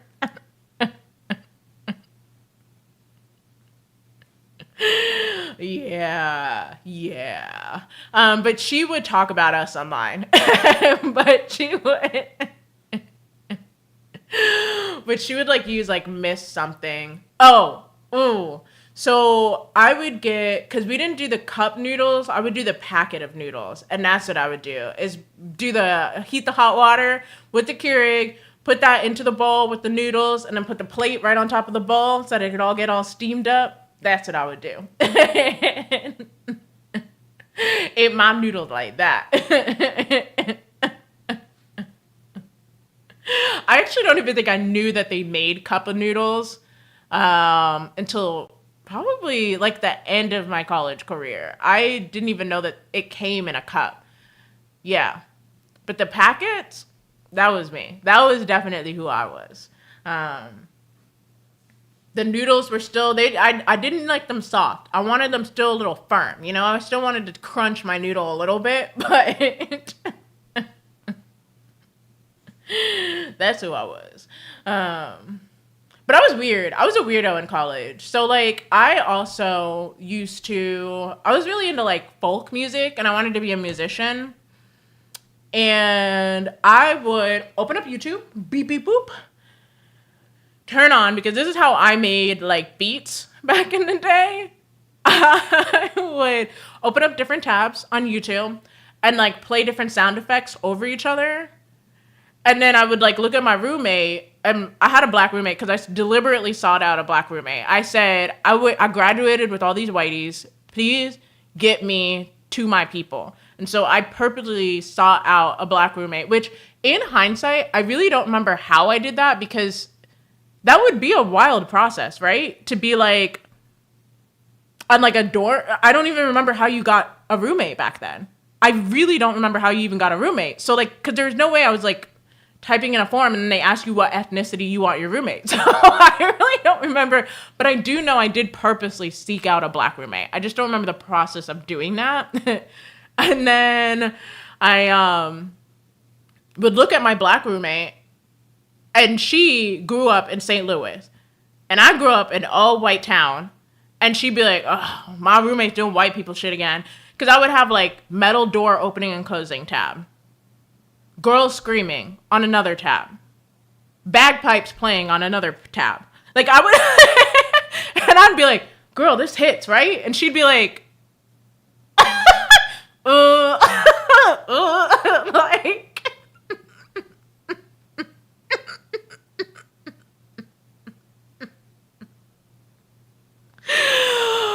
and I just know she was like, I don't know what I signed myself up for, and she stuck by my side though. I will say she really stuck by my side. She took me to all the black parties. She was like, helped me get my first sew-in ever. Like she was all about, she's like, listen, we gotta break you from that stuff. We gotta get you out of there. Cause I was really like, yo, this slaps. And I'm, mind you, sober. Mind you. That's just the type of shit I be on, you know? I should have been an Aquarius, all right? I don't know. Because I was on something. I don't know. But yeah. Little Japanese snacks. Ooh. I do try to get, Costco has some ramen snacks. But sometimes, I'm not gonna lie, they be a little spicy. They're fun, but they be a little spicy sometimes, you know? But I was on something. Yeah, this was not, you're making it sound like it was something, Mina. It was not beep boop bop music. It was actually just like, I was scaring the hoes, all right? This was not. If it was bebop beep music, I would say that, and I'd be like, you know what? I was on to something. No, I wasn't cooking at all. In fact, I was burning. I was frying. There's not a part of me at all that was reaching for anything. I was just weird. Like, my roommate honestly should have moved out. Like, I don't really know. I don't know what I was like on. Like I was kind of crazy. Yeah. But really, I mean, I did luck out. The dorm hall that I also lived in was like a previous cell. So we had one hallway, and then it would be like metal doors with like little peepholes, so that you could like peek in and out.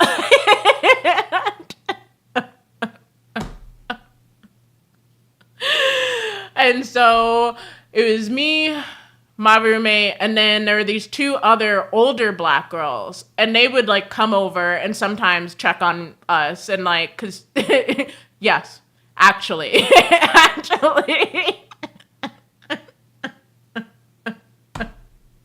was the cheapest dorm hall on the whole campus.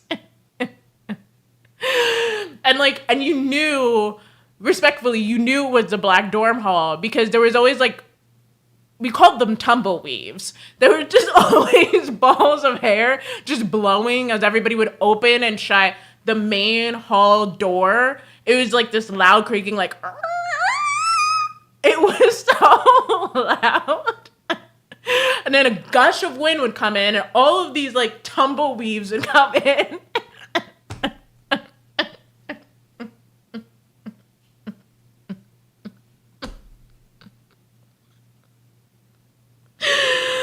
Oh, I love being a freshman.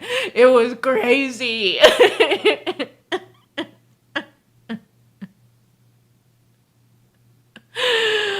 Oh, I got to meet who the Qs were. I didn't know who the Qs were, and they were a diabolical group. They'd be strolling with their tongues all hanging out, like, and I'd be like, why are you doing all that?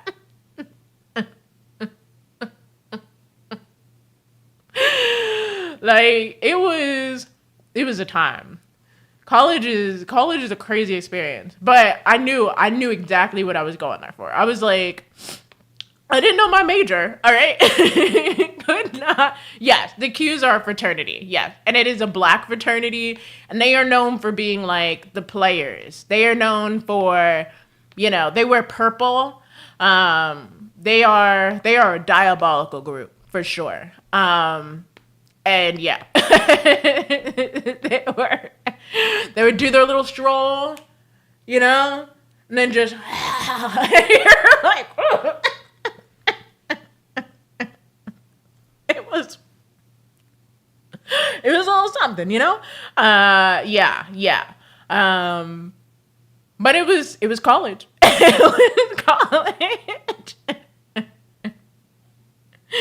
And I said, I wanted to be around more people like me. I said I wanted to be around black people.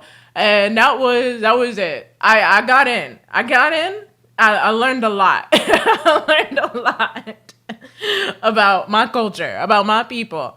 I also joined, I did not finish college. No, I should have because I was in college for like 5 years. I was in it for a very long time. But I switched my major so many times because honestly, and even my mother agrees with this at this point, like I never should have gone to college. That should not have happened. But my family basically, they told me I could either go to college or join the military, or I had to go find my own place to live, and that was that. And at that point, I was only 17. I couldn't move out. It was not actionable. When I wanted to move into my dorms, my parents basically had to sign a permission slip for me to go and live in the dorms. So I started off as a psych major. And that's, if I went back to school, because now I feel mature enough and like I feel like I could do it if I wanted to now, I would go back for psychology. But I started off psychology, I switched to special education, and then I had another major, and then I finished out in musical theater. And musical theater was what I had originally wanted to go to school for. I wanted to go to school for music, but my parents also told me if I went to school for music that I wasn't going to go to school for music. I would just end up in the military. They were like, no. So I had no options because back then there weren't really options. That was just the time. Nowadays, my mom's like, I should have sent you to community college and just let you did whatever you wanted because you were going to find yourself out. And that was really the main thing, was I was going to do whatever I wanted to do, Yeah. I would have thrived in a community college setting, going to school part-time and then probably working part-time and then doing whatever the heck I wanted with the rest of my time, honestly. Because that's just who I am. I can't focus on one linear thing like that. It's too hard. And school was very, very hard. When I went to school, it's like weird to explain to people, but when I went to school, I didn't even realize that my deafness would affect my schooling. So I was in these classes and couldn't hear anything, not understanding that nobody else is having the same experience as me. So I was having a really hard time in school as well.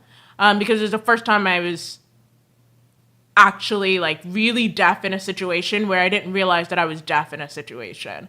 So it made school extremely fucking difficult for me. Extremely difficult. So I was also constantly failing classes because I didn't know what was going on. I had no idea. And nobody talked to me about it either. Nobody was like, hey, college might be a little bit difficult for you because you're deaf. Like it never occurred to me that that was going to be a thing. I had a hard enough time in regular school, grade school or whatever, because of my deafness. It never occurred to me that being in like a lecture hall or something that I would have an even harder time. It never crossed my mind that this would be an experience for me.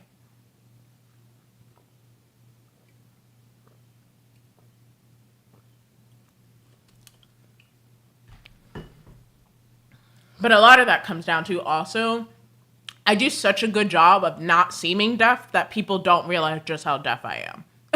People don't realize I'm constantly feeling things to see if they're on or off, or, you know, using my eyes always to see, like, is there a light? Is there a motor? Is there a, like, yeah.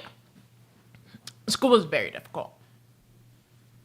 So I wasn't going to pass anyway. I wasn't going to graduate anyway. That was never going to happen. that was not in my future. But I think, honestly, I don't even know that I would have went to community college. I think I probably would have went to, like, a trade school. I probably would have done something with hair and nails, honestly.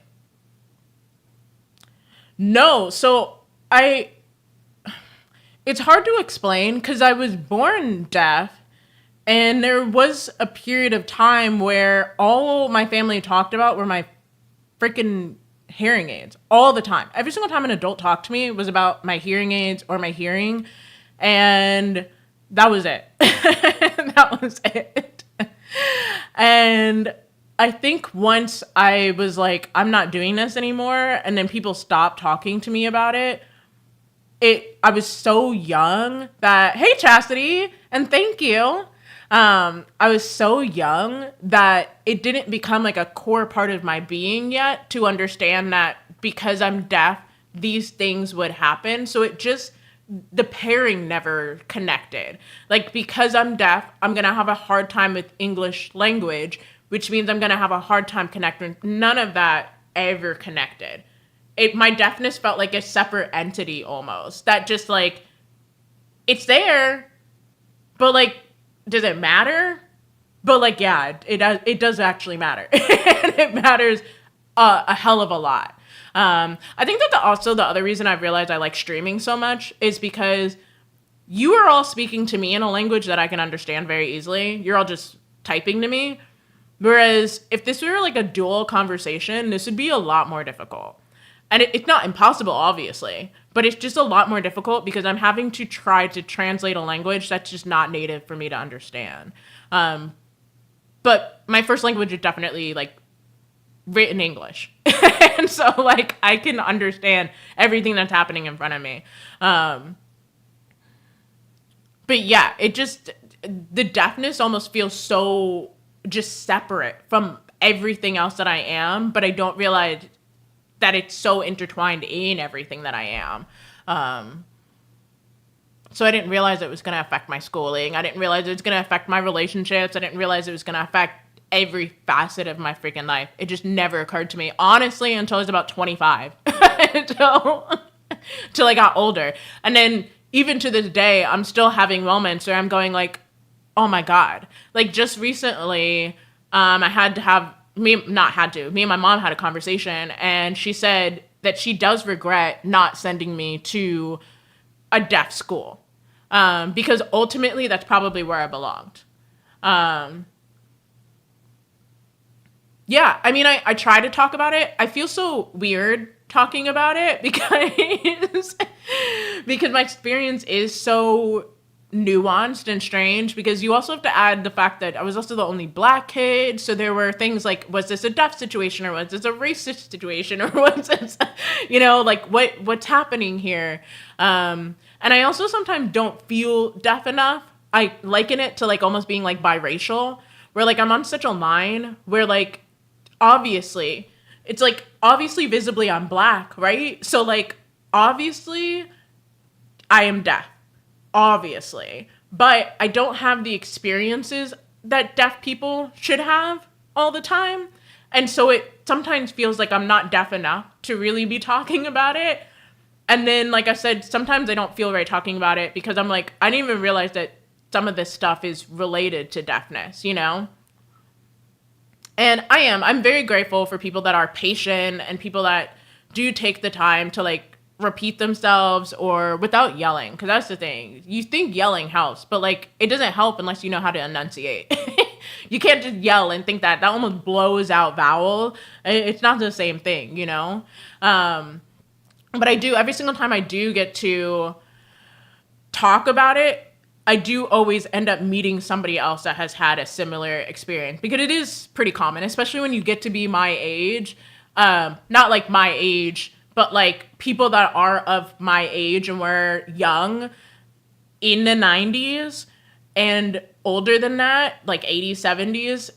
My experience is a lot more common than people's experiences now because it's so common for people to be like, well, you know, if I had a deaf kid, I would just learn sign.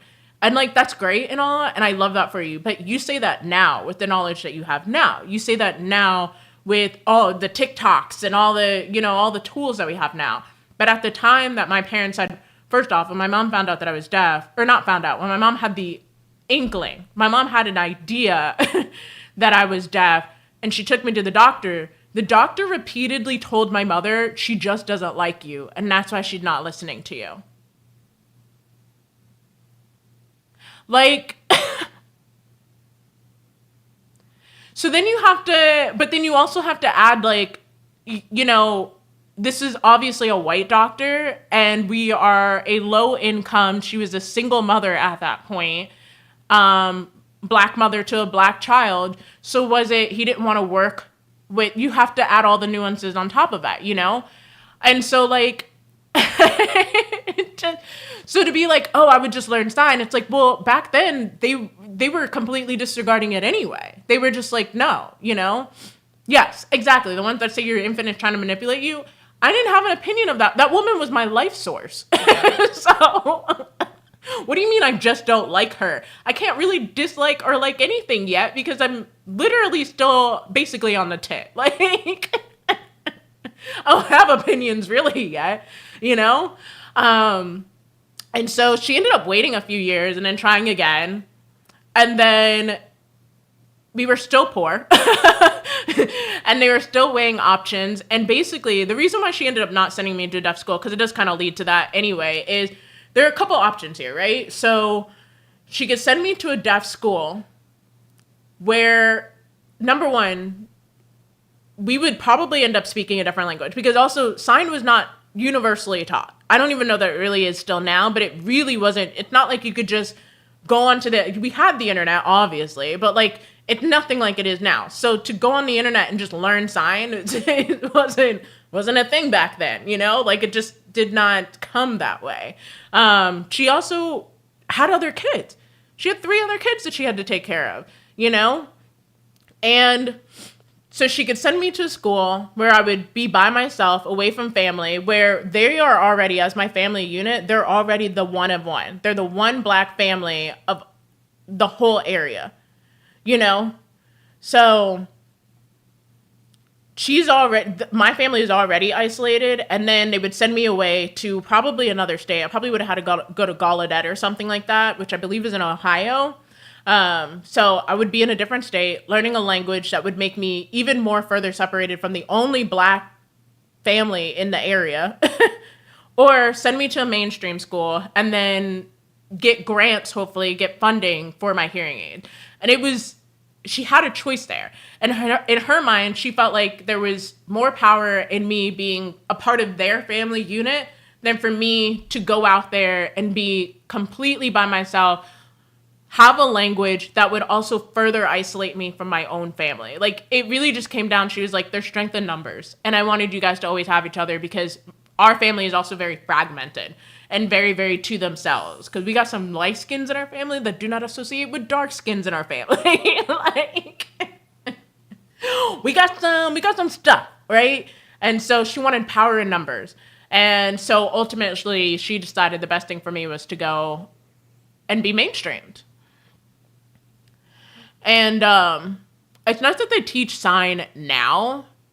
It's definitely nice that they do that now because they were not doing that. that is not how the experience always was. I don't even remember learning the alphabet, honestly. I know my name in sign, but I don't remember learning the alphabet. And really, I still, to this day, don't really know sign. I did recently meet somebody she is hearing, but she is the child of like 4 generations of deaf people. And her siblings are all deaf. Somehow she just ended up hearing. I don't know. And so she and I are going to work together a little bit. And because she's a nice enough girl, you know.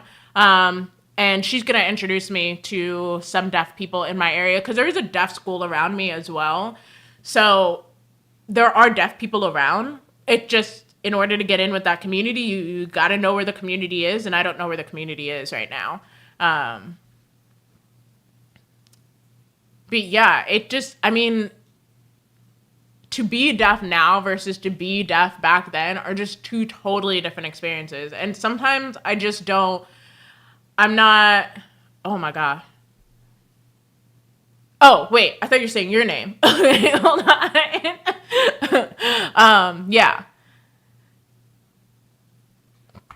Yeah, there is a school. I'm too old now to go to the school. I think it's up to 24 or something like that. But it means that there is a community. The fact that there is a school nearby me means that there is a community. And so there's got to be deaf people around. And yeah, so much of my experience is informed by being deaf. And I didn't even realize it because my family was just like on a do not talk about it basis. And I did talk to my mom about that too. And she told me it was because her sister, she has a twin sister, because naturally my family does have a bunch of twins in it. And her twin sister was in special education classes and their mom used to make them feel bad. Used to make her sister feel bad for being in special ed classes. So my mom figured if she never wanted me to feel bad for being different. So her thing was, if I don't talk about it, then she will never feel inadequate. I have talked to her about middle ground. We do know now that there is such a thing as middle ground, but, you know, it's just a little too late, you know? I don't know. I honestly don't know. They probably do. But then it also comes down to money. You know, and I ain't got money for that, unfortunately. So, yeah.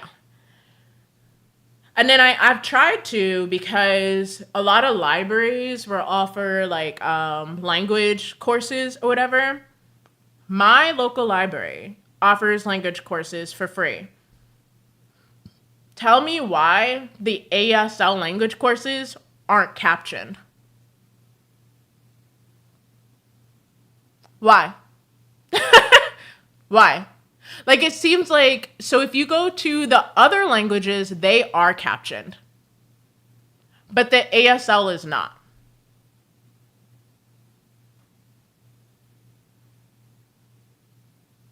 So the free resource that is accessible to me is not captioned. It's not going to work. And that's also the issue is sometimes ASL courses are catered for hearing people, and I need courses that are catered for deaf people. I need courses for deaf people that need to learn ASL, like a Hooked on Phonics for me, for ASL, you know? So, I don't know. It's a very strange space to be in sometimes, and I like talking about it, but I also sometimes stray because I don't want my parents to catch smoke because as much I'd be like, I'll dog them out, but I also do respect just where we were as a society and decisions that they made back then. I also personally don't want to be dogged out. Somebody was mad at me because I didn't put enough effort into learning sign, and I'm like, what does that even fucking mean? What does that mean? Tell me what that means, babe. You don't think I put enough effort into learning sign? I don't know what that means. If people want to donate to the Anjali Learn Sign Fund, I mean, sure, so be it. But that's that's not. That's what it would come down to, you know. Yeah, and that's the thing. I think people just think it's like something you can just pick up, as opposed to it being like a whole language, a whole culture, a whole syntax. There's everything that it takes to build a language. The words that just come out of our mouths, they don't just exist. They exist for a reason. And sign is the same way. It exists for a reason. There's a whole system behind it. And you can't just like learn that. You can't just learn that. You have to. And then really you have to decide, are you going to learn ASL as its actual language, or are you going to learn ASL as somebody who speaks English? Because there are people that will translate directly from English versus people that will actually use ASL syntax, sentence structure. Yeah. There's a difference between how they are. And I think people just forget. It's not just some like weird random tool you just pick up. It's not it's not that. It's a whole freaking thing. If I was going to learn ASL, it would be as much as me trying to learn Spanish, just slightly less accessible because for some reason it's easier to learn Spanish than it is to learn ASL. You know? It's probably easier for somebody to learn Japanese than to learn ASL at this point. Because people are making those courses very well. But nobody's making the ASL courses that well. For what reason, I don't know. I don't know. Couldn't tell you. But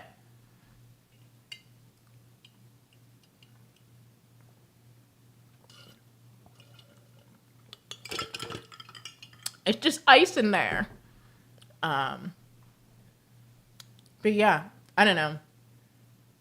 I go back and forth. I did that interview with Ruby Valentine, and we talked a little bit about my deafness. And like I said, I love talking about it. I think though, it's always awkward trying to explain. Because also people are like, well, then why don't you just like wear hearing aids? And I'm like, bro, that's not, oh my God, the faux interpreters. How does that even, I mean, I get how it happens, but how does that even happen? You know? Or people will try to do interpretations onto TikTok or whatever, and then it's like all wrong. Or people will try to just only learn the jokey joke words, you know, like curse words or something. And I mean, sure, it's kind of like just wanting to learn the curse words in Spanish, I guess. But like at some point you grow up, right?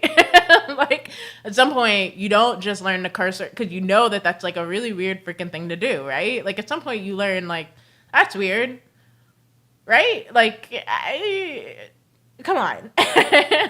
Like,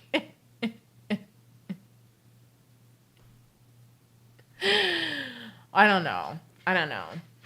I'm grateful for the times I've gotten to talk about it. I hope to talk more about it in the future.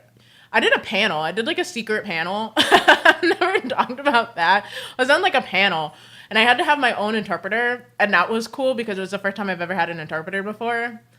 And then getting all that together was super fun. It's the stuff that I do. I'm always on like a weird random side quest, by the way. This is not abnormal for me. But I did like a weird random secret panel and it was just all deaf people talking about their experiences. And I was one of the speakers there. It was online. And the coordination for that was so fascinating to me because they had to get interpreters for everybody and then make sure that everybody would be available. It was very fascinating how that all came together. And then it was nice to talk about my story it was one of the very few times where I felt validated as a deaf person because I was in like a deaf environment with other deaf people hearing my story. Because that's the other thing about talking about my deafness is my story is only often shared with hearing people.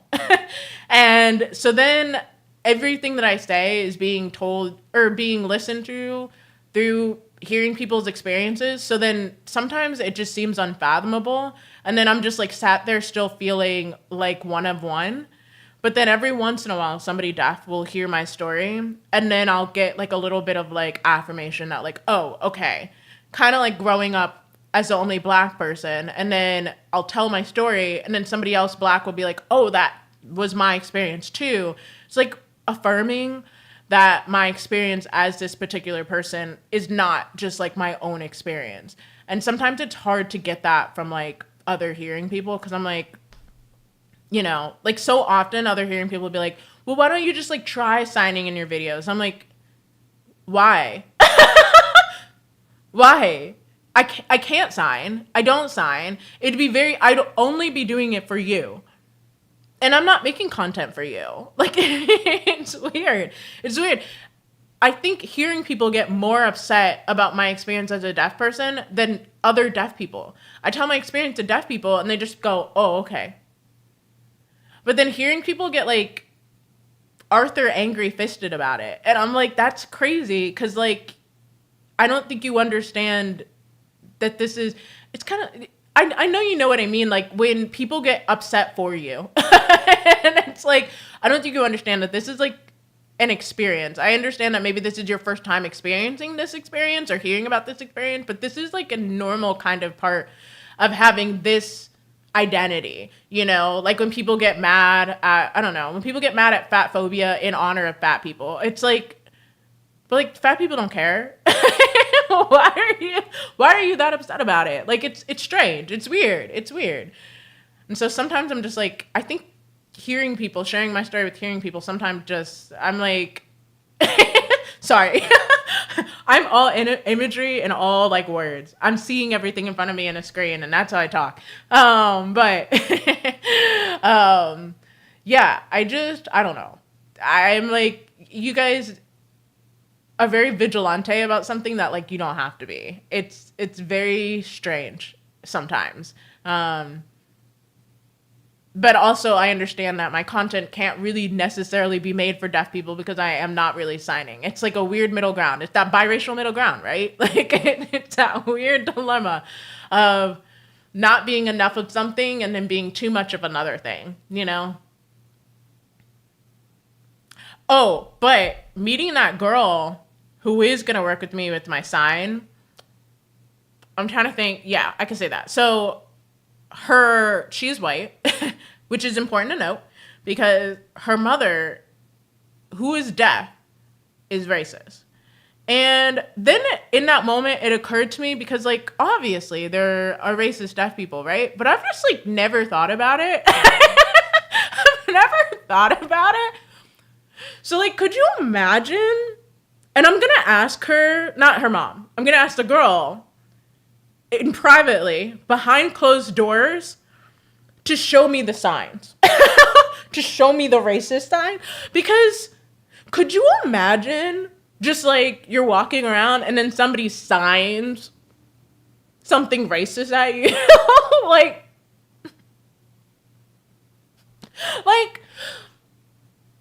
could you imagine?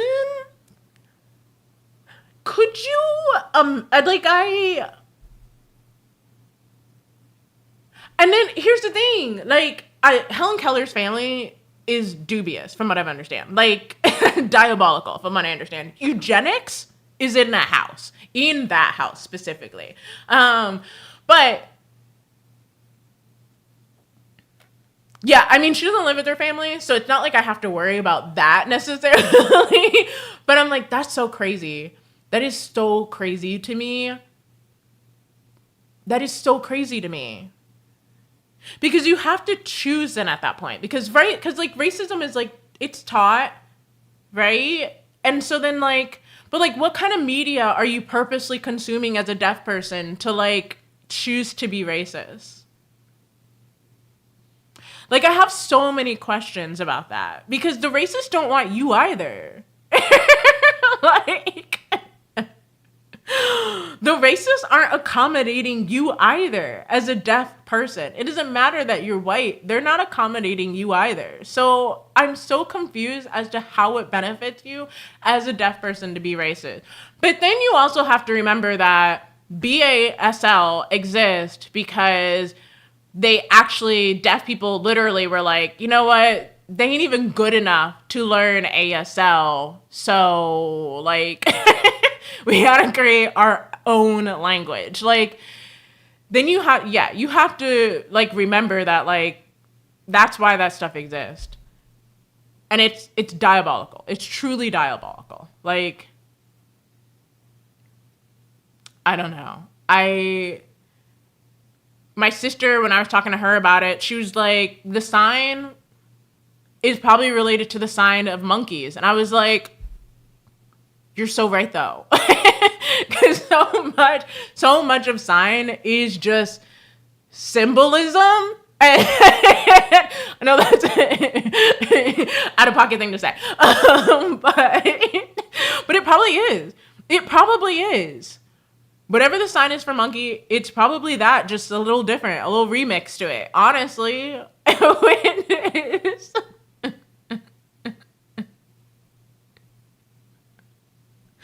Like, so I'm gonna ask her to show me in private. I'm gonna be like, let's go to the girls' room in the same stall, because I don't want anybody else who might know to know what you're doing. I want you to show me the signs. And I'm not going to hold it against you. I won't even videotape it. But I need you to call me this word to my face so I know what it looks like.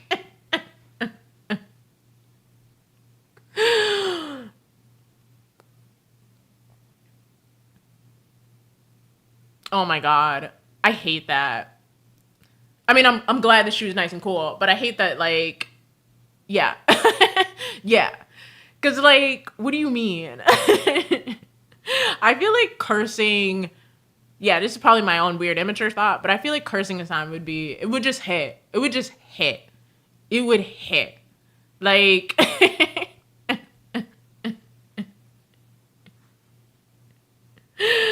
I don't know. When she told me that, I was like, girl, that's so crazy, because she made a choice to be racist. That's so crazy. Imagine simping for the team that doesn't even like you. Like, crazy. Honest. Sometimes I'm like, God knew not to put me in a household that would teach me sign, because the way I would be, like, you think I'm funny? You think I'm good now? Imagine if I could actually understand and hear the things coming out of everybody else's mouths. The clapbacks I would have, diabolical. And God said, that's going to be too much. People's feelings, going to be hurt.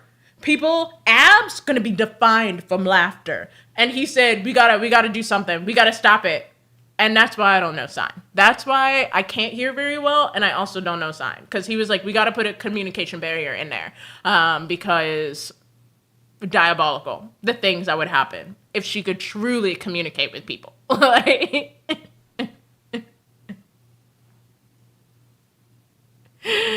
and for that, I can't be mad at him. I can't be mad. I can't be mad at my predicament, you know? We work with the cards we got. But also, when I got all my bracelets on and everything, and I'll be signing, you will know. You will know when I know sign. There will be signs. There will be signs. You know? I was about to sip this again, forgetting that it's just a block of ice in here. This is just a cooler at this point. I want to make me talking about being deaf. I did for a really long time kind of want to make ASMR content, but that's only because I do love a nail. I do love a nail. And I do love doing things with my nails. That was probably one of my favorite things to do when I was making adult content, was like anything involving like just, you know, hands and stuff like that. But I just don't know that I would be able to do ASMR very well. because I don't really have volume control. I can see visually the bouncer on my mic. I could see that. I just don't have very good, like, oh my God. Embarrassing story of being deaf. When I was in 8th grade, my best friend and we sat next to each other in school, in class, and we were talking about like a book, and it like took place in Virginia, and I'm sure you can tell where this is gonna go. And I went to my best friend because she had confided in me a secret before. And I thought that I was whispering to her because they're sitting next to each other. And I go, remember when you thought the vagina was called Virginia? And said it in front of the whole class.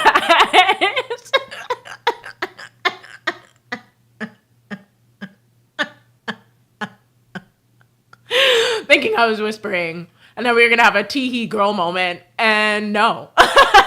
Everybody turned.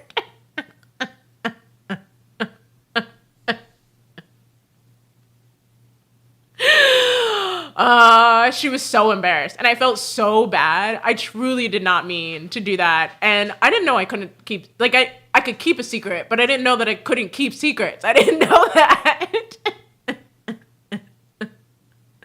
I didn't know I didn't have volume control. Found out then. For sure. Found out then.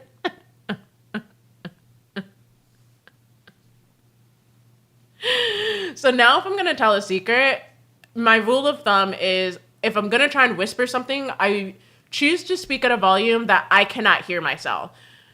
And I hope the other person can hear me. I just talk so quietly that it doesn't, like, I literally cannot tell you if I'm actually making words out of my mouth. And I just hope the other person understands what I'm saying. And that's what I do now. Because I'm so scared of having a Virginia vagina moment ever again. I don't want to do that.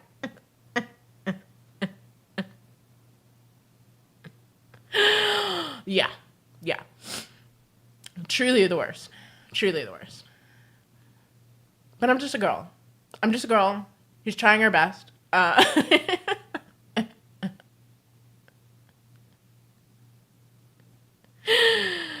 Yeah. I remember one time she tried to like warn me about my pit stains. So she was trying to whisper to me, but I didn't hear her, but I heard the p. So when I heard that p, my brain automatically thought she was talking about my period. And I hadn't even had my period yet. So I was scared. And I was like, I gotta go to the bathroom. I gotta go. And obviously it was not my period. And it was my pit stains. And I was like, I don't care about this. Like, I had no cares about stuff like that. But let it be my period. That would have been embarrassing. But I heard the p, and my brain automatically went period as opposed to pit. Because, like, why are you warning me that I'm sweating? It's hot in here. I'm like, biology is happening, babes. Like, I don't know. There are all sorts of... My siblings would learn how to talk from me because obviously I'm the oldest. So there were certain little words that we would say as a group that were just wrong. And one of those was, there's a spoon specifically for the Kool-Aid, which it's a phrase that we would say, and it makes sense, kind of, but the spoon specifically for Kool-Aid was called a stir-it-up. Because I guess I didn't understand that the word was stir. And so as a kid, we would go, like all of us as kids, all us idiots together would just go, Mom, where's the stir it up?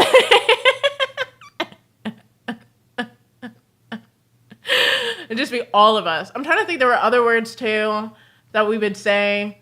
Our hair, like, oh, Mina, actually you too, Nigel. Both of you guys wear your hair shine down a lot. And that's when your hair is like not braided. And I think that came from just like seeing that it was shiny because our mom would put so much grease in our hair. And so when it was down and it wasn't braided, it was shined down. There were other little things like that we would just say, and it's because I would say it, and then those guys would all say it, and all together, like little idiots, we would say it all together. We used to say realtor wrong too, but I can't remember how we used to say that either. And it wasn't like wheelator. It was definitely something wrong. It was definitely. I used to say xylophone instead of styrofoam. Wait, if you left California, this is how I think everyone outside of... Probably. Probably. Our phrases... Yeah, I guess people do be talking in phrases. Yeah. I guess people do talk in phrases. For sure. Instead of just using a word. I never thought about that, whether you're a word person or a phrase person, but I guess people do just, we were big on phrases though. I don't know. I think that, yeah, there was just something really weird about words and me learning words. Oh, and then for a minute, especially when I was really young, I used to have a pretty big British accent because all the TV I was watching was British. And so I would mimic their mouth movements to learn how to talk. And so I would just unexplainably, kind of like the Peppa Pig kids, just run around. And every once in a while, it does come out when I realize it. But I'm also I'm a pretty big mimicker anyway. Like if I see somebody else's mouth moving a specific way, then all of a sudden my mouth will start moving a specific way as well. So I'll just like pick up a Southern accent pretty quickly. It's not to mock anybody. It's just like I'll pick it up pretty freaking quickly. Because my mouth is just trying to move like everybody else's mouths all the time. So yeah, I mean, I speak cursive. That's what I say. Because it's the best way to describe the way that I talk. But do I have a technical speech impediment? Probably not. But I could see having a speech impediment and doing that. I'm trying to think because my other sister is like that too. But I don't think she has a speech impediment. I think she just always had weird teeth. So it made talking for her weird. And then when she got braces, kind of went away. But yeah, I don't know. Phrases are... It didn't even occur to me to think about that. People talking in phrases versus words. I'm going to be thinking about that every single time somebody in my family talks to me now. Because the other thing now that we're all different, we're all like in different places. Because is all your family still in the same area? Because I've noticed now that we're all in different places, we all have different words that we use in certain places of stuff. Like my one sister says buggies instead of shopping cart. Like we all grew up in a shopping cart kind of area. We all said shopping cart, but now she says buggies, and it's strange because now everybody is all getting their own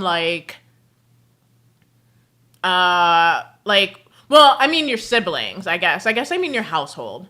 Do they all have different... Oh, but yeah, you do have family all over, don't you? Your siblings are all over. That's right. Because I'm like, do they all have like different accents? Well, I guess I mean your house. Because like in our house, we all sounded the same. And then now we don't all sound the same. You know? Now we all sound like I could hear my dad's voice and my brother's voice. And I can hear my mom's voice and all of my sister's voices. But we all have different like accents and words and phrases that we use now, which I find fascinating since we all grew up in the same freaking house. It's so interesting. But also, and I know you get this too, it's interesting when you are a sibling and you grow up in the same house, but you all have very different experiences with your parents. Because I'm like, we all grew up in the same house, but did we really though?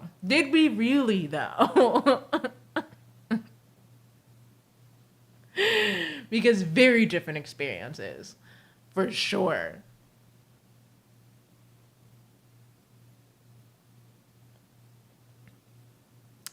Somebody raised by a grandma is a different breed of person, okay? Because I was raised by my grandma until I was until I was about 13 years old, 12, 13 years old.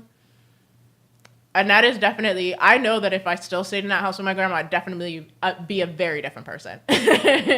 Somebody raised by their grandma is definitely different than somebody raised by their parents. Versus somebody raised by their aunt, too. It's very strange how that happens, too. Because they're not really like your mom or dad. There's something, the dynamic there is very different, for sure.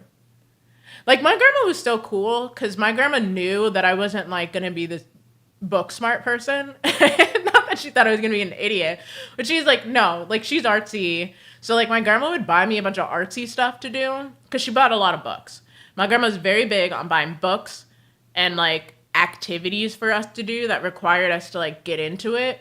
But I wasn't allowed to do my art stuff until she was big on these placemats, and they were like dry erase or whatever, and mine was multiplication. And I wasn't allowed to do any of my art stuff until after I filled out like lines of like this multiplication math sheet or something like that. Why was I doing that? Why? But she also was like, she was cool because she wanted to support my artistry too. Like, my parents are very like, no, we need her to hit the books. She's got to put the arts and crafts down. Like, she don't need no more art books. Stop buying her that stuff. And my grandma was like, no, she's an artist. She's got to know her multiplication, but she's an artist. Like, my grandma picked up, oh, you picked up a Texan accent. Yeah. Yeah. Yeah, and I mean, I guess it did make me smarter. The math did, but like my siblings had the same thing. Like my baby sister, she had like a writing her letters or whatever. But like you would do the maths, and then you were allowed to do your other activities. But this was also on top of homework. It was like, or she would get like not textbooks, but like workbooks. And during the summer, we would have to do actual workbooks. Like, it's summer, Grandma. Like, what?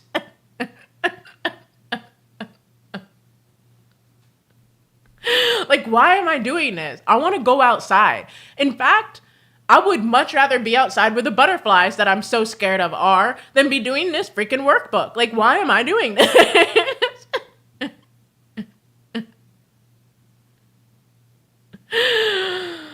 But that was her. But she was also the only person that would buy me all the, like, she'd buy me, like, drawing books and oil paints and, like, jewelry and all of this cool stuff. So, you know, I do attribute her to a lot of my artistry at this point. Because she was the only person that was really like, well, who knows? Smo might be an artist one day. Like, she was very, very cool about being like, she could do it.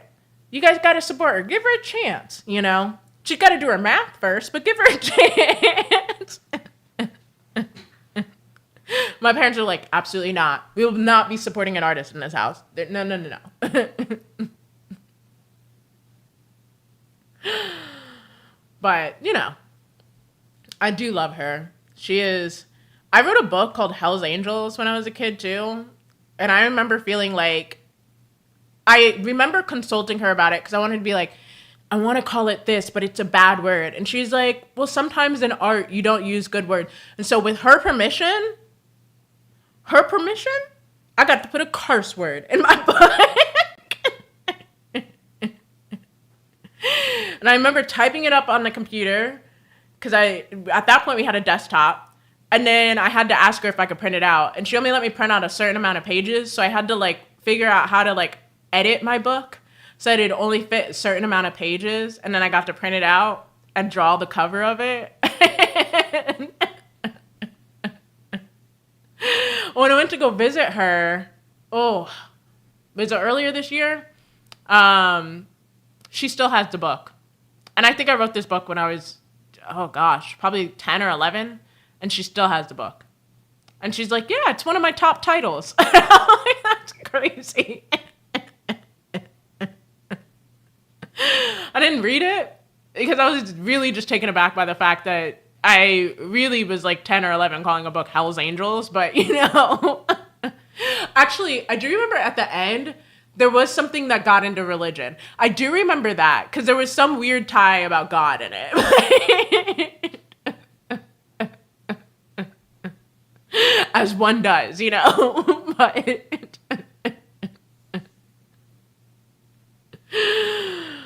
but yeah, she was very cool for that. But like the rest of my family, they were like, you will not be an artist in this house. In this house? No. In fact, my baby sister, babies of the family, I do have a little bit of beef with them. I won't lie. If you want to meet somebody who has a little bit of beef with babies of the family, like, I hope you have a great evening too. And thanks for hanging out with me pre-birthday, because I'm definitely not streaming tomorrow for real. So thank you. But what was I saying? Yeah, I do have a little bit of beef with babies of the family because they do. And they also get everything because I so badly wanted a keyboard, like a keyboard that I could like practice piano with, right? So badly. And every single year for Christmas, I would ask for one. Every single year. And never got one. And so I saved up because I got a job when I was 15. Saved up my money, bought myself a keyboard. Great, awesome, So I was always in my room banging away on that keyboard. My sister asked for a keyboard 1 year for Christmas. This is after I'd moved out. Asked for a keyboard 1 year for Christmas, gets it. Gets it. No question asked. Gets it. Gets it. Gets my parents' support. They're like reposting her videos on Facebook of her singing. And when I saw that, I was like, bet. They also bought her a ukulele, and I said, bet. Like, I was so mad. I was like, I had to save up. I had to do all the work, and you just give it to her. You just gave it to her. Like, she didn't even want to be doing it that bad. She didn't want to be a singer. She didn't want to do all that. Like, I was like, dang. Baby siblings? I got a special place for you, and it's right here, all right? Right here in the knuckle sandwich, all right? Right in there.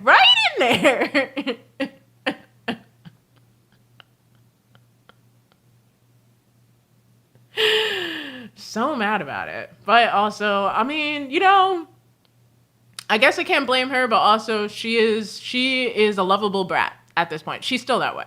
Like I said, she was sneaking candy on the counter. Thought she was sneaking candy on the counter while I was literally buying stuff for her. Getting greedy. So, babies of the family. A different breed. You could have supported, and now they expect me to support them? You know what? Mina, you making me realize. When they... I don't know. When they start texting me about their yachts that they want, I'm about to be like, wait a second. You want me to buy you a yacht? You couldn't buy me a keyboard when I was 11 years old? You better buy your own yacht.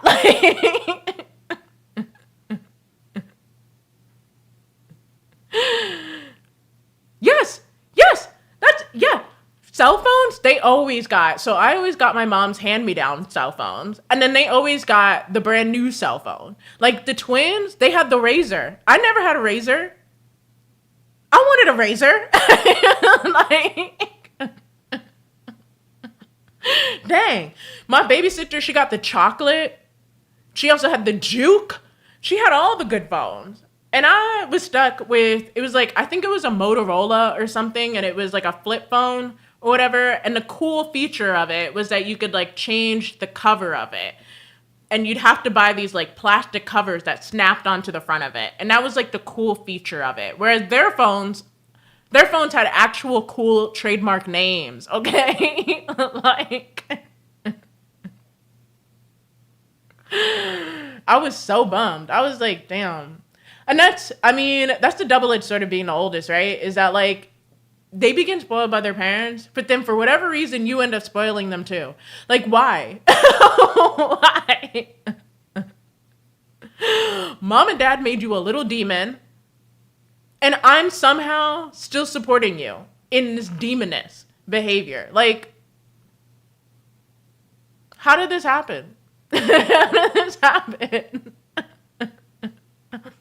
Now we're all getting duped. Like, how did this happen? And I will tell you straight up, I loved I'm glad you're back. Now we're talking about being older sibling. I loved being a big sister as a kid. Not all the time, but I loved those guys so much. Like I would hold them in my laps all the time. When we moved into our own like family house, I finally was allowed to have my own bedroom. But all my siblings wanted to sleep in my room. So when my parents decided to get me a bed, I was like, oh, you're the youngest? Oh. Well, do I have some news for you? Because I'm a baby sibling hater. Okay? Oh, do I have news for you?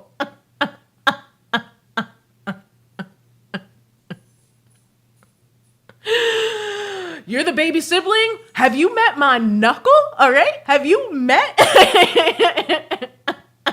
Like, oh. You know what's crazy though is usually I do end up dating the babies of the family. I don't know what it is, but I usually end up dating like the baby sibling of everybody's family, which is crazy. I guess born to be a mother. Like, I don't know. I don't know what it is, but somehow I always end up attracting the babies of the family. Now, I will say now I can pinpoint it. I could always be like, I could tell. I think when I was younger, I wasn't able to tell, but now I can for sure tell who's the baby, and you will not fool me now. You're not.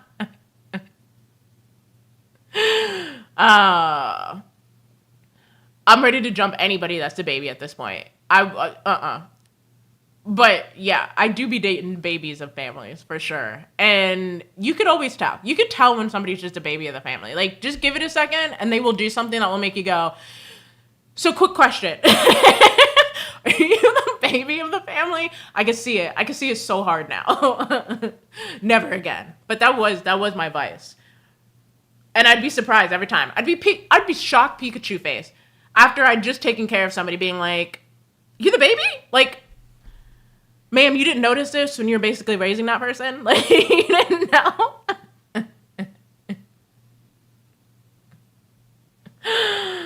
Good luck getting me now, babies. Like,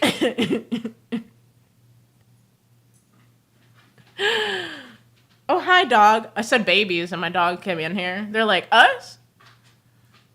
But I just, You going back and forth, Chastity. You are not choosing a platform whatsoever. You said in and out. Like, but I do. I really did, like, what I was saying was I got my own room when we finally moved into, like, our family house out of my grandma's house. And my parents, when they were deciding my bed, they knew they had to get a bed. So I got like a day bed, and then you could pull the bed out underneath it. The reason for that choice was my siblings had to be able to sleep in my room with me because they wanted to sleep in my room. My parents knew it was the ultimate punishment to tell my siblings they could not sleep in my room. If I really wanted to hurt my siblings' family, like, I would tell them, well, you can't sleep in my room tonight. Like, it was such a thing. Because we were also close in, like, a homeschooled kid kind of way, too. We weren't homeschooled, but we were pretty close to each other, too. Like, it was, yeah. Well, we need it to not be typical for the eldest to date the youngest. Because why? Why? That is unnecessary pain. Why? Why? Like we need new habits, okay? Because I can't. I would not do it now. I will let myself be taken care of now. Would I? Actually, I don't know. I am very lucky in the fact that I don't date younger. Because if I was also dating somebody who was my siblings' age, I think that would be crazy to me too. But that part of that is because when I think of my siblings, I do think babies. I do think babies, which I know is not great because, like I said, they're only like a year and some months younger than me.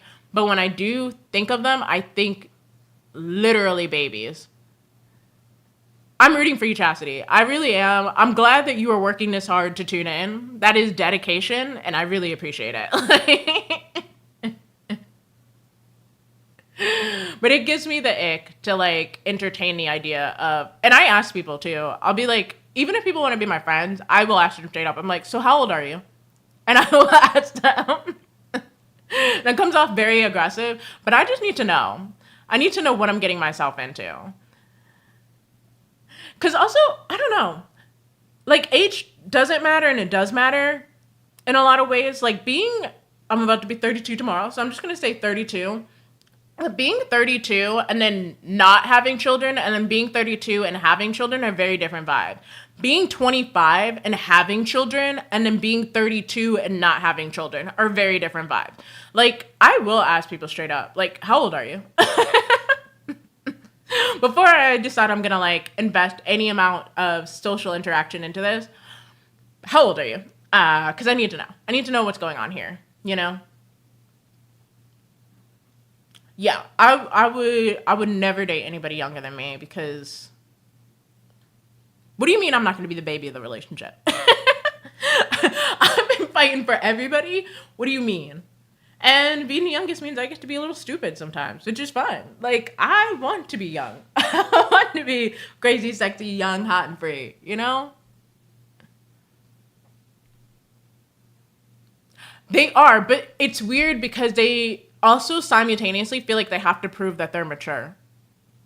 I've noticed that mentality, that duality of it. Like, you're simultaneously very, very immature, but then you also constantly feel like you have to prove that you are mature. And I don't understand that. I don't understand it. Why do you have to do that? Yeah. Yeah, I don't get it. I don't get it. Because honestly, there are some ways that I am mature and there's some ways I'm immature. And it is what it is. And I feel like that's like called being a normal human being. You know, it's very strange that you feel like you have to feel like you're mature in all ways. And then prove that constantly. It's strange. Yes. Yes. Yes. And it's weird. It's weird. Why are you the way that you are? It's very strange. So, I've carded somebody before because I didn't believe them. I was like, I would like to see an ID actually, if you don't mind. Because I was like, I don't know. This seems like I'm not making friends with 24-year-olds at this point in my life. That's not happening. Honestly, not making friends with anybody 28 feels even kind of dicey because that's my baby sister's age.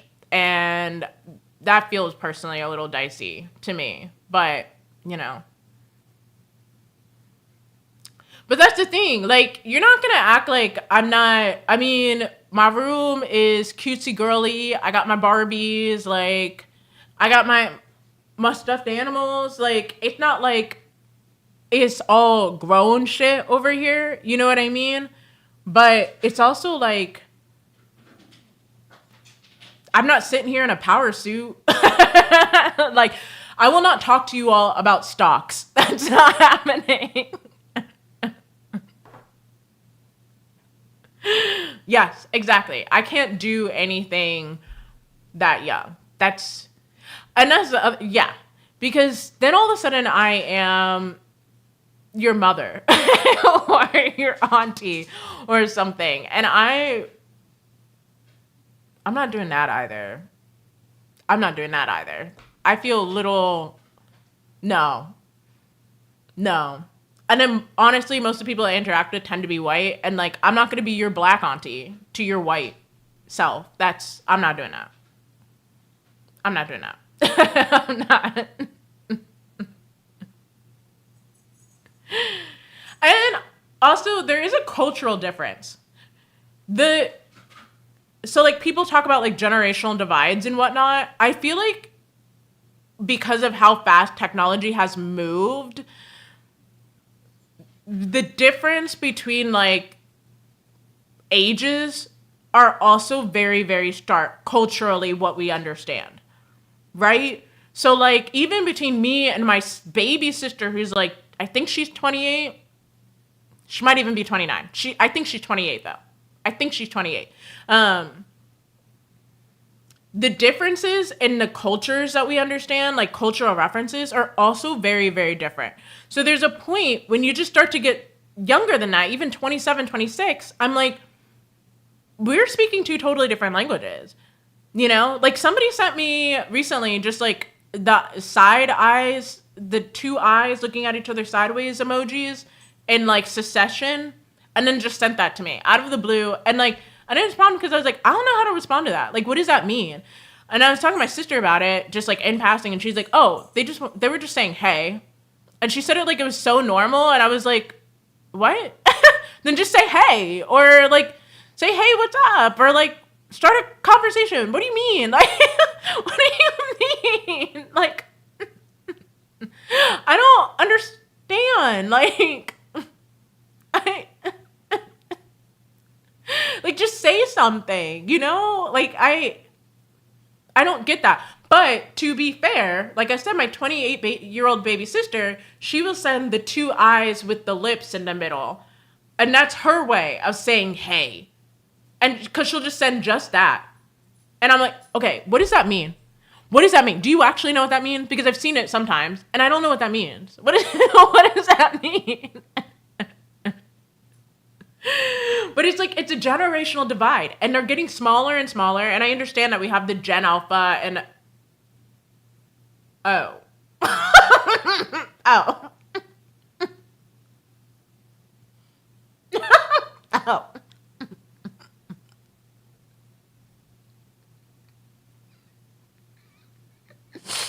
Right. Right. Okay. Now I know what that means. Right.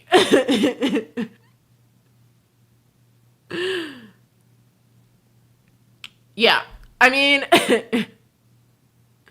notice that when black people have kids, some stress, and I be extra with the yeah, I mean, I also I think black people also do have an obsession with seeming more mature than they need to be. And I understand where it comes from. I understand that it comes from like, we're stereotyped as like loud, obnoxious, and immature and full of drama and blah, blah, blah. So we feel the need to compulsively prove that we're like mature and we're civilized and we're settled and all of that.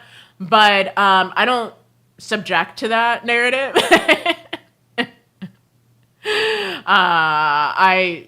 That will not be me. If you want to think I'm immature, then go ahead. Go off, sis.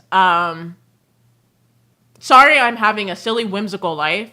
But I do think black people do feel a need to seem more mature. Like when they're like, I don't need to be in the clubs because, I'm too mature for all that. That's immature. That's kid shit. And I'm like, it's literally not, though. You have to be 21 to technically get into the club. I know some of you did not wait till you're 21, but it is technically like, it's not kid shit. Like literally, it's not kid shit. I'm concerned if there's kids in the club. Please stop. There better not be.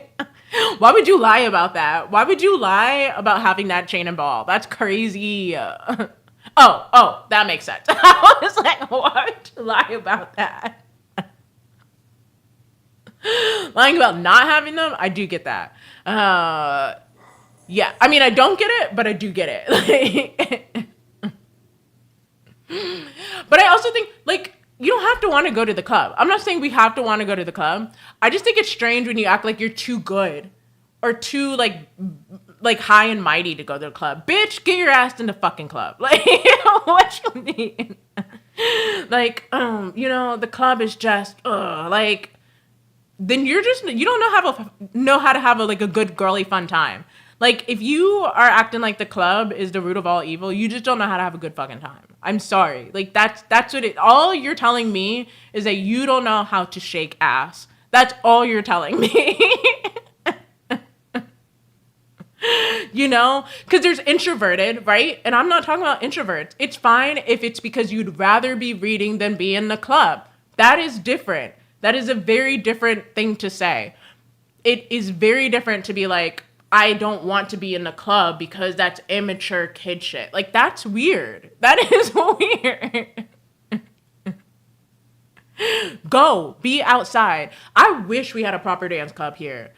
I do sometimes go, there's one club here that is sometimes fun to go to, but you can't go to that club alone. It's not the kind of club you go to alone. But I do wish we had a fun, because I want to be in the club. I love being in the club. I love getting all cute, shaking a little ass, having a little fun, a little drinky drink maybe. Like, that's my vibe. I love that shit. COVID got me a little scared. I'm not going to lie. Because I do not want to be put down because of the club. I do not want to die because I was shaking ass in the club. I do fear stuff like that. But it is fun. I do hope. Stop.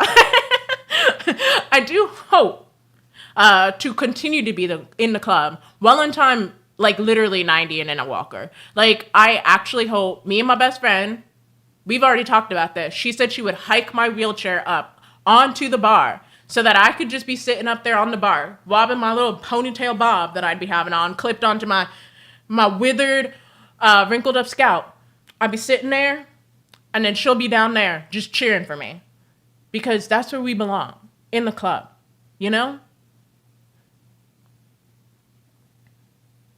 Yes. Because it's so much fun to be social and have fun in there. Once again, like I said, I understand not wanting to be in the club because you're an introvert. I get that. I just don't understand not wanting to be in the club because you're allegedly too mature for that. It's just not your vibe anymore. And those are two totally different things. It's really weird I think that's what it is. I hate people that feel like, not hate people. I don't want to say that. But I really dislike the act of putting down other people so that you could like try and make yourself seem high and mighty. Like, that seems strange to me.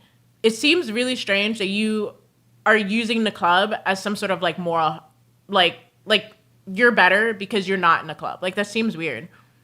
I think it depends on what kind of clubs you're going into, because the clubs I go to, people be dancing. I will say that. People definitely be dancing.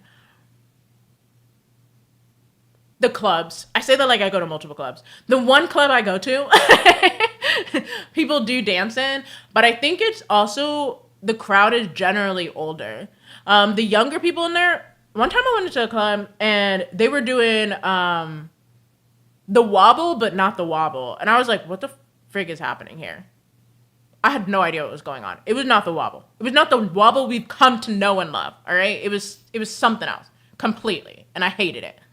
Well, no, it was the wobble song, but it was, they like made up their own dance to it. And I'm like, this is not how this is supposed to go. I don't really know what's going on here. And I felt so like auntie in that moment. I was like, I feel old right here, right now, while you guys are butchering this dance. But yeah, I don't know.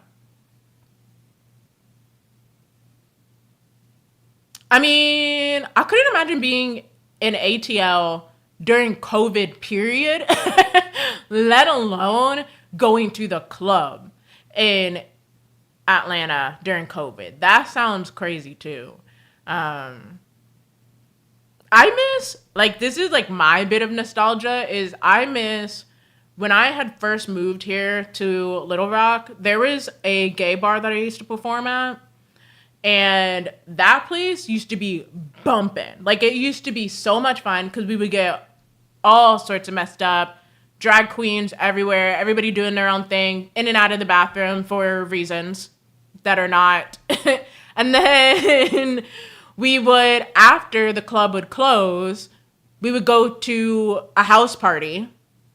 And there are so many videos of me breaking splits in the middle of people's living rooms in a wig this tall and stilettos this big for no reason whatsoever. And that was the highlight.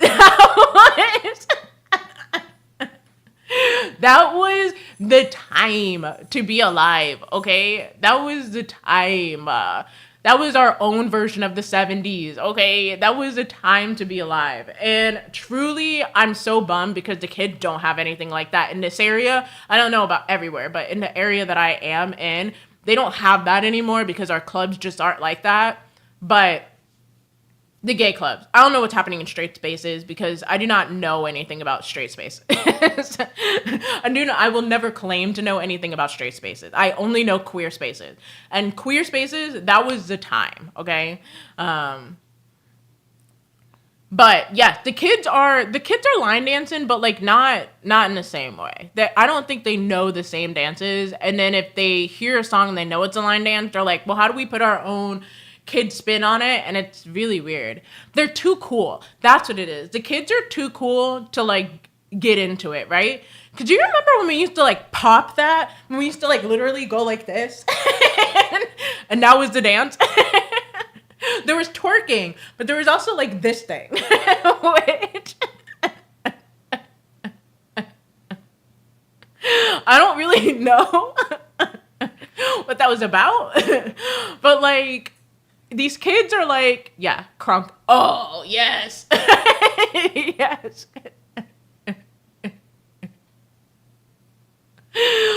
Like, the kids are like too cool. Like, if they're gonna get into it, they're gonna do like a polite twerk. They're not like breaking their backs like we used to. We used to just sweat. We used to be working, okay? Burning off the calories. We were drinking. But then we would burn all those drinks off, you know?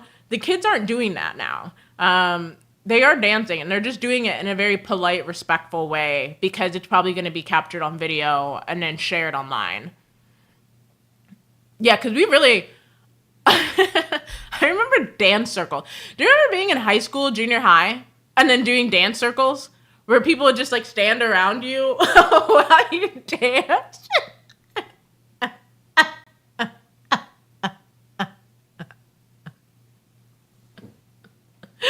So everybody would stand around you while you just...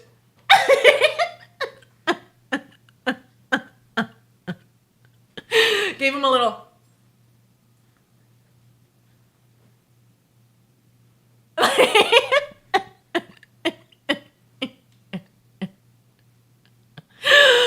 We're so weird.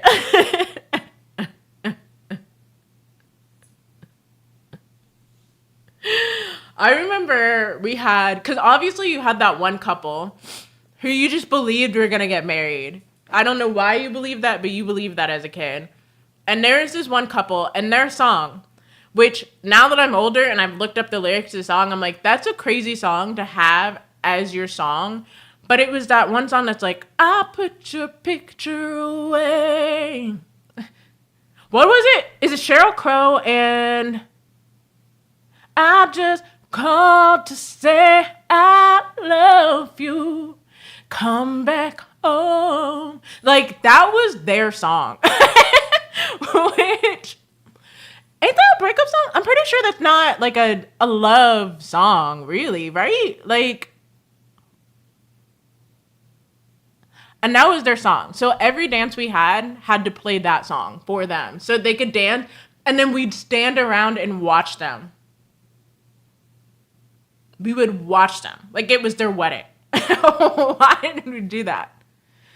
Oh, speaking of dancing until we sweat, like with my sister, at this point I'd graduated. I was well into college. And there are also heinous pictures of this incident. They're only heinous because I was like deep, like I was probably 90 pounds, and I'm 5'10", so I was very tiny. Looked quite sickly at this point, but they also the wobble. Why is the wobble and everything? But they were doing the wobble, and nobody felt confident doing the wobble. So I was like, you know what? I'm gonna be the cool big sister and do the wobble with them. So there's me, and then their white teacher or whatever, and then my sister in the background, and it's just me doing the wobble for all these kids that all the kids behind feel comfortable doing the wobble too. And I'm like sweating, and because I was also wearing a beanie and a leather jacket because I was too cool for school, being in college, like. And they're just pictures of me yelling out the counts because I also had to count these kids in because, they need a little help. But I got asked, love karaoke, but sometimes people get very bold at karaoke, and I got asked one time, oh my God, my boyfriend's here. Will you sing Love on Top for us so we can dance? And I said no. Well, I said, I'm going to ask the KJ and see if it's okay. And I never asked him. And I even told him, I was like, if they ask you for this, say no. Say you have too many people in the queue. Because it's not that it was, it's hard to sing. But I was like, I'm not your show pony. I'm going to sing this song for you just because you want me to. Like, anytime a white person asks me to do something, I immediately say no. If somebody black had asked me, I probably would have done it. Honestly. But anytime a white person asks me to do something, especially at karaoke, I explicitly say no. I really will say no. I just get so... You will not make me do anything. I've always had a defiant side. And I thought it was to everybody. It's really actually just all the smoke is reserved for white people. And baby siblings. Like... I will not do it. Oh, no, you can go back under there. You're okay. I'm trying to think what somebody had said to me before. It was like Diana Ross or something. It was like one of the very first few times that I had I wore an afro. I had like this afro wig way. This is many years ago. And I did this like cool Bratz doll look. And somebody's like, oh my God, you look like, it had to have been Diana Ross or something. I don't remember. And they're like, are you going to sing that tonight? And it was like an old white man. And I said, no. And I'd never seen a man look so afraid in his life.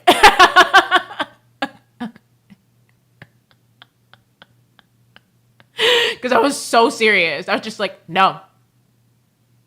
And he looked so scared. He looked so scared. He had never been told no by a black woman ever before because he looked so terrified. I wouldn't even give them that pleasure because they would get so hyped. You can honestly be a bad singer as a black person to an all-white crowd, and for whatever reason, the white people will still hype you up. Honestly. I don't know what it is, but white people really love a black singer, even if you can't sing. Like, they just do. Like, they are crazy about it. And then white people really love to do those songs that are like those like songs that are like not quite rapping, but like kind of rapping, like Gorillaz. or sometimes they'll do Outkast. What is that? Colt 44 or whatever the freaking song is. White people really love a song like that too. When they like, oh, Eminem. I actually don't hear a lot of Eminem at karaoke, surprisingly. But I think maybe because the crowd is younger and they're probably a little scared of Eminem. If he's like a cancelable guy or not, honestly. I I remember with Eminem, he had this song called like Back or something like that. I don't remember what it was called. But my best friend and I, she had his album on her iPod, and we would listen to that song specifically together, and we were like tee-heeing in the backseat of the bus because it had so many curse words in it. And one day she came onto the bus and she like was waving this paper at me, and she's like, I printed out the lyrics.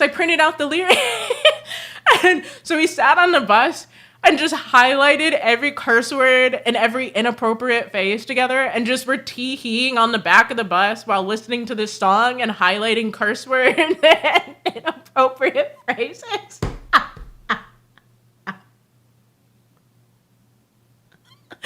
Which just feels like such a, like, that would not happen now. That is definitely nobody printing out the lyrics to like highlight curse words anymore. And maybe that's what's wrong with kids, okay?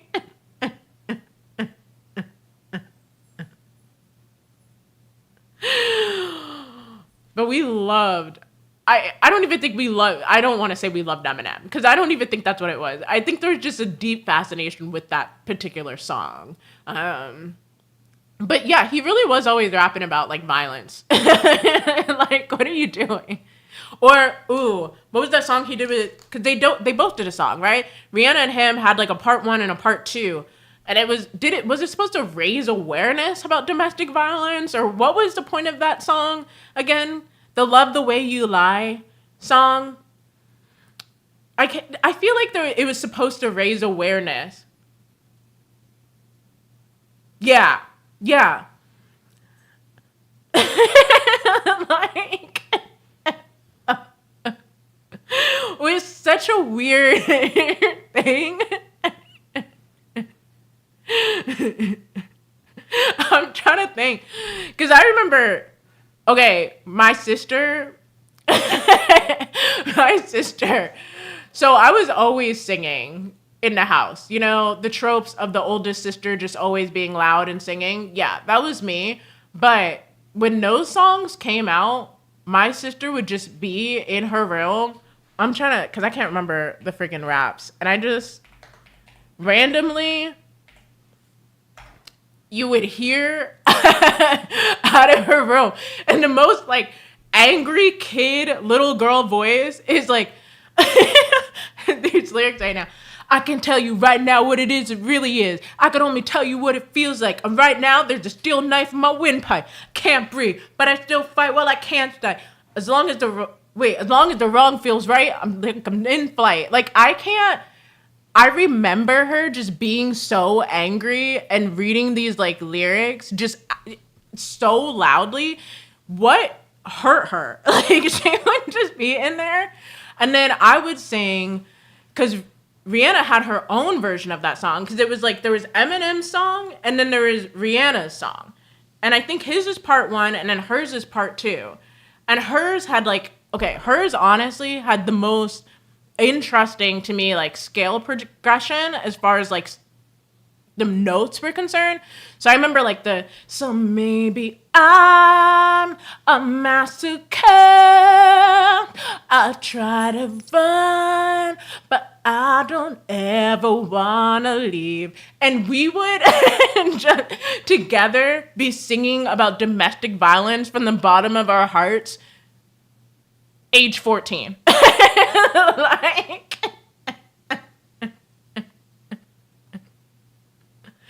oh my God, I forgot I'm Superman with the wind in his back. She's Lois Lane. Like, what? Oh, my mom was not home. Like, I think if my parents were home, we probably would not have sang as much as we did. But like, my parents weren't home. So we could sing loudly as much as we wanted. My mom didn't get home when we were kids until like 10 or 11 o'clock at night. When my dad did get home though, the way the house would shut up immediately, you would not know there were kids in the house. Like, we would all immediately retreat to our own rooms and like all the doors would just be shut. And we would sit with our ears pressed against the door and wait for his footprints to go down the hall to his bedroom. Because we were just, we were not going to make any kind of noise while he was home. Like, yes. I don't know what, I mean, I know what made him so scary. But my mom was not home, so she never really had to deal with that. But my dad, there's a point though, they moved me into the basement. They were like, this girl's singing way too much. She gets the basement. And they like tried to make it seem really cool too. They're like, well, now that you're down here, you can have all your friends. We'll even get you a fridge so you could put your own drinks in there. Like, they were really also bold for assuming that I didn't drink until I was 21. But bold to assume I would not just fill that fridge up with beer. Like, they were but they were like, you got to go down here. We can't we can't have you up here. Because I wanted to be a rapper too. That was the thing. When I was very young, I wanted to be a rapper. And so I would just be rapping in my bedroom, singing in my bedroom, unbreaking my heart in my bedroom. They were like, you gotta go. You gotta go to the basement. You can't be up here. So yeah. But my mom, it was truly my dad. We were very nervous about making my dad mad. But honestly, there's a point where you just started going to the bar. So then we really got the house to ourselves. And yeah, we were all just singing. We were all... The Cheetah Girls, the way I was always in my room, we had the American Idol video game on our PlayStation. And me and my baby sister, listen, like I said, we be fighting, all right? And the one time we kind of got along was when we were playing the American Idol video game. But every so often, I would have to make sure that I sang things wrong or goofy enough that like she wouldn't get too upset for losing, and or else she would try to hit me. Or else it would be game over. But we would do that. We would sing, and they were like, I would like work with her. Like I was giving voice lessons, and I'd be like, do you want to work on Somewhere Over the Rainbow today? And we'd be in the basement, Somewhere Over the Rainbowing on American Idol. Simon Cowell would be saying something really obscene and rude, and I'd be like, no, don't listen to him. You got this, baby. Like, you got it. Because that game was serious business in our house. Karaoke was a big thing in our house. Our mom got us that karaoke machine not knowing the demon she was building. Like, she did not know that she played herself. Mina, the more I talk and that you say things, it makes me realize my parents really put all of this on themselves. Because you didn't want me to be a singer. Why did you get a karaoke machine?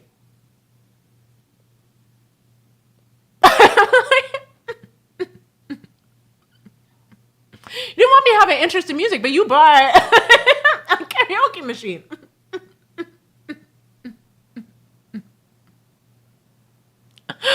You named me Anjali, put a karaoke machine in my grasp, okay? And said, no art, no music. Like,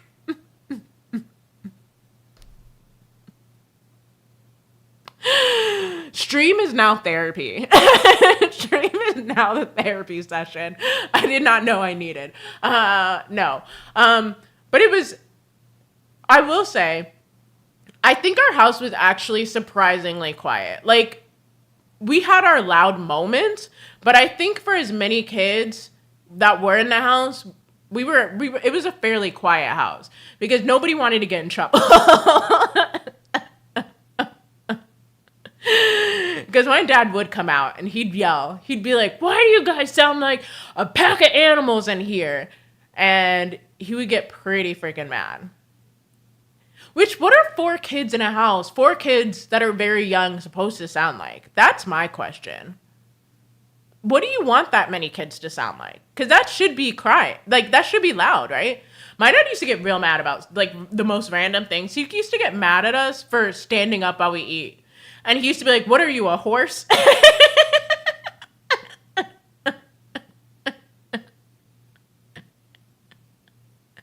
Because he wanted us to sit down while we ate our food. I don't know. That man would just get angry.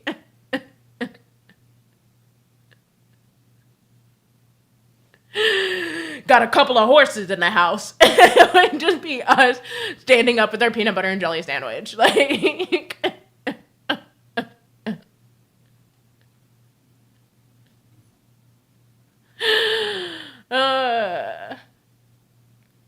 Yeah, I mean, he is... and in the least offensive way possible, if there is an autism in our family, it starts with that man. It starts with him.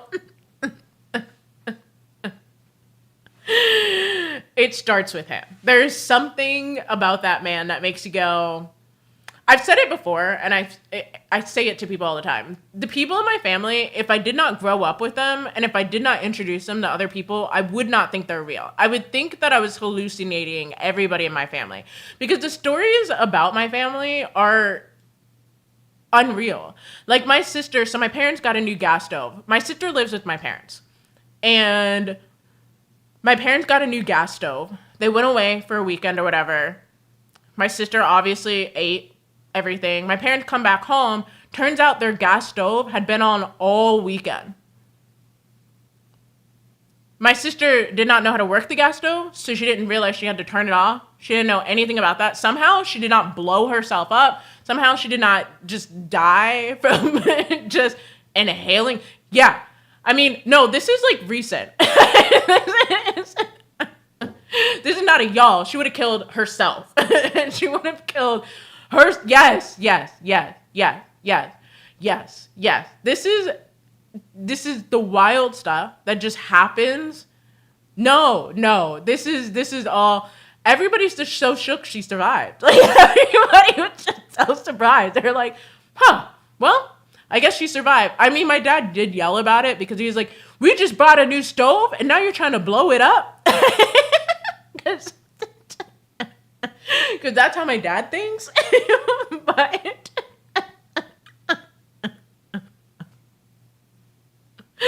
But I think about things like that and I'm like, any other house, death actually would have occurred. Not mine. I don't know.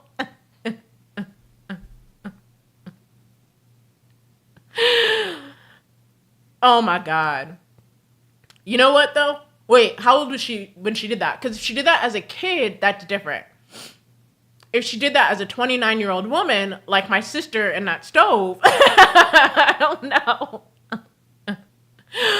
I mean, that's not great. It's not great, but also.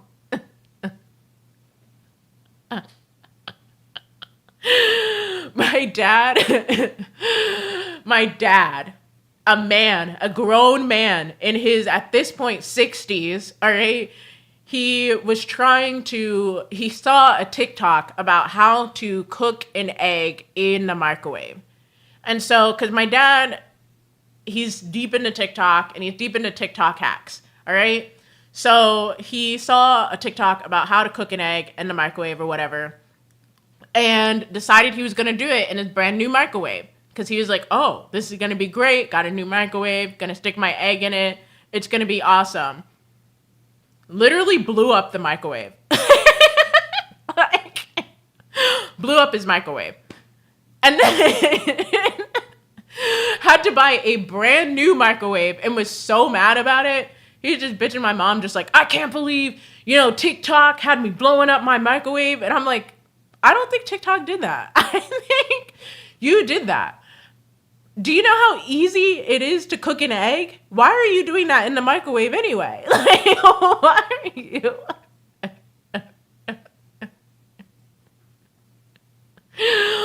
Like, there is a time I was on the phone with my mom, and my dad was like foaming at the mouth, basically, being like, I have to show her this. I have to show her this. I have to show her this. And my mom's like, okay, just take the phone. Just take it. So I'm like, hi, Dad. What do you have to show me? And he was like, okay, so, on the microwave? And I was like, okay. He's like, you know how it makes all those beeps? I'm like, kind of, sort of, I guess, like, I guess.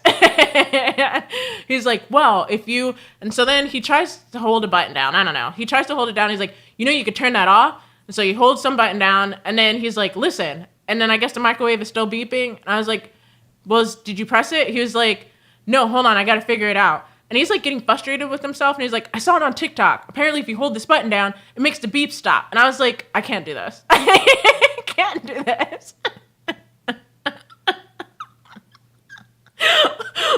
Why are you trying to show me this? Like, I can't do this.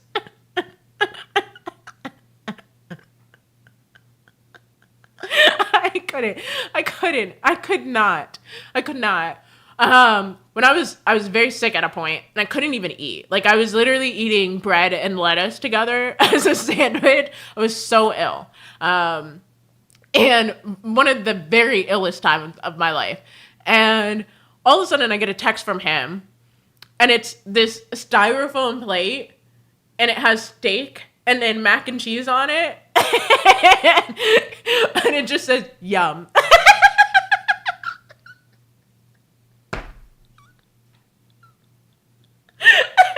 I just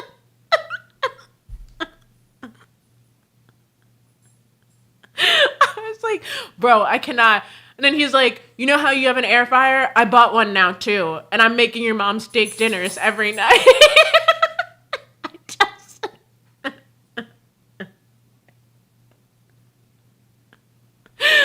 I couldn't. I wanted to be so mad because I could not eat. I could not physically hold food down. And here's this man just like sending me this plate of food. But also, like, oh my God. Trust me, we roast my mom. I roast my mom every single day. Okay? Every single day. I'm like, you married that. And you almost married that twice because my birth father is basically like, my dad that I grew up with is like the white version, even though he's black, he's the white version of my birth dad. My birth dad, his name was Snake. All right. He's a little gangbanger, all that good stuff, but same energy. Literally same energy. I'm like, you had a type. You were very committed to a very specific type. I hope that's not still your type because this is crazy. Imagine as I get older and the wheels start turning in my brain and I realize his nickname is Snake. And I'm like, ew. Like,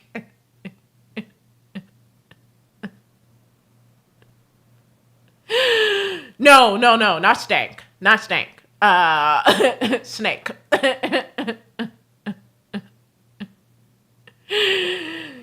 He does go by a different name, but his legal name is actually Herman, and I do call him that. Just to piss him off. Just to humble him. Just to, just to remind him, like, you want to be a gangbanger, but your name is Herman, all right? So, I don't know.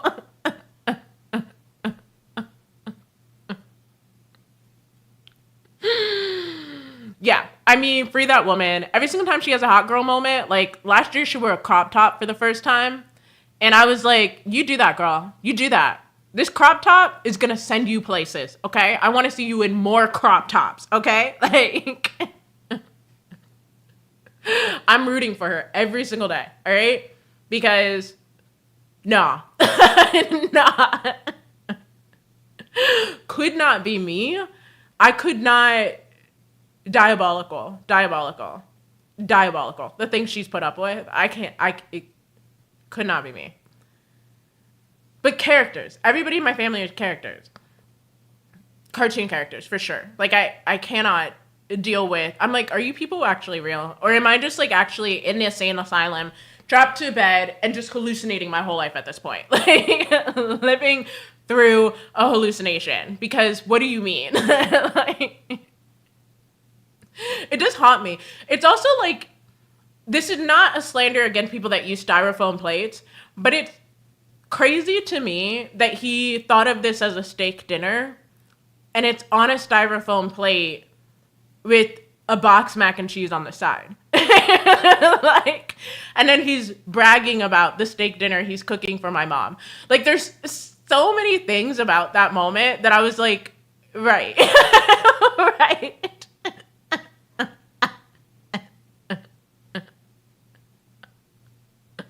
Right, because when he uses that fork and knife, that's going to cut through that. Like, what are you...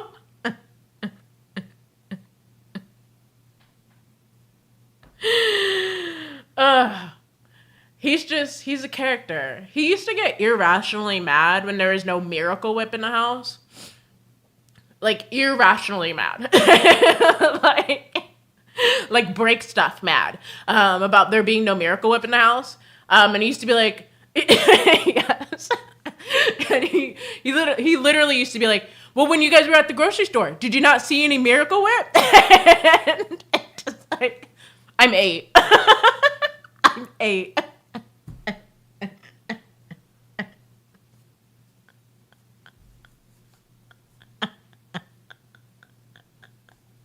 Like,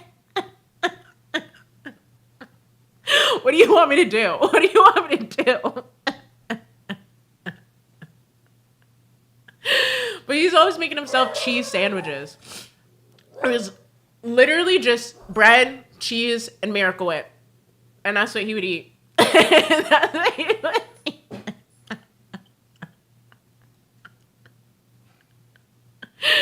And this is where I come from. Like, no, Miracle Whip is it's like a sweeter mayonnaise. Yeah, I mean, yeah, whipped cream. Yeah, it's mayonnaise, but it's like very, very, very, very sweet. It's fake mayonnaise. Because he doesn't like real mayonnaise. He just wants Miracle Whip. So, yeah. Yeah. Yeah. Yeah. Yeah. So, like, truly, I could be more insane. The thing is, what we all should be learning from every single stream is that I actually could be way crazier, but I'm not. I'm not.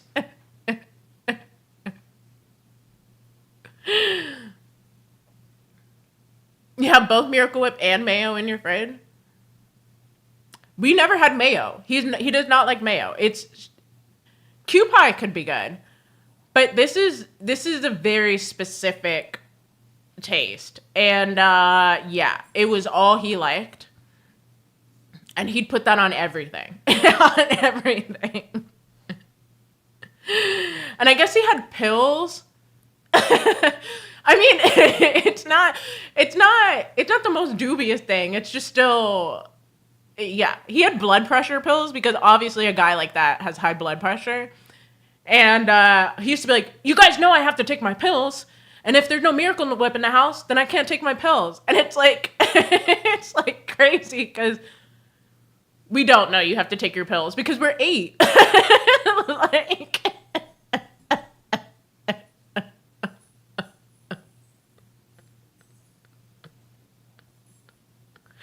like, we don't know that actually because we're children and we don't have a concept of that.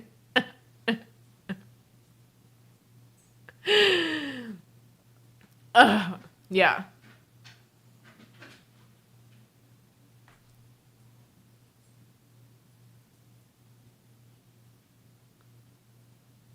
Wait, Chastity, I'm really trying to go along with you right now. Hold on. You're saying you put whipped cream on the pancakes, right? And not mayo, right? You were... Yes. Miracle Whip is the mayo that comes in the blue jar. Yes. Yeah.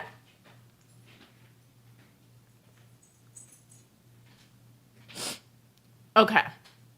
Yeah. And it always had to be stocked in our house. Always. Yeah.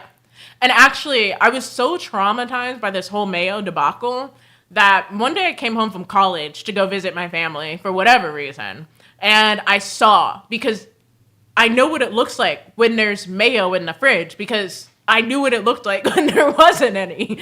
So I saw that there was none, and I was like, guys, there's no Miracle Whip in the house? I was like, we gotta go run to the store real quick. I got my license, let's go, we gotta go pick up some Miracle Whip before Dad gets home. And they're like, he doesn't get mad about that anymore. And they just looked at me so, like, straight-faced and so serious about it. And I was, like, literally shook to my core. And then when the man gets home, he hugs me. And I was scared for my life. I honestly thought Twilight Zone. I was like, what is going on? This ain't my home. This is not the home I grew up in. I was so scared.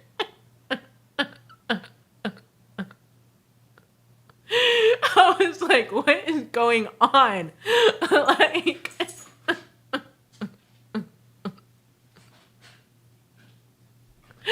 they were so serious about it. They're like, no, he doesn't get mad about that anymore. I was like, this is not the same. This is not the same. Because he would get so angry. We couldn't drive. We couldn't do anything. So we just sat there on our beds, tears on our faces, with no, how do you fix that? You can't drive. Like, how do you fix that? Like, it was a Miracle Whip home, all right? A Miracle Whip zone for sure, okay? Crazy.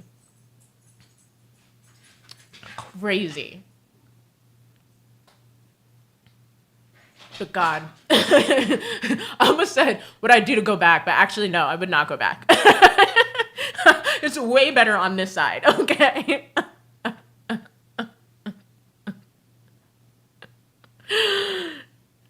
I think the only thing I miss about being a kid is that my siblings were also kids. So when they were manipulating me, they at least didn't know better. Now they know better and they still do it because they know they can get away with it. And that irks me. That irks me just a little bit.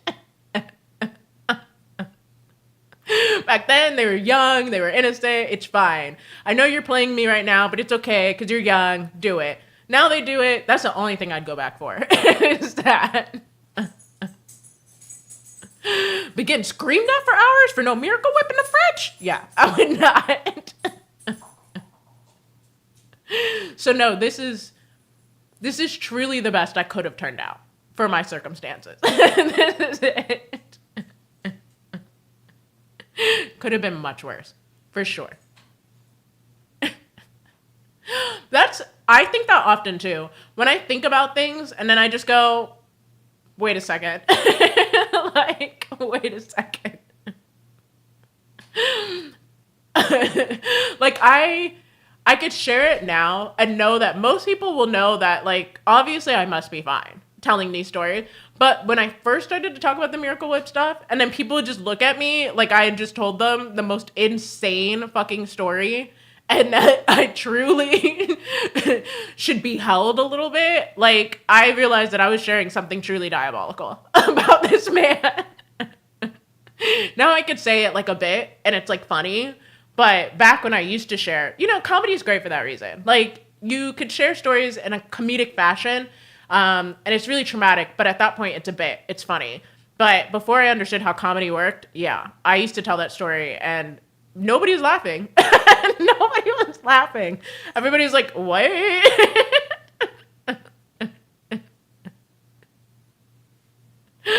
So, yeah. Yeah. I do talk to them now, by the way. I do talk to my parents. We do talk to each other. It's all good. It's all fine. Just, they're insane adults. They're very insane adults. Which now also that I think about it, so like what? 8, my mom was 28, my dad was then,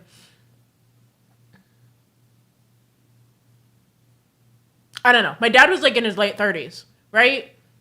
So now you have to think, like, somebody was in their late 30s and yelling at their kids about Miracle Whip.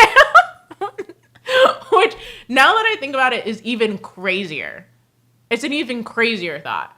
Because I'm in my early 30s, and I'm like, I could not imagine yelling at a little kid about Miracle Whip. Like, I would just angrily go to the store. Or I would yell at my wife. I would just yell at my wife. If I really feel like I need to yell at somebody, I would just yell at my wife. I would not yell at my kids. I don't know. Like, but he really was like, you guys don't care about me. This shows me you don't care about me. And it's like,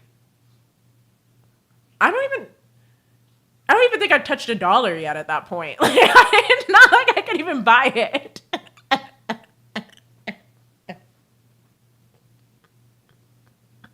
Like, bro.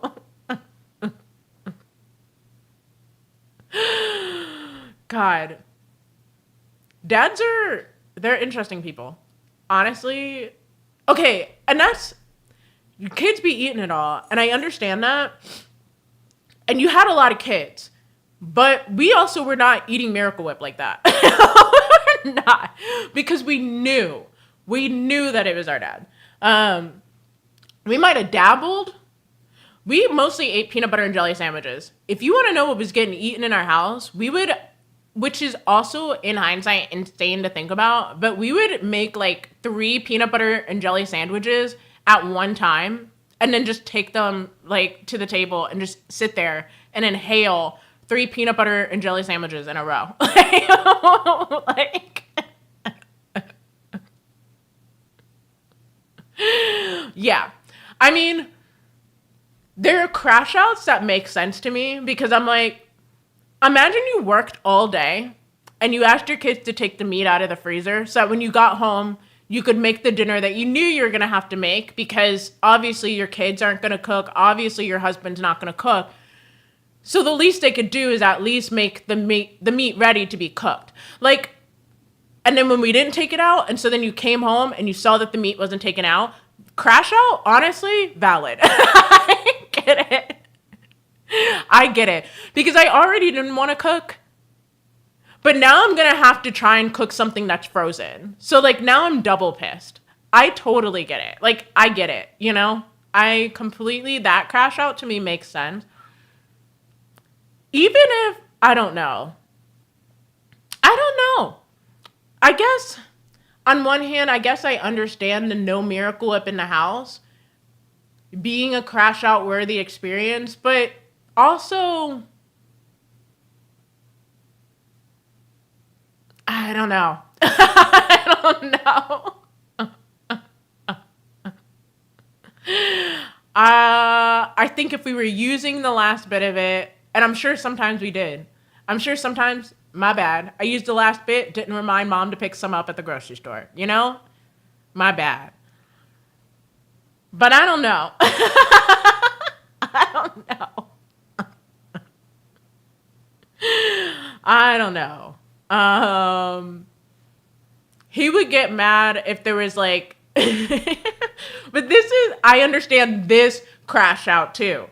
If you came home, and because like I said, this man was on pills. He had to take his blood pressure pills. And so he would take it with Kool-Aid. We all drank the Kool-Aid in the house because, I mean, that was our drink as kids, just Kool-Aid. And we knew how to make Kool-Aid, right? That man is passionate beyond words. He is a very passionate man. That I will agree with. Very passionate man. So we all drank the Kool-Aid in the house. Sometimes, though, we would leave the tiniest amount of Kool-Aid in the pitcher, the tiniest little droplet of Kool-Aid, because we didn't feel like making any. And that crash out, I honestly, if he wants to get mad about that, I get that too. You come home after a long day. It doesn't take a long time to make Kool-Aid, but like you come home after, because that man was at work from like 4 a.m. until like 6 o'clock at night. He was at work a very long time because he worked in a factory. And so like, I get it coming home and being like, gotta take these stupid pills so I could get up at 3 o'clock in the morning again to go to my 4 a.m. job, and these bitch ass kids did not make any Kool-Aid. Honestly, I get it. I get it. We were home from like 3 o'clock on. We could have made the Kool-Aid. I mean, want to get mad about it? Honestly. But the Miracle Whip is hard for me to get because we can't just fix that. I mean, he didn't need Kool-Aid. But that was what he was. He would get, okay, so he's also a very picky eater. And let me repeat, I do love my dad. I do love him. Love him more that I don't live with him and have to put up with his antics. But he would, he's a very picky eater. And my mom would make chicken and rice as a kid. And as we were kids, she'd make chicken and rice. But she would have to make it in a very specific way that wasn't as good. because my dad also hated mushrooms. But if she knew that he was going to be a little bit late coming home and she was going to be a little bit earlier coming home, she would sometimes... No. No. She just had several kids, okay? She was a victim. She was a child bride, okay?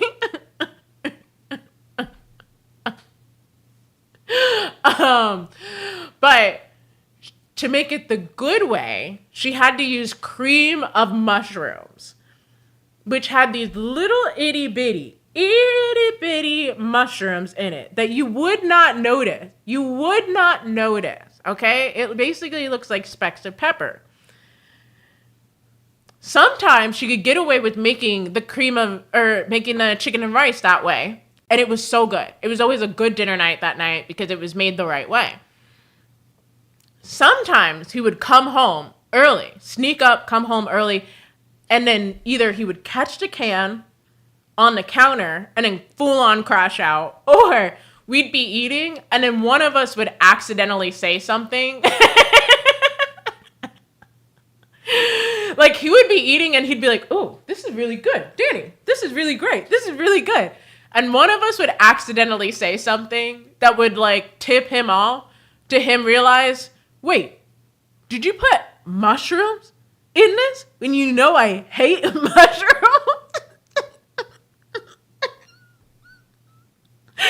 And he would crash out, fully knowing just 2 seconds before he thought it was the greatest meal of his life. And I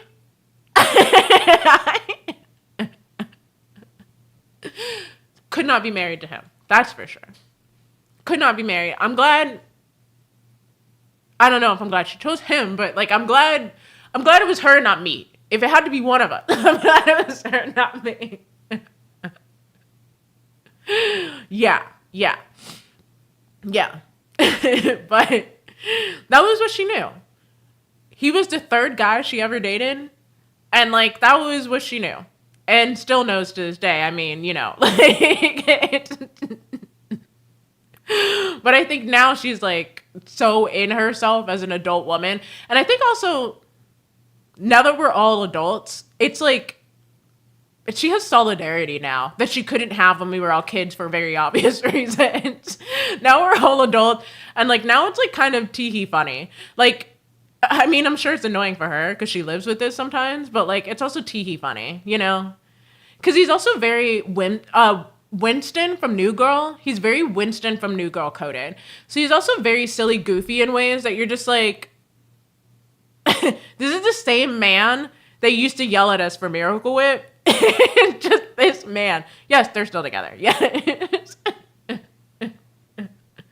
They've been in it this long. I mean, might as well just keep going.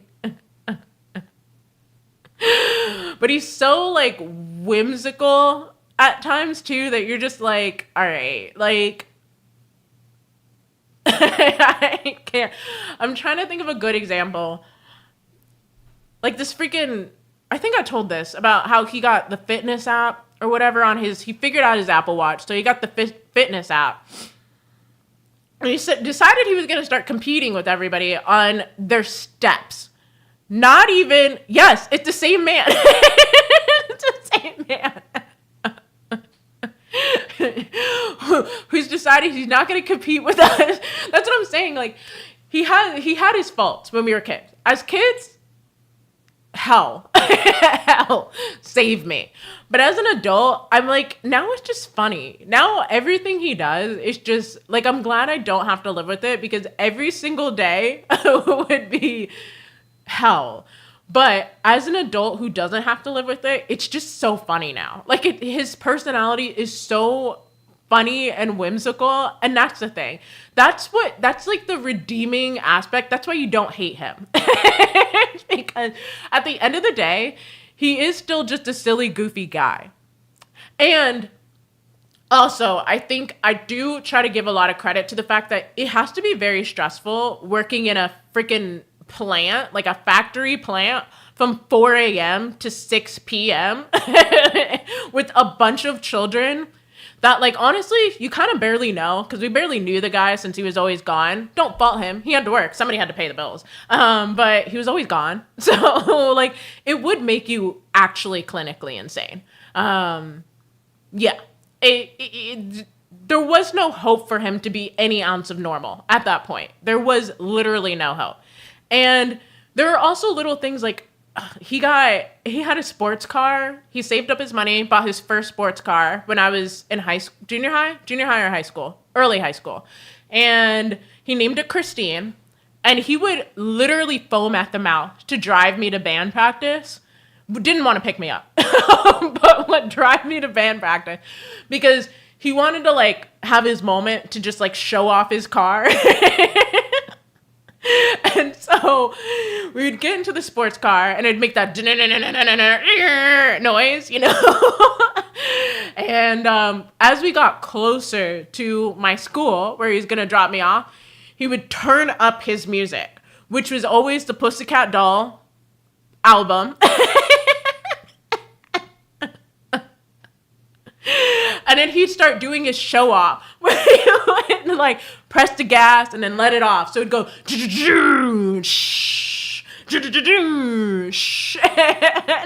with the Pussycat Dolls bass in the background. Temperature by Sean Paul. That's a good one. That definitely, he would have bumped that in Christine. That's for sure. And he would do stuff like that. And, like, I was never embarrassed as a kid. That's the thing. He did not embarrass me. It was just more like, I don't know why my dad is doing it. Well, that's the thing. It's not even, like, to his peers. He's doing it to impress teenagers. And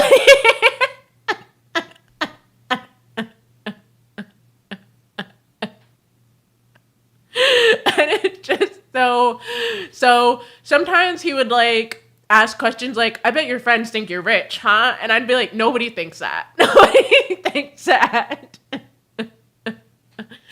But it was just, he was funny. There were funny moments. Because now, as disturbing as it is, I associate every Pussycat Doll song and Promiscuous by Nelly Furtado with my dad.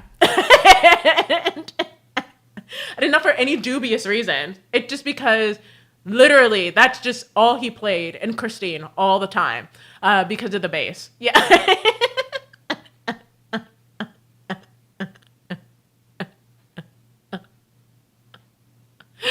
But it's like, you know, the duality. That man he's made me very, very mad, but he's also made me laugh very freaking hard because that's a real person. Like, he's a real person. He is a real person that exists in the world, and that is how he moves in this world. When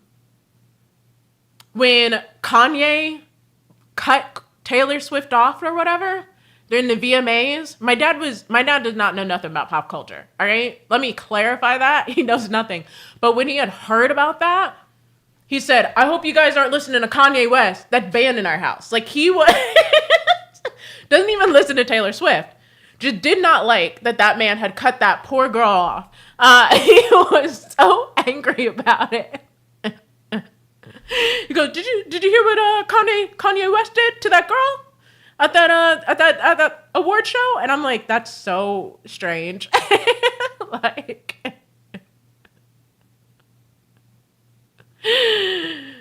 oh my God. Wait, what video is Discord worthy? Of my dad getting mad? Wait.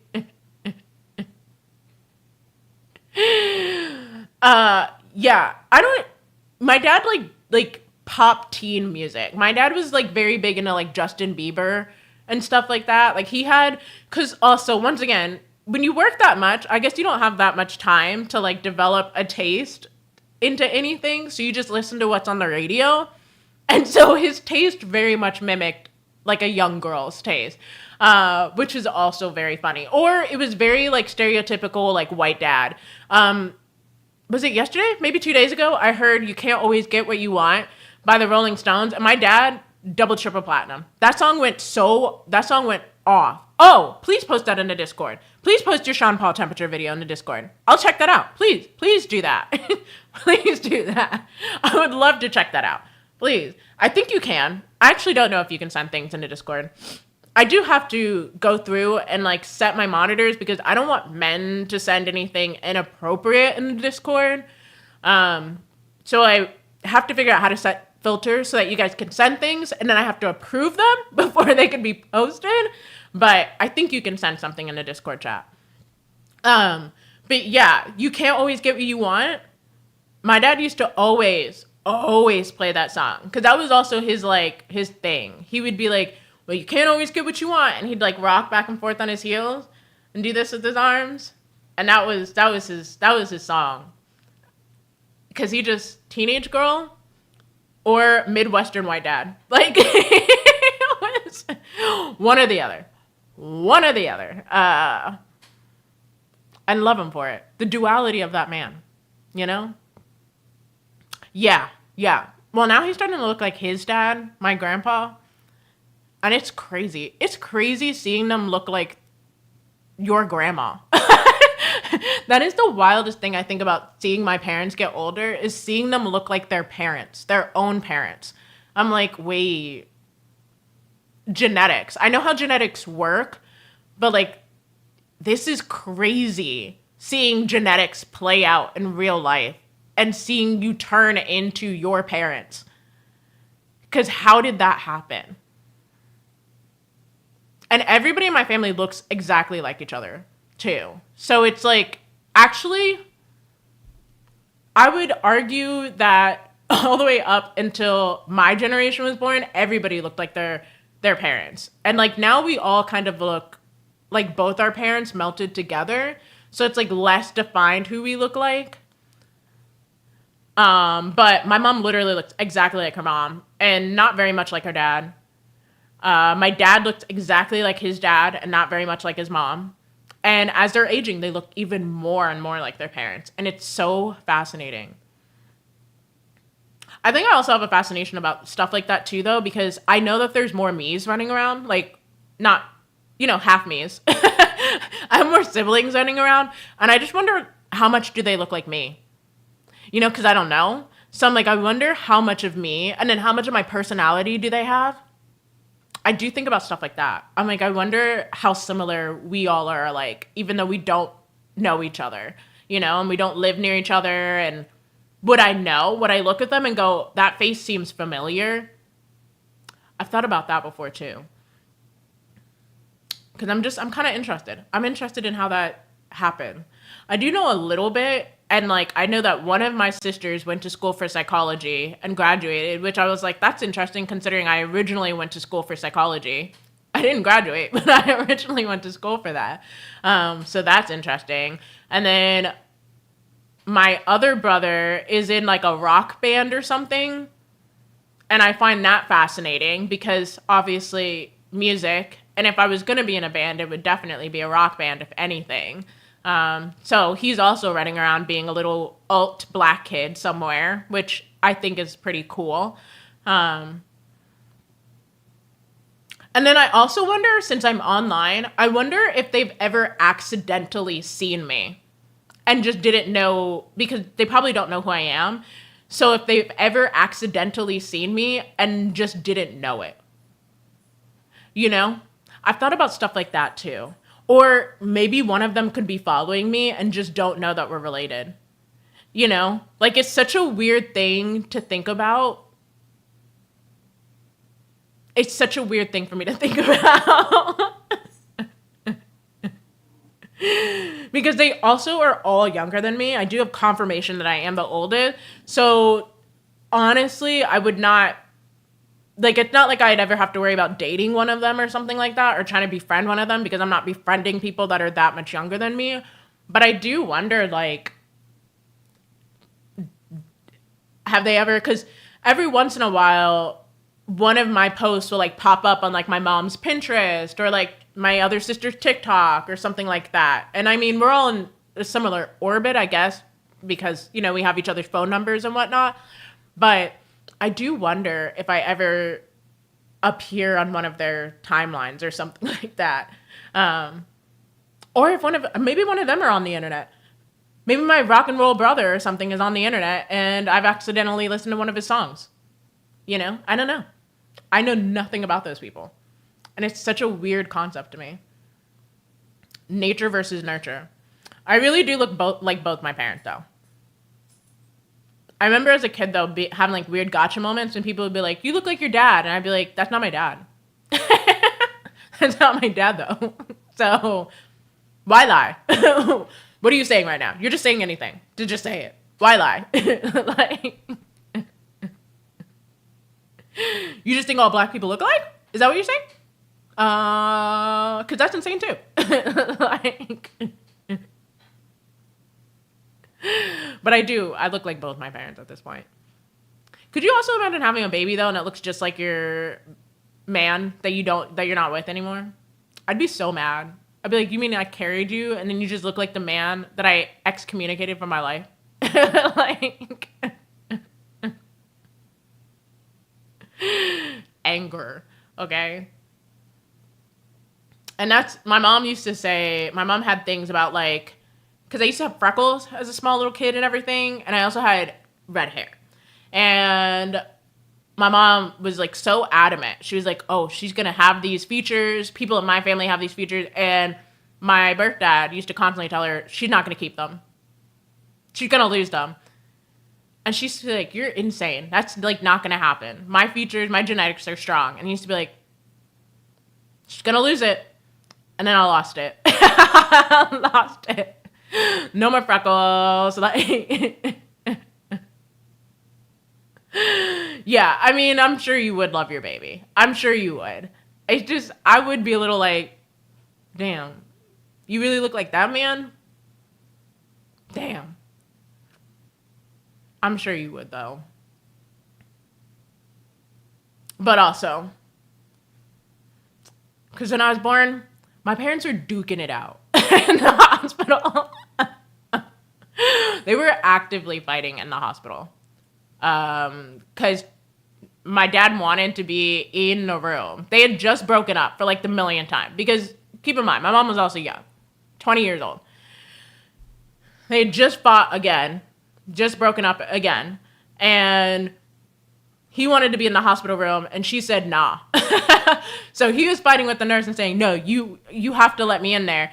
And my mom was like, I don't even know that man. I don't know him.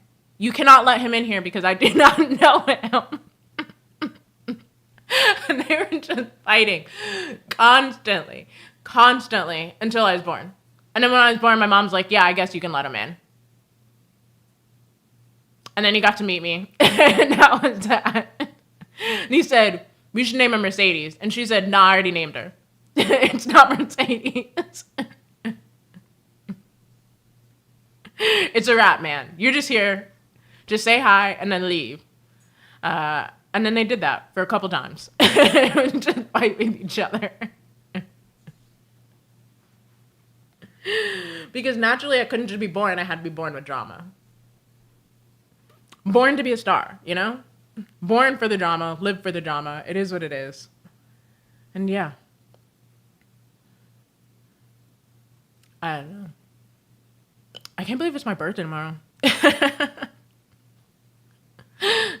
Actually, I think I mentioned it. I have my period right now. And I was on the phone with my mom. And she's like, aw. And we were having one of those, it's like a stupid bonding moment. Like, not really touching. But I was like, yeah, I'm going into my 32nd with a brand new uterus. And she's just like, well, I guess I did too. On your birthday. I was like, oh, I guess we together know what it feels like on the August of 23rd, or the 23rd of August, what it is to have a fresh uterus.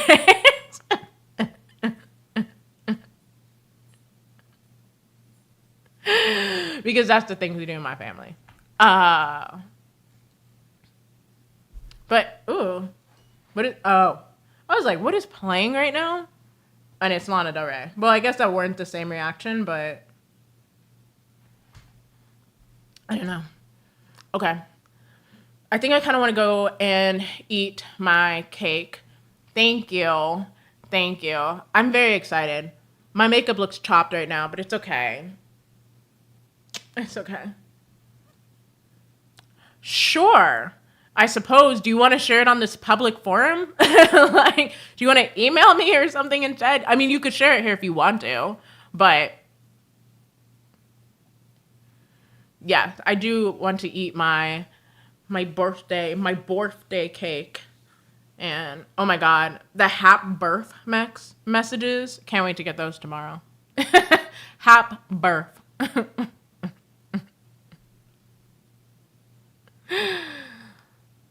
Yeah, I'm gonna eat my cake. That's probably what I'm gonna have for dinner. Actually, I don't care about dinner. I have spaghetti for dinner, but I'm not going to. I'm gonna eat straight up cake. And I will wait for you, Chastity, because I don't know if you're gonna. Thank you, Mina. Thank you. And thanks for hanging and chatting with me and everything. It's always a good time, though. It's always a key when we're here. You know? I love it. Okay, yeah. Email me. And yeah, I will talk to you all soon.